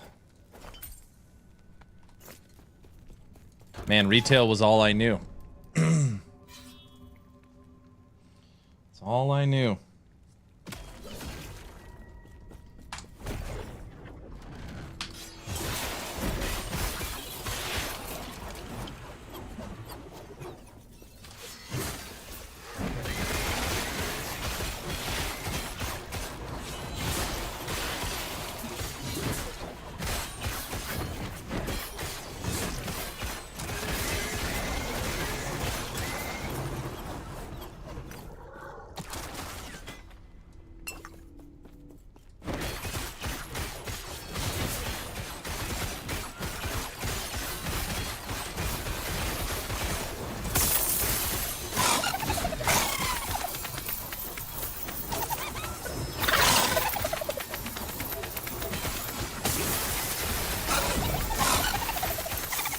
Lizards.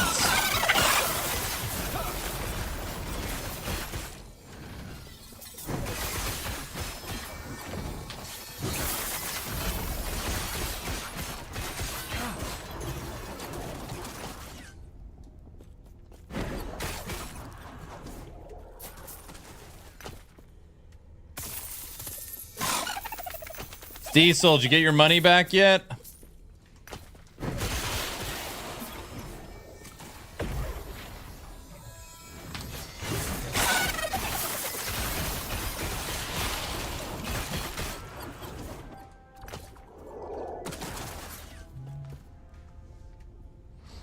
You and I have the same birthday. Lots of big things going on in March this year. March 19th? You're a March 19th birthday? Sorry, I heard you mention your birthday on the recent VOD you dropped on YouTube. March 19th. How difficult is it to play Void Knight versus The Looming Change? I mean, I don't know. You gotta remember that, like, you know, I haven't played 15 masteries leveled to 100 in endgame builds on the test server, right? I have played a few, but normally I'm there just to help find bugs and test things out and see what's coming and give feedback. So as far as like builds and balance, you know, I could tell you the Sentinel is going to feel refreshed. It'll feel refreshed. It'll still feel somewhat the same, just refreshed. I know that's not saying a lot. Nodes moved a little bit here, changed here, more points there, added a node, removed a node. You know, just like stuff like that. Like they're refining a lot of the Sentinel. With the big thing being adding power back into the skills because of the power you lost in volatile reversal.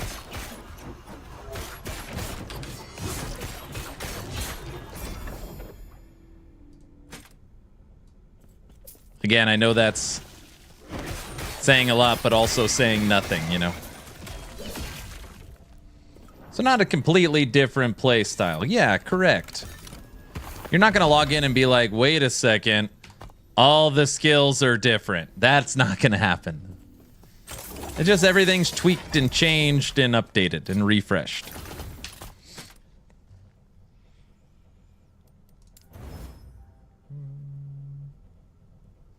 Yep, March 19th, the big 36. Oh, we're pretty close in age. I don't want to talk about March 19th. I don't want to talk about it. I'm not ready. You hear me? I'm not ready.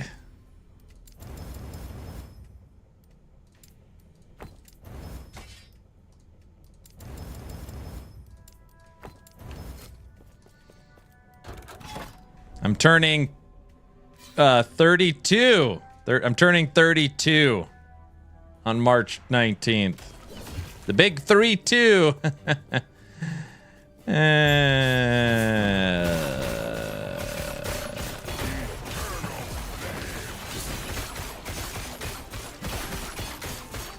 Yes, I just ordered a Turtle Beach 700 Gen 3 from Best Buy. Is that a solid headset? I don't know. I don't use headsets. I only use my headset for podcasts.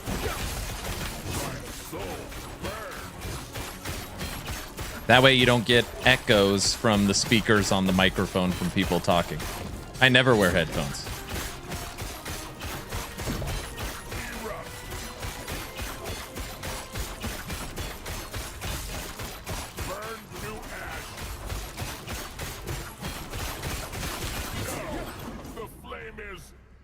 I won't reveal my age, but having seen 44 March 19th, I'm sure it's a fine day. Fine, I'm turning 40, okay? Not turning 32, I'm turning 40.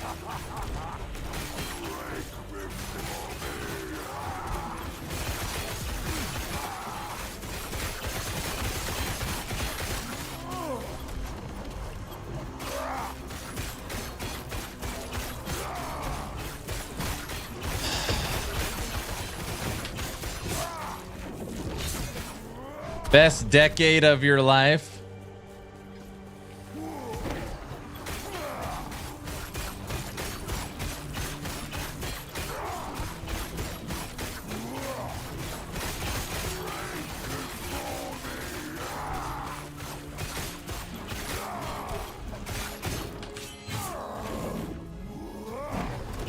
Oh wow, on Twitter, Ellie confirmed that GIF is a skill cosmetic.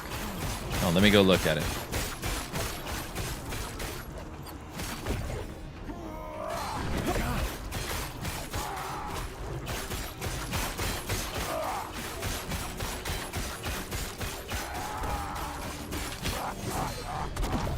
Oh my gosh.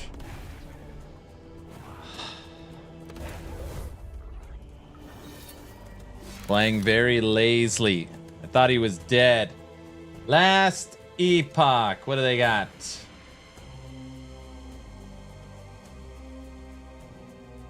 Oh, crap. Well, there's one cat out of the bag. Blame the fly.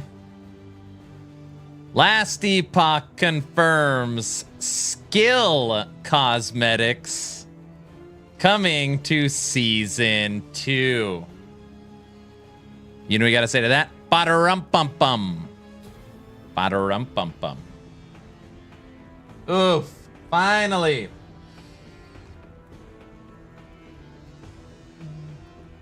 Since COVID, birthdays or days seem irrelevant in a sense. Maybe it's just me. Not due to COVID, but due to what came with it in the first year. That's what I love about living in Idaho. COVID doesn't exist here. It's nice. Finally, was wondering when those are coming out. Confirmed! I can unzip these lips. Skill cosmetics coming to LE.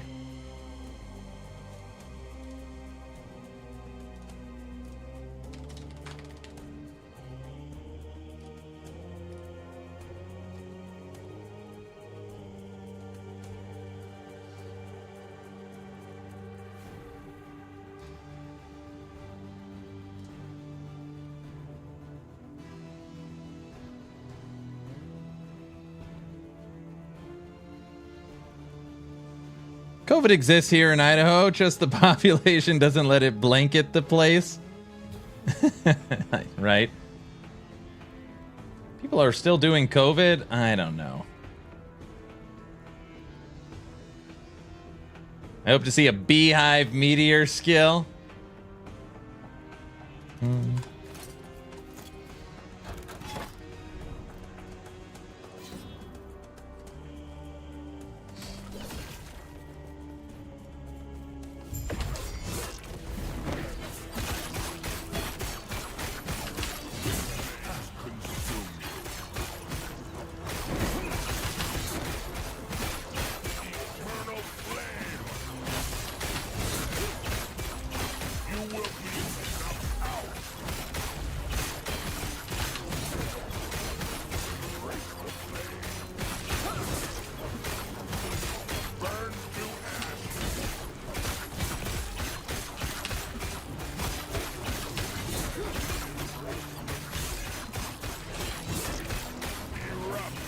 COVID won't be bad in Idaho until it it transfers over to potatoes. Then we're in trouble.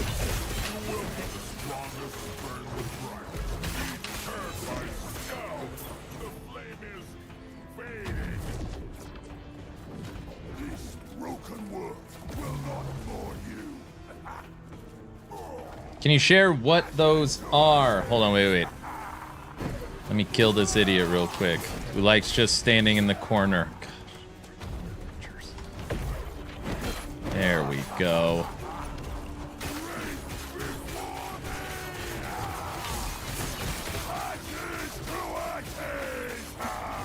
Rawr, ha, ha, ha.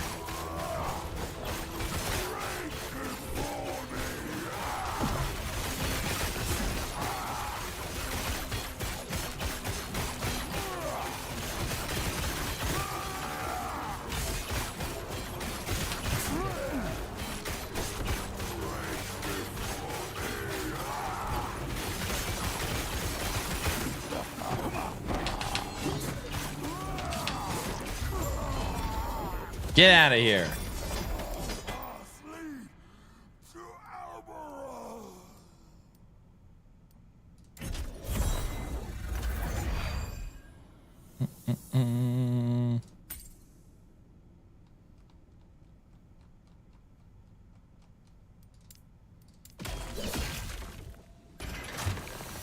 A Sharknado?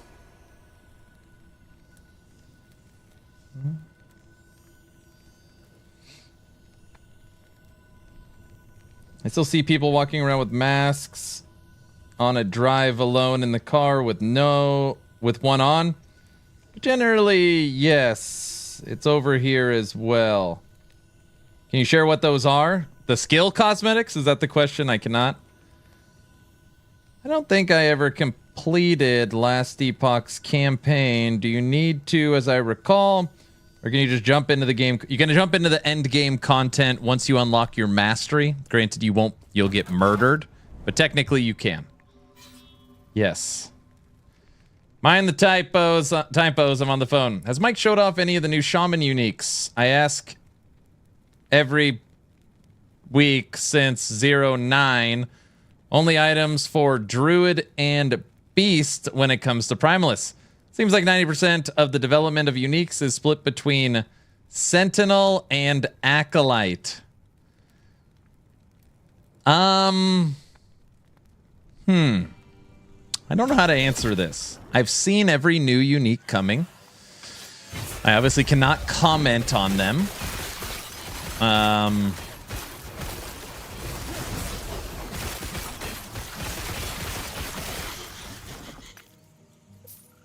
Shaman.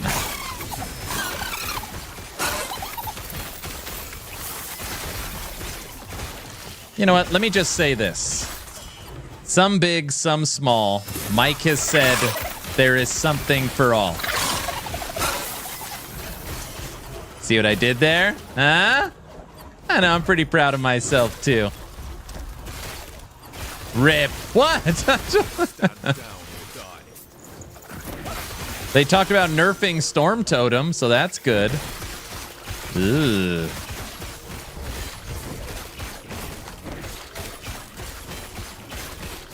Every class will be happy, even if they don't get a unique. Oh, you know what? I lied. Shaman's getting some love. Yeah, Shaman's getting some love. Shaman's getting some love. No, I don't want to do that yet.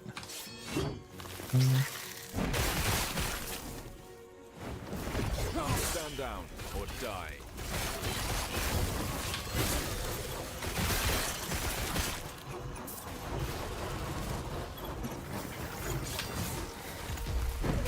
Oh man, I want to talk about season 2 so bad. EHG, it'll be good for marketing. Let me talk about stuff. Come on. EHG? They're like, no, you're officially in trouble.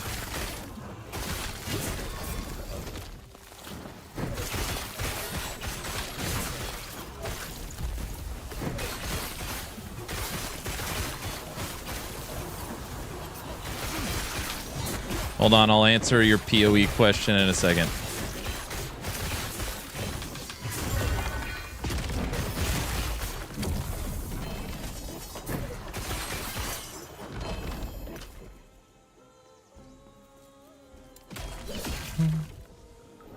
When will the game add nunchucks so I can finally complete my Ninja Turtle team? Oh my gosh.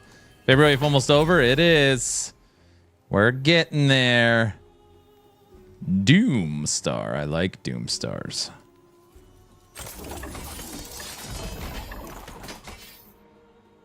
Would you say that leveling in LE is much more fun than PoE 2? Okay, leveling funness. This is a very, this is more complicated than people probably know. Okay, one, in a live service game, follow me for a second, okay?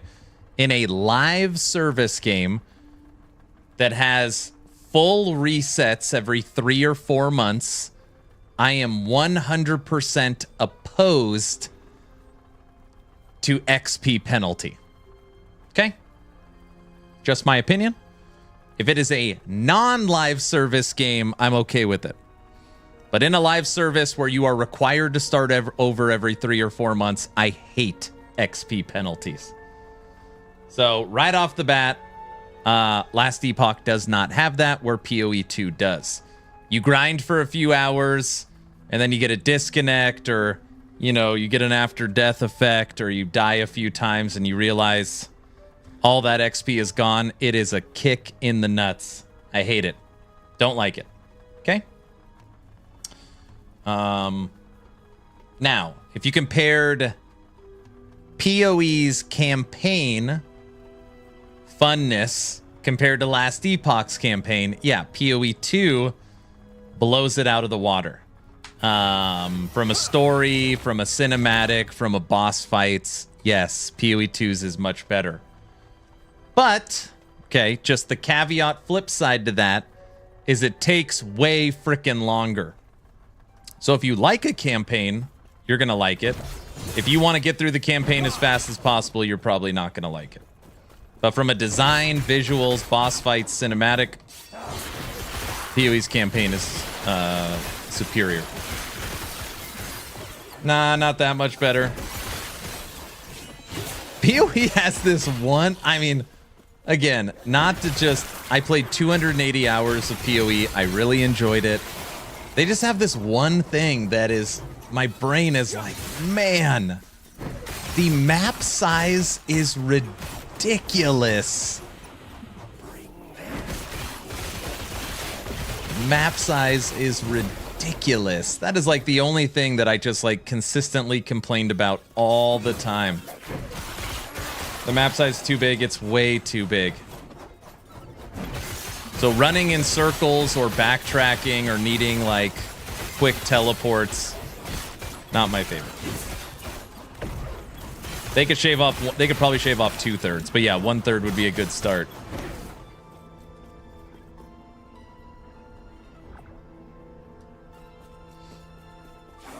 PoE 2 is awful about map traversal, feels awful. Yeah, it's terrible. Also, you're slow. You definitely get up to speed quicker in Last Epoch, especially if you're using leveling uniques, and you get a movement skill very early. If you're playing a rogue, you could take shift very early. The Last Epoch, I think they trade blows in some areas.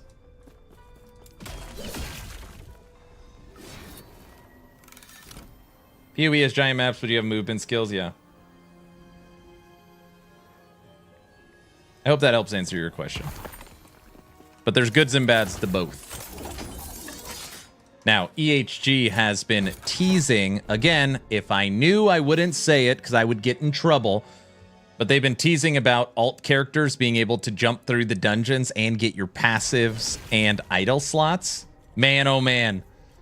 If they make that decision, that means you only have to go through the campaign once every season. You'll never have to do it again. Stand down or die.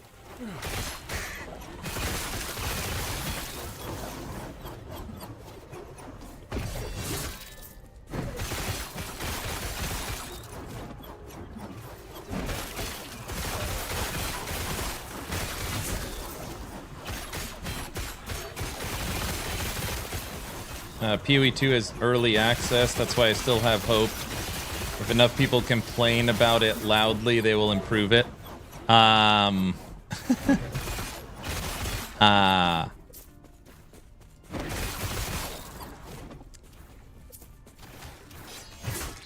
don't know. Listening to all the interviews Jonathan Rogers has done, talking about the future, what they want to do, I feel very sure there's no trade house coming. He said, over my dead body, will there ever be a campaign skip? And instead of making the map smaller, they put in checkpoints.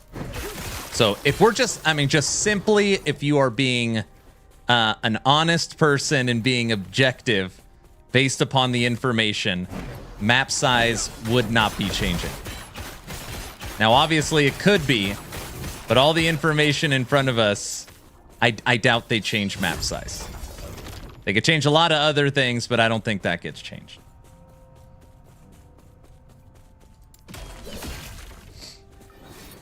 Let me have hope, damn it. Yeah, I don't think skipping the campaign, auction house, or map size ever gets changed in the history of the game. That's my guess, but I don't know.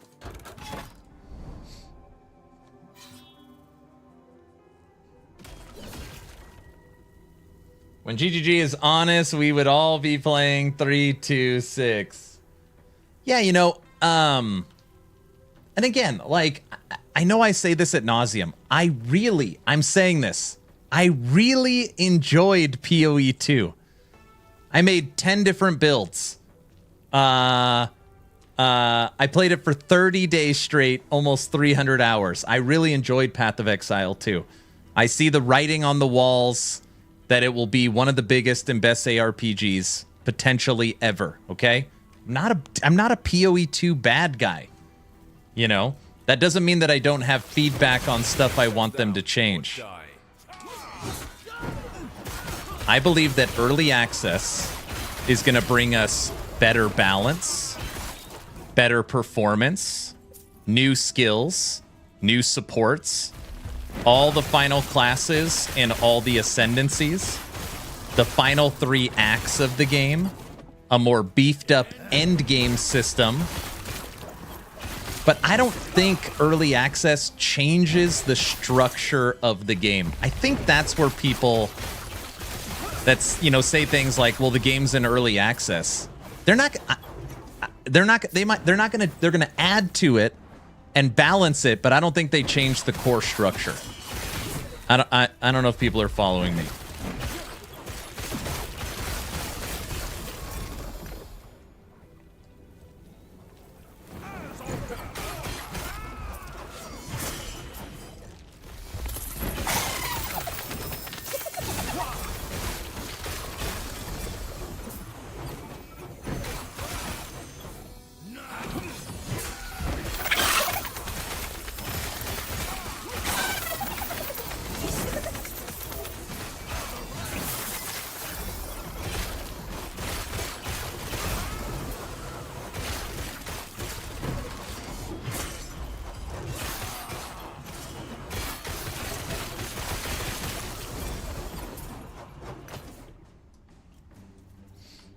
PoE2 will never have the Nemesis egg. Praise the egg.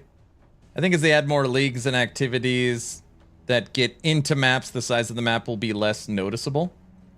You know what I really want, which I think they will add, is a when you get relatively close to a rare enemy, it pops up on your map.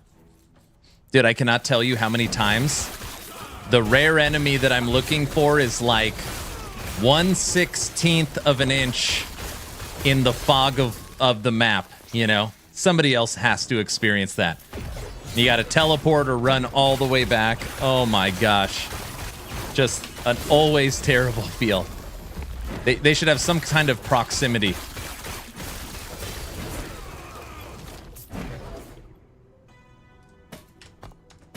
What's up, Logout? Good day, good day. I wish PoE2 felt slower and was more... Wait. I wish PoE2 felt slower and was more movement-based. It seems like that way in the beginning, but by the end, it's all nuke the screen like PoE1. You wish the pacing of Act 1 was the same in Endgame. ARPGs, especially when the meta is fine, just always ultimately become zoom zoom. The real issue with PoE as an ARPG is that it's made to make you grind even more for nothing. Then lose the small thing you get and start over. Me like zoom zoom. Yeah. What do I want in PoE2? I want smaller maps.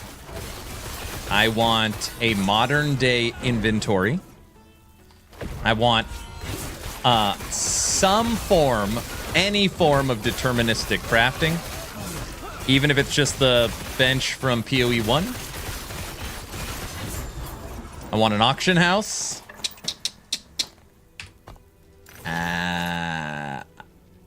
What else do I want? Is that all? Is that too much already? Am I asking for too much? Did you see they had a $75 set of wings? Just to be clear, I don't care about cosmetic prices. If EHG wanted to spend this portal is $180, which would be insane. But if it's like a one of a kind, get it now, I don't care about that stuff. Just to be clear, it doesn't bother me at all. They can charge whatever price they want for cosmetics. People that are bought in and want to support the game would just give them the money. And that's what those kind of things are. It doesn't bug me.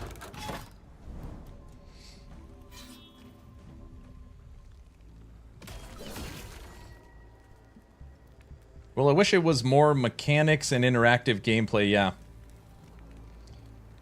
But you're saying, okay, so Silk Avenger, let me see if I understand this right. If you had to pick between... And again, I'm using two polar opposites, okay? So follow me for a second. If you had to pick between the end game, one button build, you can't even see what's happening of PoE 1, or the end game of like an Elden Ring, you would rather the game be closer to an Elden Ring than a PoE 1. Would that be a fair assessment?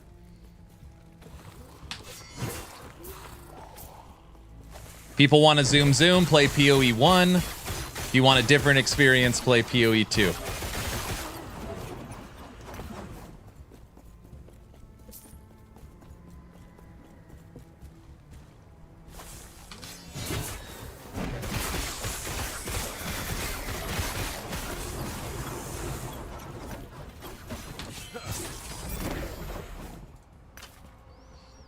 I'm glad there's a PoE 2 and an LE, so I can switch around whenever I get bored of one. Yep.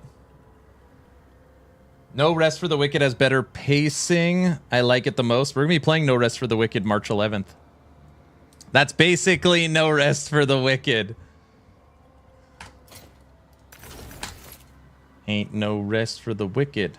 Money don't grow on trees. I got mouths to feed. I got bills to pay. And ain't nobody something something.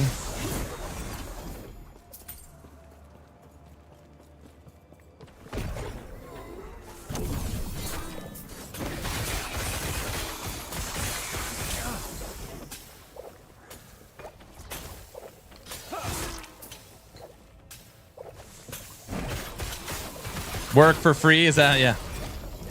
No, you can't go by, you can't go back, even though you wish you could. Yo, there ain't no rest for the wicked till you close your eyes for good. I butchered the word, something like that.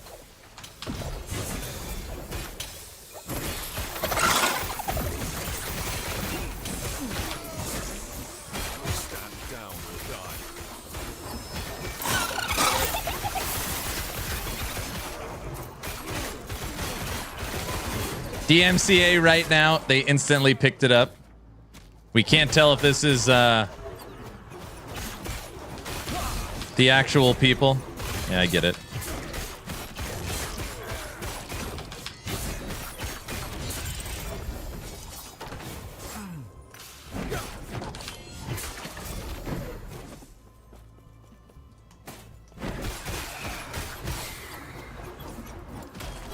Hold on, I want to read this conversation. Hold on, I gotta go pee real quick.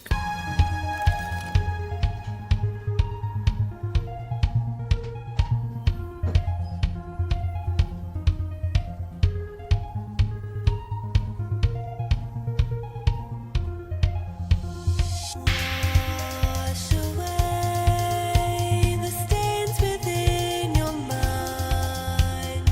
Don't look back, you've left it all behind. I'm not even looking when all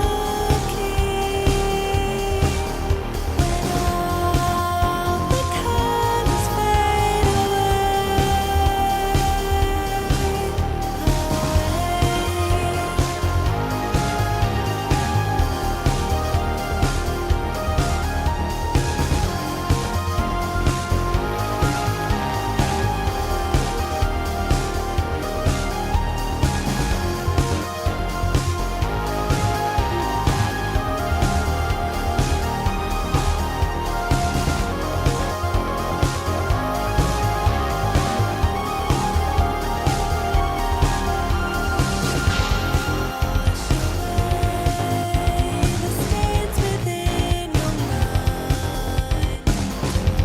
Don't look back, you've left it all behind.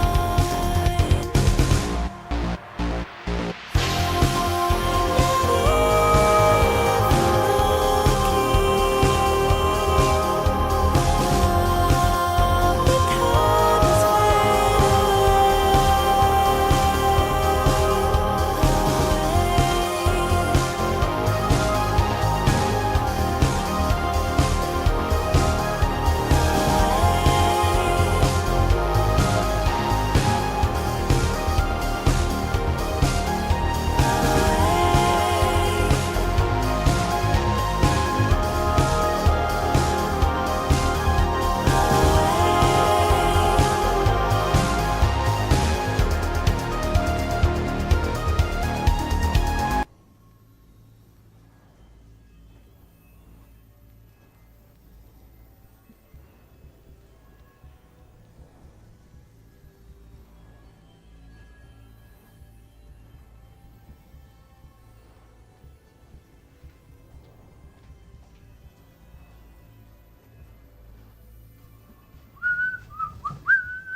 All right.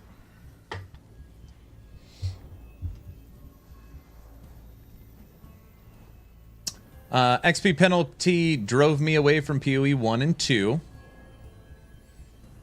Feel like map is a lost cause. They won't improve. I doubt it. Just get good when GGG is honest. Yeah. This whole thing that works well at the moment in PoE 2 are the boss fights. Man, the boss fights are incredible.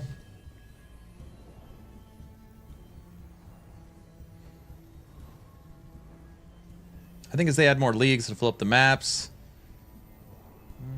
I wish it was slower. The real issue with PoE as an ARPG is that it's made to make you grind even more for nothing. Yeah, and you lose it. Everything GGG initially showed off was PoE 2 being much slower. Yeah, they marketed that way. Well, I wish it was more mechanics and interactive gameplay. Yeah. I like using ice walls and traps, things like that. Yep. I'm buying all the MTX next season. So, Brow, this is a perfect example. You love Last Epoch and you support EHG. So you will support them with your wallet and buy all the MTX regardless of what it is. That's how I feel about Diablo or PoE or Torchlight. If you want to support with cosmetic purchases, great. I really mean it. I don't care the prices. It doesn't matter. If it really doesn't influence gameplay, like, it just doesn't matter to me.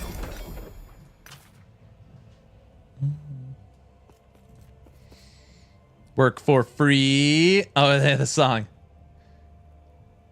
And I only feel that way because Act 1 and 2 teased this. Even if it was my misinterpretation. Yeah, one thing that makes me laugh, PoE gatekeepers complain about cosmetic prices in D4, but cosmetics in PoE are as expensive, and you cannot use them on different characters at that time. You have to buy multiple times over. Aaron's It's Next Fest, I know. Song is a banger. You're going to be broke again. Why are you going to play No Rest for the Wicked March 11th? Is there an update? I answered my own question. Wicked Live is on March 11th, and we expect an update, but nothing dropped. Hello, darkness, my old friend. What's up, Logout? No bathroom breaks. Get back to work. Oh, I love Curse of the Dead Gods. Curse of the Dead Gods. No Rest for the Wicked has better pacing. I like that the most. Yeah, I'm excited to play the new update. We're going to go full Archer, like Frosty LaRue. So we'll play Ellie. We're going to play Monster Hunter Wilds. We're going to play Dragonkin the Banished. We'll play No Rest for the Wicked. And then when that's all done, we might be on to PoE 020 or Last Epoch Season 2. Level of Abyssal Echoes.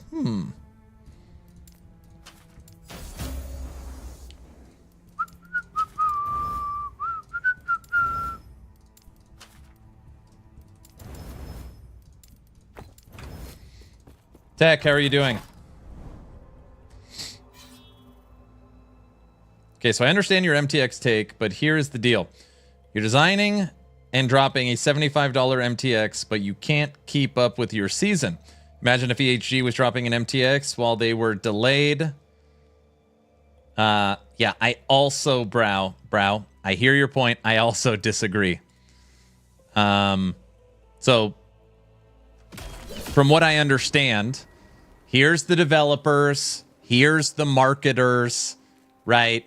Here's the management, here's the finance. Like, there's all these different departments inside of these studios.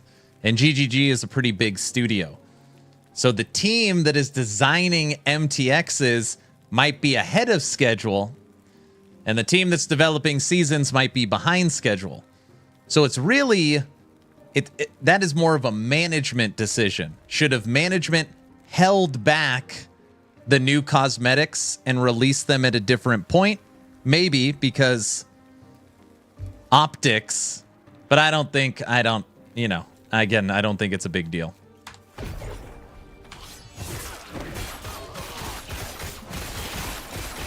Exactly, Silk. I would venture to guess they're different teams.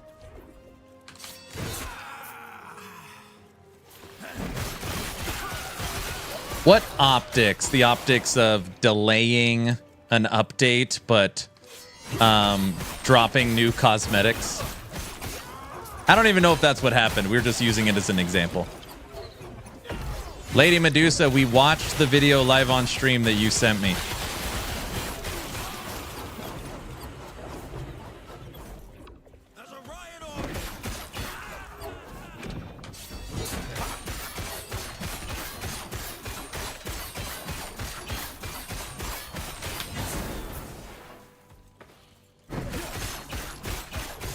Just got home. Nice. Are you gonna play it?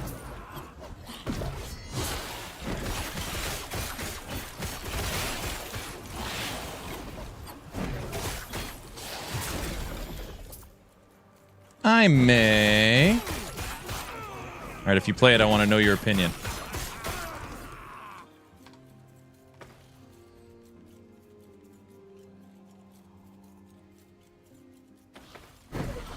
Oh my gosh, I never started the new giveaway.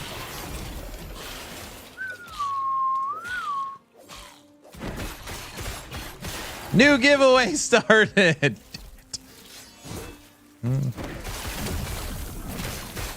I have games I would like to play. Don't say things like that. That ship has sailed for you.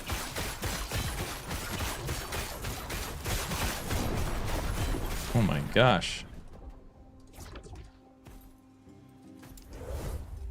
Why they gotta nuke me like that? That wasn't very nice. Yes.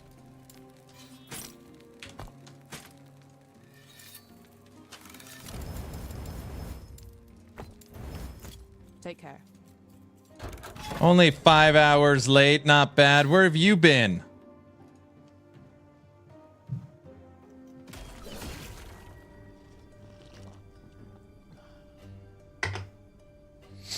Four more builds. 4 more builds.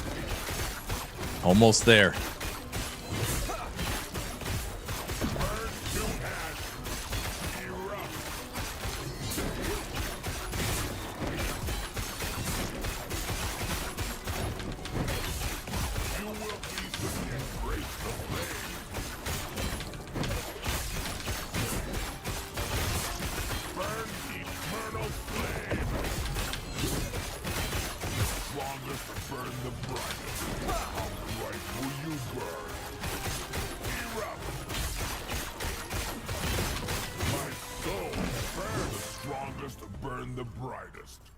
Four more builds for what?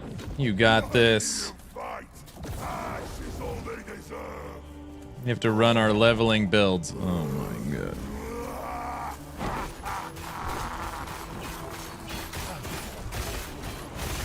Brow. Listen. Okay? Linda, listen. I do not like green eggs and ham. Okay? I do not like them here or there. I do not like them anywhere. You understand? He doesn't understand.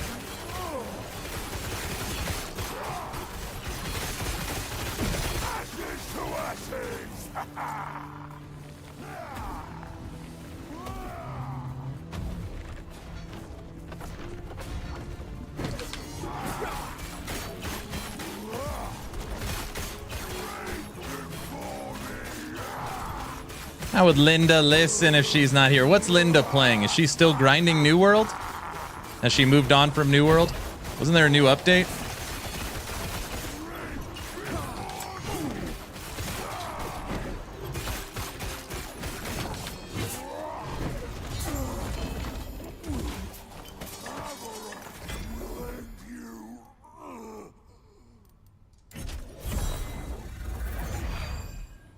I'm going to test it tonight. New update for New World?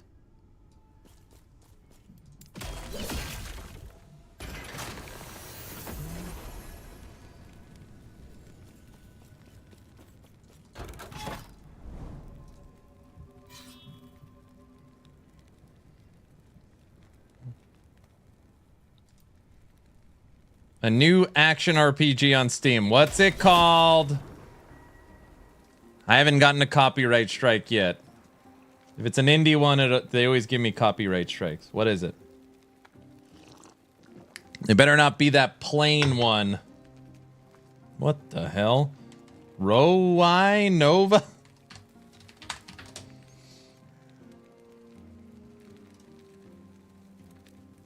This? All right, let's get a copyright strike.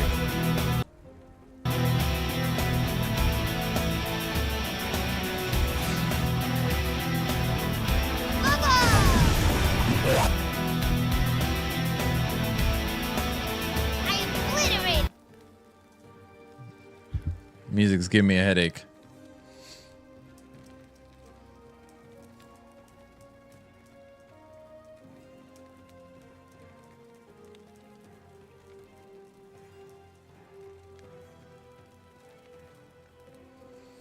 Dude, the PoE skill tree has just taken over every ARPG. All of them.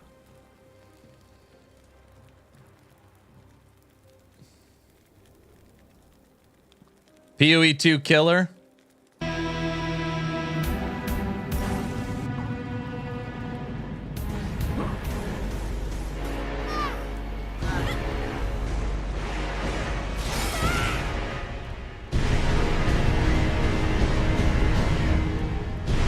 This does not look good. What do you mean? It's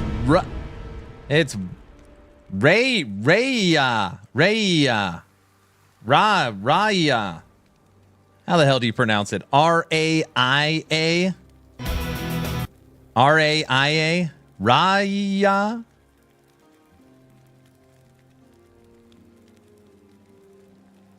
Hey, Tech. The video pinned at the top of chat, my Holy Trail Paladin. Watch the intro. You gotta watch the intro. Oda, don't just stand there and throw me a spear. You have to give it a like, Tech. I told you you'll like it. Aaron is having a stroke. Call the wife. It's Ra. I'll watch it now. Ra, yeah. What's wrong with all you guys? Are so mean. Okay, that looks good.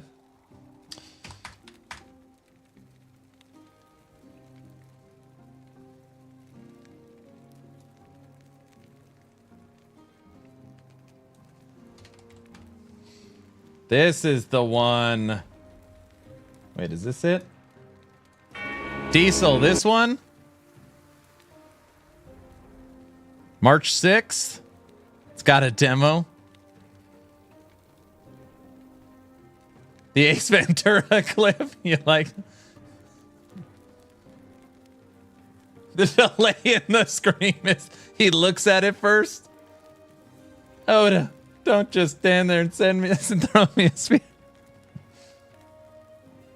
Not demo now was the test mode. Wait, Diesel, this is it though, right? Where's Avalanche? I know, it's hopefully it'll be ready tomorrow. I'm also going skiing on Thursday. So that should be something. All right, copyright strike number 2. Let's watch this. This is a In the Darkness is a classic dark fantasy. It's an action RPG with hack and slash combat mechanics, allowing for customization tailored to your playstyle.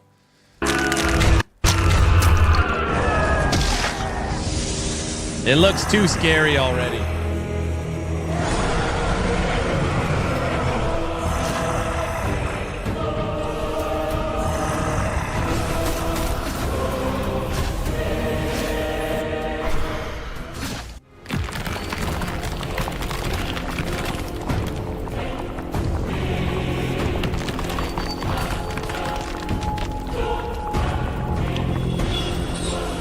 Dragon Quest 2 is fun. I played closed beta. Nice.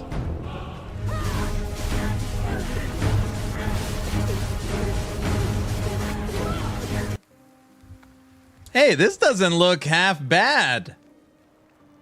There's a naked Lilith in it. I didn't mean that doesn't look half bad. I mean the gameplay doesn't look half bad.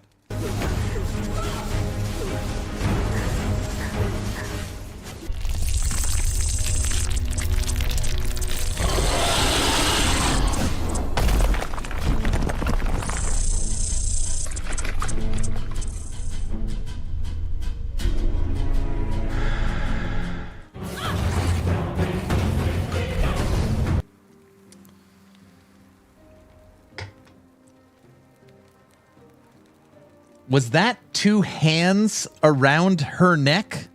Hold on. Wait a second.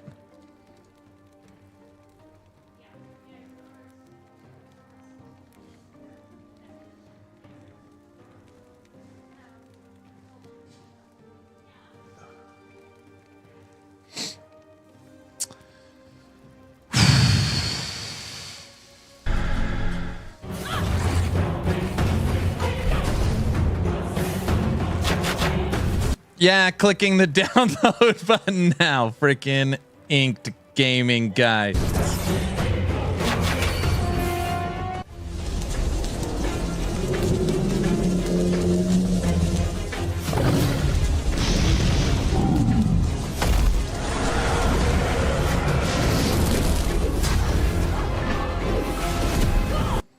Okay, come on. Hold on a second. Hold on a second.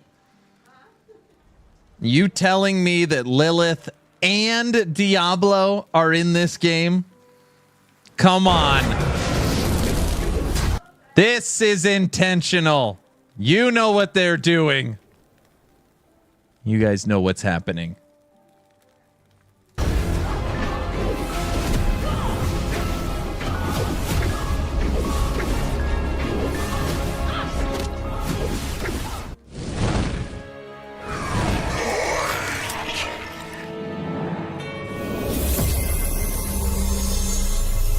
Do I even need to say it? Do I even need to say it? Is that Anarius? Is that Tyrael? Come on. Come on.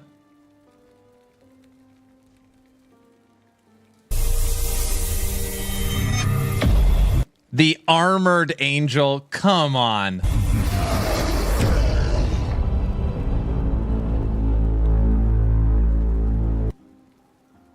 We need Deckard Cain, an old guy, giving us some tips.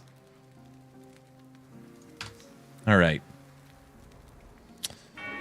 Okay, this is officially on my radar. Has anybody played the demo? Can anybody tell me anything? PvP with online co-op? What? What? Diesel, why didn't you tell me about this one?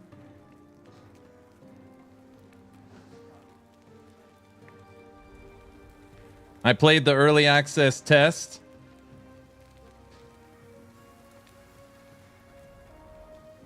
Download it now. It's Next Fest. Oh, it just hit. Oh, brother. March 6th. That date sounds familiar. Very funny. Made by the same studio that brought Eternium. That means they know ARPGs. Give me that D2 vibes. I mean, I avoid it. What? The next generation crypto game. Oh my gosh. That's exactly. I know exactly this game. This is the game that Rotten Gamer did background research on. And it's an NFT crypto crap. Right? Hold on a second. Hold on a second. Next generation. Can I mine some XRP with this?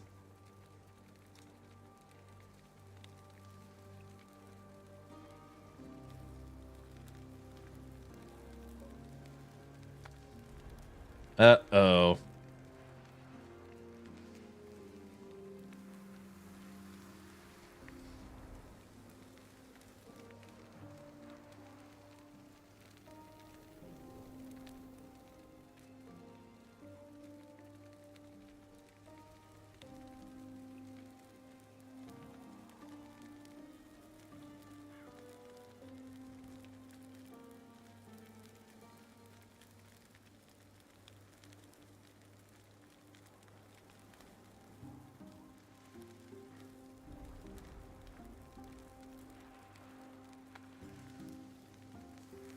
I'm not selling my XRP hold. Oh my gosh.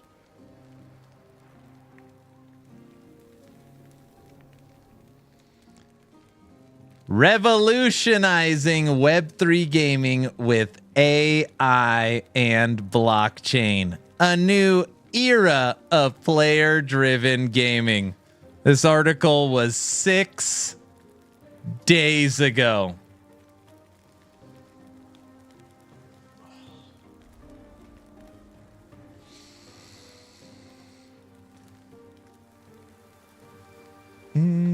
Rip.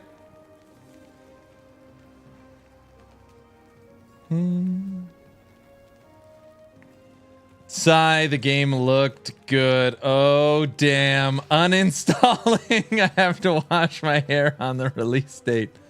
But what if it's really good? Look. They'll also give you your crypto price. No. About 10,000 at 18 cents. Nice. That might be why the demo only has negative reviews on Steam. Bro just went from excited to puking in 30 seconds. It's revolutionizing it, guys. You guys just aren't ready for the future of gaming. I've seen Ready Player One. I know what's coming. You know?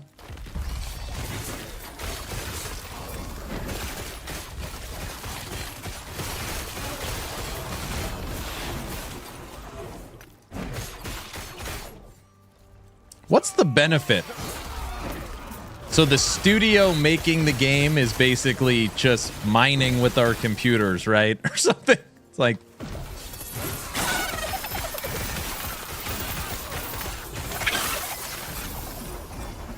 Bad movie. Wasn't anything like the book. But they put a DeLorean in it and a bunch of nostalgia stuff I like, so it must be good. You don't even know what good is, you know?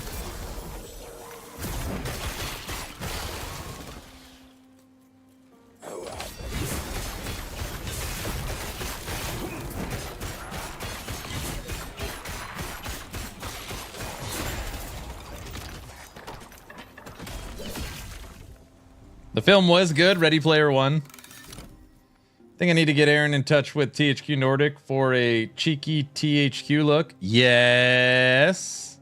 I know a couple people at THQ, but yes. That would make me happy. I like being happy. The only thing that made me pop was the Battletoads. I talk about it all the time, seeing as I'm an old cranky person now. There's nothing that pisses me off more than nostalgia bait. Okay? Small example of this is when they rebooted Jurassic Park with Jurassic World. And they, like, come across the old Jeep and the old pair of infrared night vision goggles. I hate that stuff. Hey, remember when the movies were good? Hey, you, remember? I hate that stuff so much. Oh, it's like all new movies are now. Hey. Look. Remember Ghostbusters? Look. The old people are in it now. They're back. I hate that stuff.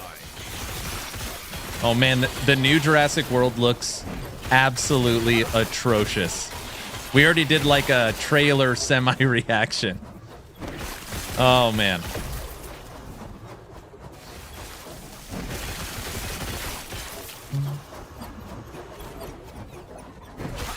So the character selector looks exactly like D2 off the start, like Campfire. Well, they put in Diablo, Lilith, and Inarius, so it would make sense there's a Campfire selector.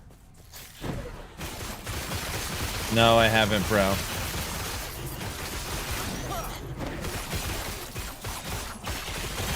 Campfire class is even Necro wearing the same gear.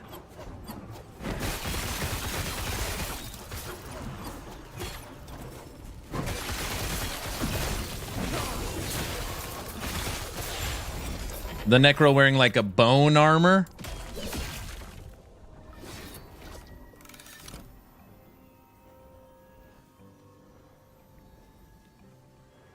Yeah, stay away from this 4 game. People were playing it and suddenly got tweeted from bots asking questions about their favorite games. Won't lie, they made me excited for a second by trying to claim they were divorcing from the new Jurassic movies, but then they just dove right back into the BS with the massive mutated whatever the hell it was.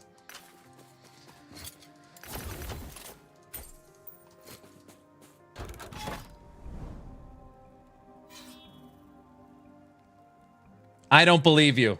Oh, no, you're making a joke, Silk. Oh my gosh. I was like, I don't believe you. Loading text, Prophet Kane is browsing historical documents.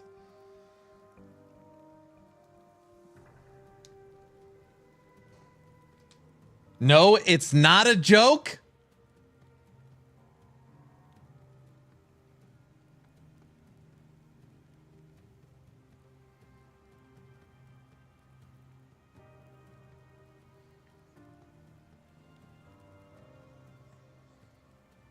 And the first boss is an undead blacksmith or a big fat demon who's screaming fresh meat. I just saw it on booting the game up. Prophet Kane is browsing historical documents. Oh my gosh.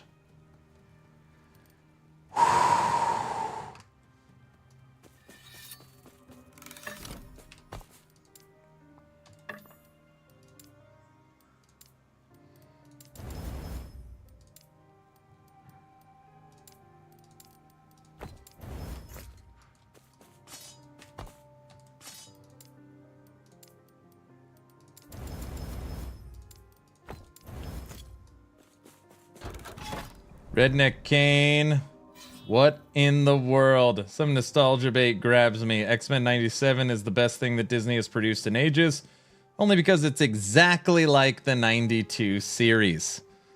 I know, I was terrified. Yesterday we were talking about Darkwing Duck. Or no, we were talking about DuckTales. And they're like, oh, that's been remade. I'm like, uh-oh. I don't want to see it.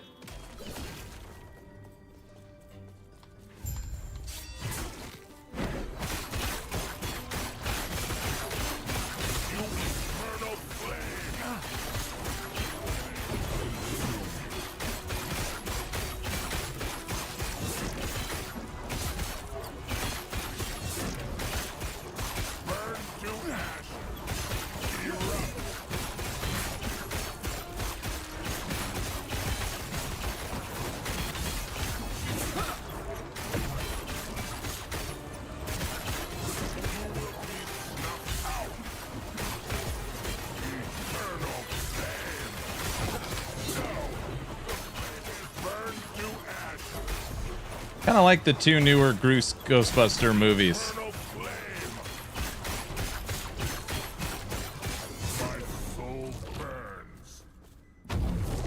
Beetlejuice was meh though.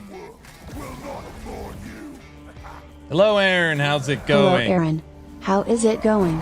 It's going great. How are you?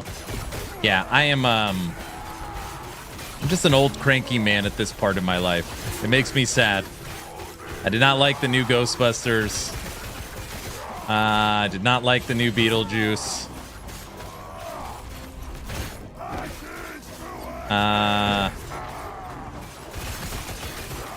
There is only 2 Predator movies and 2 Terminator movies.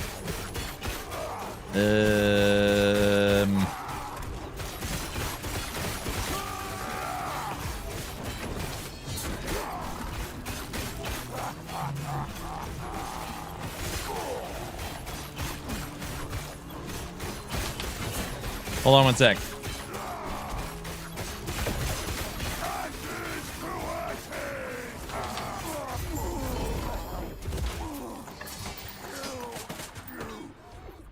What new do you like?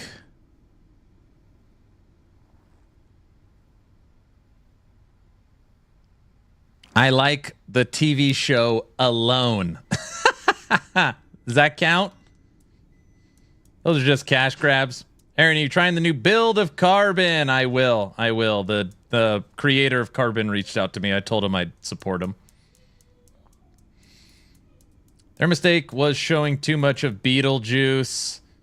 And that comes from someone who loves both the actor and the character. And the script was horrible. I was cranky this morning, read my mail, and it said Dune Awakening demo. So I got all excited just to find out it's the stupid character creator. That's already on Steam, the character creator. Nope, doesn't count. Not too bad. Just getting home from work and getting over the flu. Ugh. I like Beetlejuice too. Tell him to get controller support with Carbon.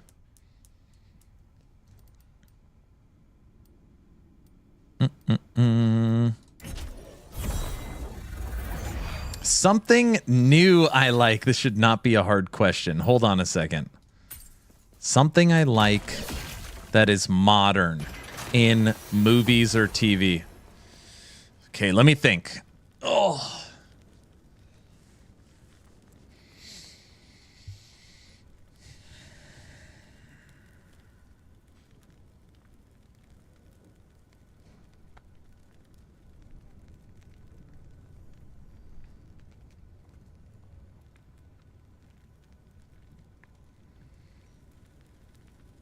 I like new tennis shoes. That's about it.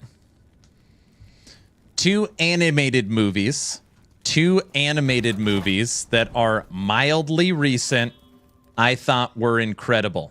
2 kids movies, both animated, I thought were incredible. Puss in Boots: The Last Wish, maybe one of the best animated movies I've ever seen. And The Wild Robot.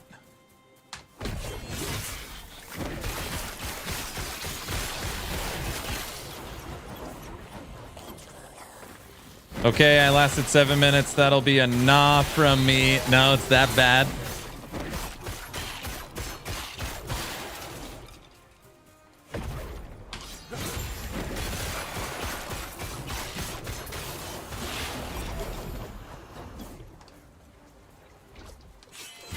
Speaking of sequels and reboots, I heard they're going to remake Goonies. That's just, I can't watch that. I can't watch that. You can't reboot Goonies. It's not possible. I mean, it's literally impossible. Because you can't rebuild the characters. It's just... So to be a bunch of kids in a town hunting treasure and the bad guys are chasing them? No, it'll be terrible. I think it was Across the Spider-Verse, 100% mobile Diablo. They are just not even trying to hide it.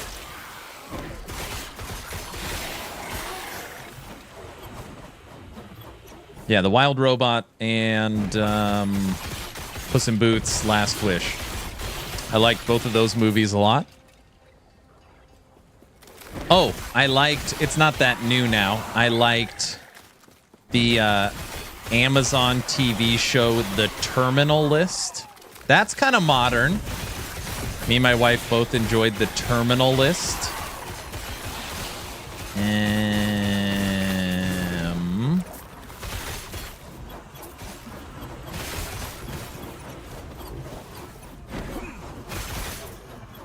Have you seen Severance? Yeah, we watched season 1 of Severance. It was okay. I know, they just launched season 2. Severance was okay.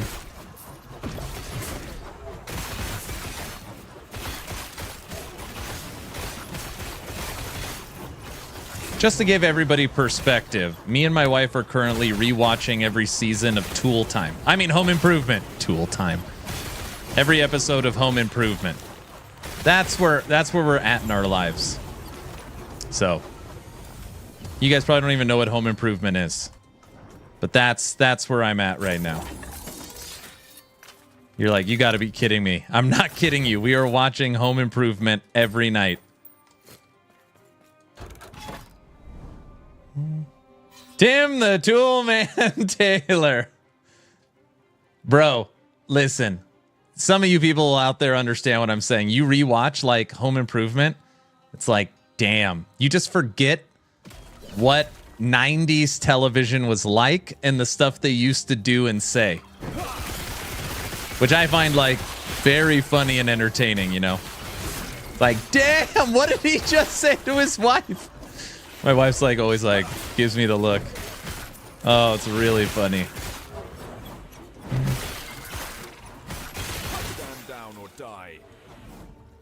I don't think so, Tim. Oh, some of you do know Home Improvement. Married with Children is great. Every once in a while, I get on a YouTube. I get in the YouTube algorithm for Al's Greatest Insults. Oh my gosh.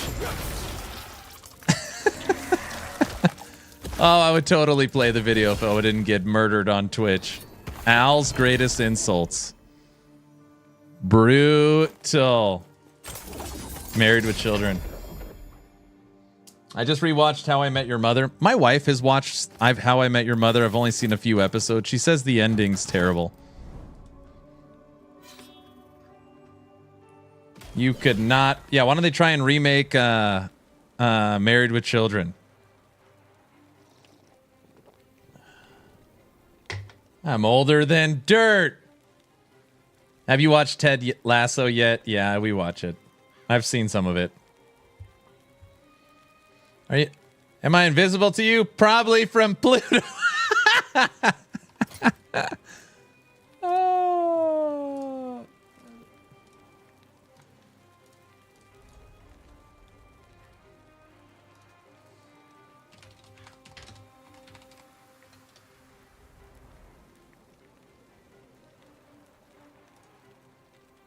Can I get a whooping?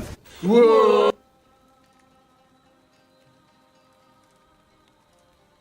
Oh, this is so stupid. We're not going to watch this. We're not going to watch it.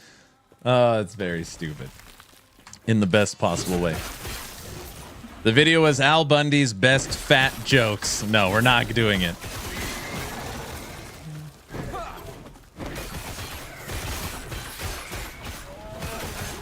I just said that. A reboot of The Goonies is impossible.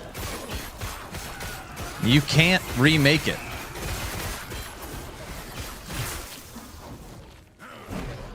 That is for off-stream enjoyment. You cannot remake The Goonies. I don't care. Like, who are you even going to cast, you know?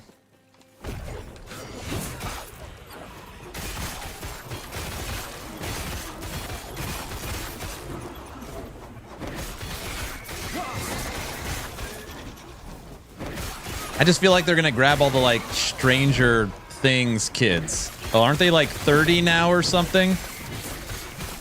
We were watching Stranger Things a couple months ago.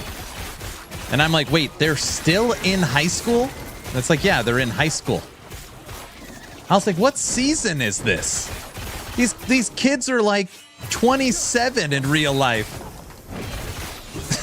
So, I was like, the next season, there's no way they're in high school. They better be in college or something. 11 just turned 21. Oh my gosh.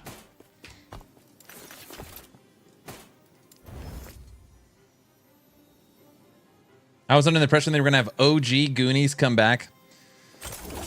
So the movie that I watched this year that we were laughing at during the subathon was I watched Christmas Story 2 or whatever, or Ralphie. It's the original cast from Christmas Story. Oh man. You want to talk about nostalgia bait. I love Stranger Things. I will say Stranger Things. I mean, I really mean this. I think season 1 was excellent. Every season has been 2x lower. But season 1 was excellent. Just like every other show, you add way too many characters, way too many subplots, and then it kind of just turned into like a monster. Like it's just a monster show. So it's like you got to beat the monster. Stranger Things season 1 was really good though. Season 1 was the best. A lot of mystery. Yes. Yes. And then what was the season where they were like at the mall fighting the big beast? It's like, yeah, it just turned into like a monster show. Didn't they cancel the last season of Stranger Things? They should. The kids are 40 years old.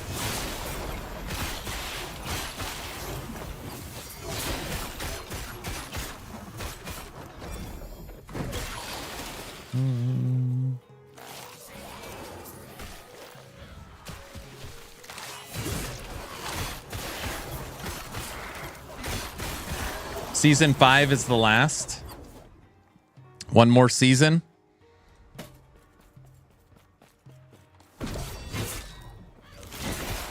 They said 5 seasons was the plan. Got it. But the kids aren't in high school in season 5, right?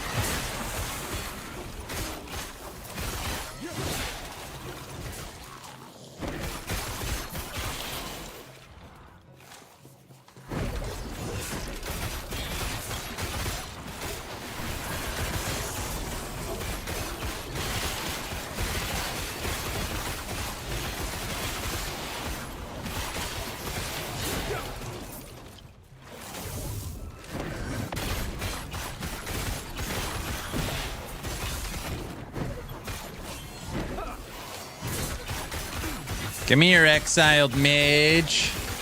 Oh yeah, we're playing Last Epoch, people.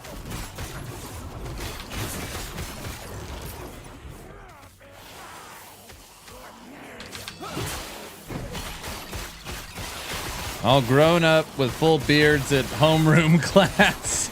Don't ask questions. No, there's no way they're in high school. There's no way. It wouldn't even make sense.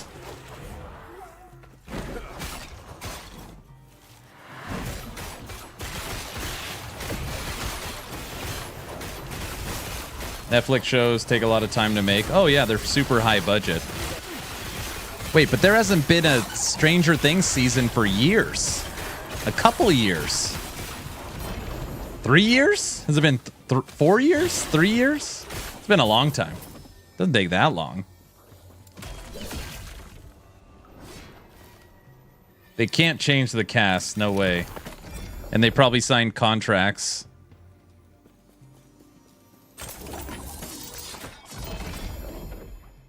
Have you seen From? What's that? May, July 2022. Okay, so 3 years. Coming up on 3 years.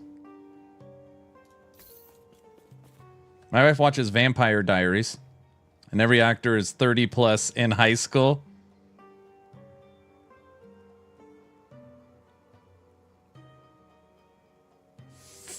From is amazing.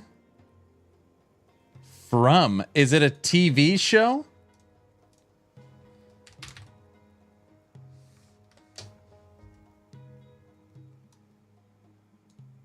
What the hell is...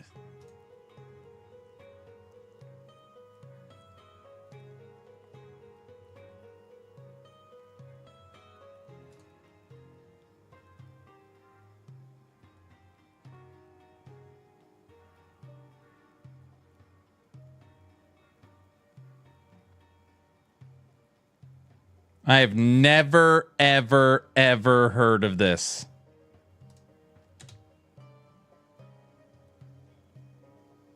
I don't like From. I prefer the TV show too. It's very funny. Very funny. Okay, hold on. I need somebody to help me here. It has a TVMA rating. How MA is From? How much X-nay are we talking? Like, all kids have to be in bed and a mile away style? Like, how bad?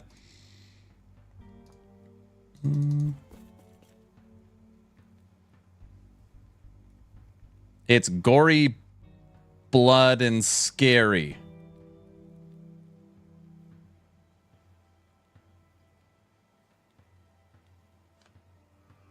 Are we talking America MA or the rest of the world MA?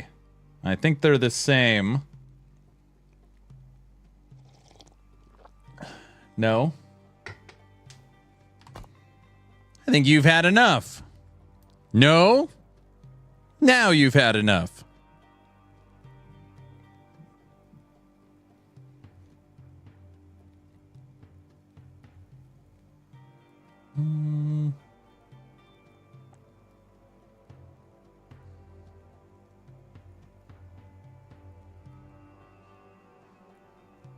They're not.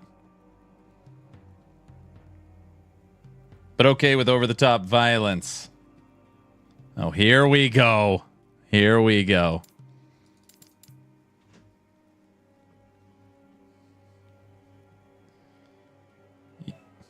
You guys are very silly. Very silly. Run a clean household here, okay? I was just asking a simple question. Jeez. You don't got to get all upset. All right. Let's fight the boss one more time.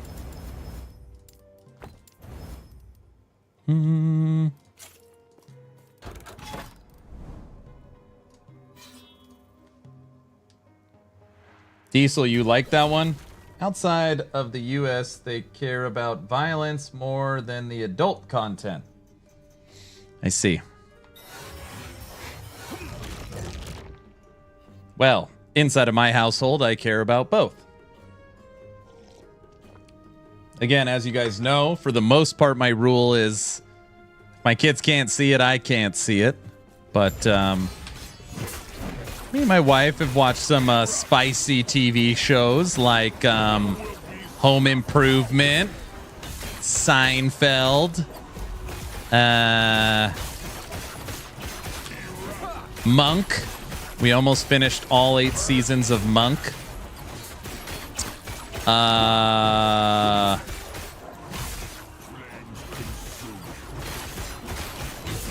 All right, we haven't watched that much stuff. Monk is awesome.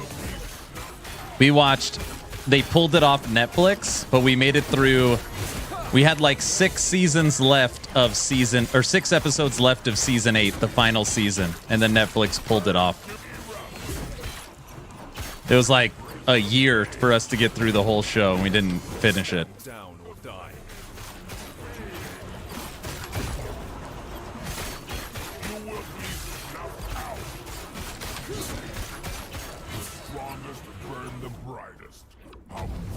Modern Family is on the constant rotation with my kiddos. My kids like watching Jessie. You guys probably don't know what that is if you don't have kids. They really like Jessie.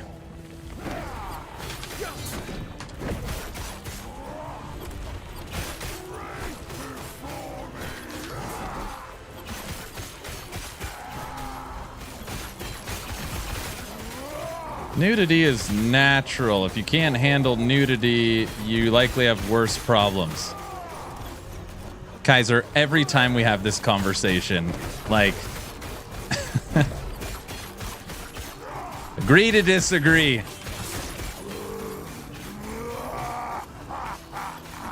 Like, my 9-year-old doesn't even know what that is, you know.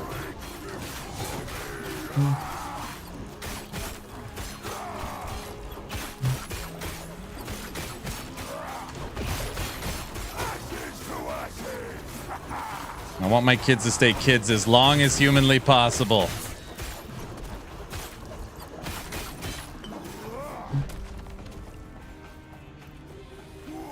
Your 9-year-old know what it is. She isn't stupid. No, she doesn't.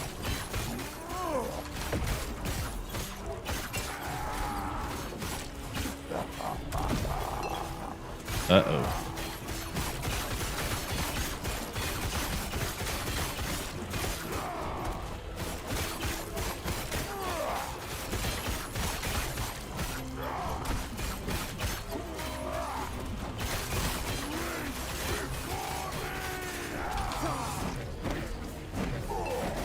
Die!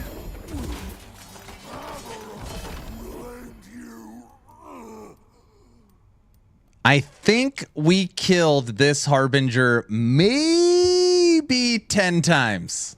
I'm going to say 10 times. Looking for one blessing, armor while channeling. We never got it. Never got it. Take a good rolled Logies.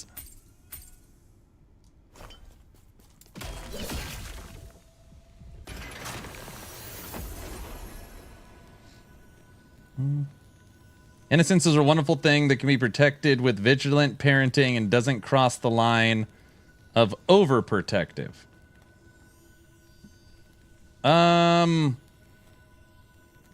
Leave the lederhosen on, thanks. I mean, my kids all go to public school. So, truth be told, I mean, as you age in a public school, and those classes start coming up where it's like they need a parental consent form. And all my kids have older siblings.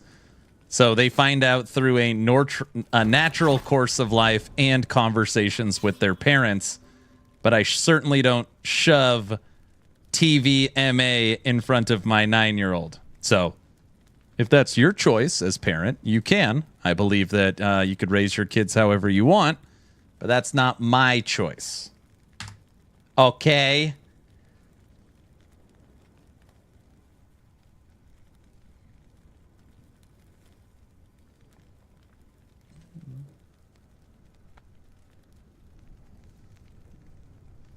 Is that unreasonable, Kaiser?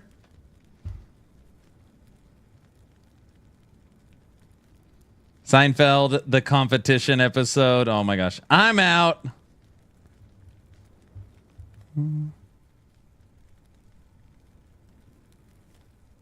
From is made by the same people as Lost. Me and my wife watched the first 2 seasons of Lost. And then she looked at me and said, this show's too stupid. I can't watch it anymore. So that's pretty much out. Because I literally never watch TV alone. So if she's not going to watch it, it's out.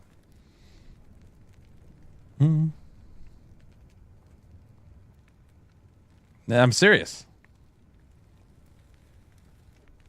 My 3-year-old's favorite movie is Basic Instinct. Ew, Last Epoch. What's up, Raven? You'll like from... Okay. My wife doesn't do good with... This one's hard to explain. Some people might understand this. Like, I don't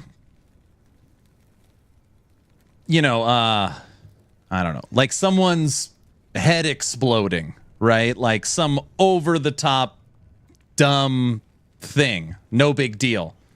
Like a war movie with someone tied up and being like beaten or tortured. Like filmed real. She can't watch that. She can't watch that. So like over-the-top dumb violence, unrealistic stuff, no problem. Torture filmed in a real way, she cannot watch it.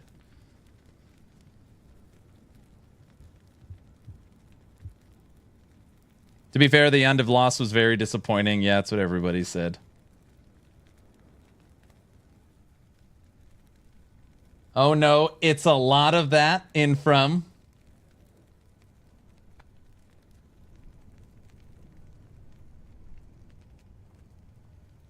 I used to not be able to handle it, but I loved it. I shared a room with a brother that loves Saw.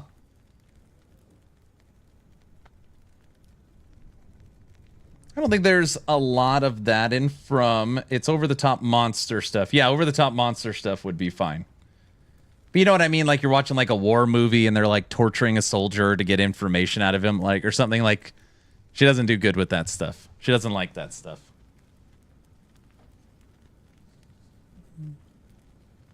Again, we're watching Home Improvement right now. Okay. I wish Xathius was here. I was 45 minutes late to my stream today, so he said I had to make up with it for 40 minutes over. We have gone 56 minutes over, so I'm a man of my word. Like the one scene in Casino Royale? Yeah, she doesn't like that scene. Don't worry, though. 2 scenes later, he's hooking up with the girl, so he's fine, you know? Wait 4 more, even 6. So stupid, Bert. Okay. Holy Aura Paladin, when? I have 4 builds I need to finish for YouTube videos. Avalanche, which is almost done. Echo Warpath, which we were working on today. Hammered In, and Shield Bash. 4 left. And then I'm done. Not that I have a quota or a reason I'm doing it. It's just planning for the future. Okay? No questions needed. I'm done for the day. We demand Holy Aura. Holy Aura can't even be a build. Jeez. I'm done for the day. I am working on something Paladin related. Should make a video of all the Next Fest games you think look fun. It's not a bad idea. Brow, I need my top 5 Next Fest games that are considered ARPGs. That's a good idea. If you're not in the Discord, that's the link. We currently have a game giveaway going under general chat. Giveaways for Dragonkin the Banished. So just for being a member of the community, we draw a game giveaway every couple weeks. Okay, I'm done for the day. We'll be back tomorrow with a different Sentinel build. And I guess same time, same place. Where does... I'll see if I can get my wife to watch the first episode of From and see what she says. And then I can report back tomorrow. All right, I'm done for the day. I'll see you guys tomorrow, and tomorrow we'll draw the giveaway. See ya. Bye.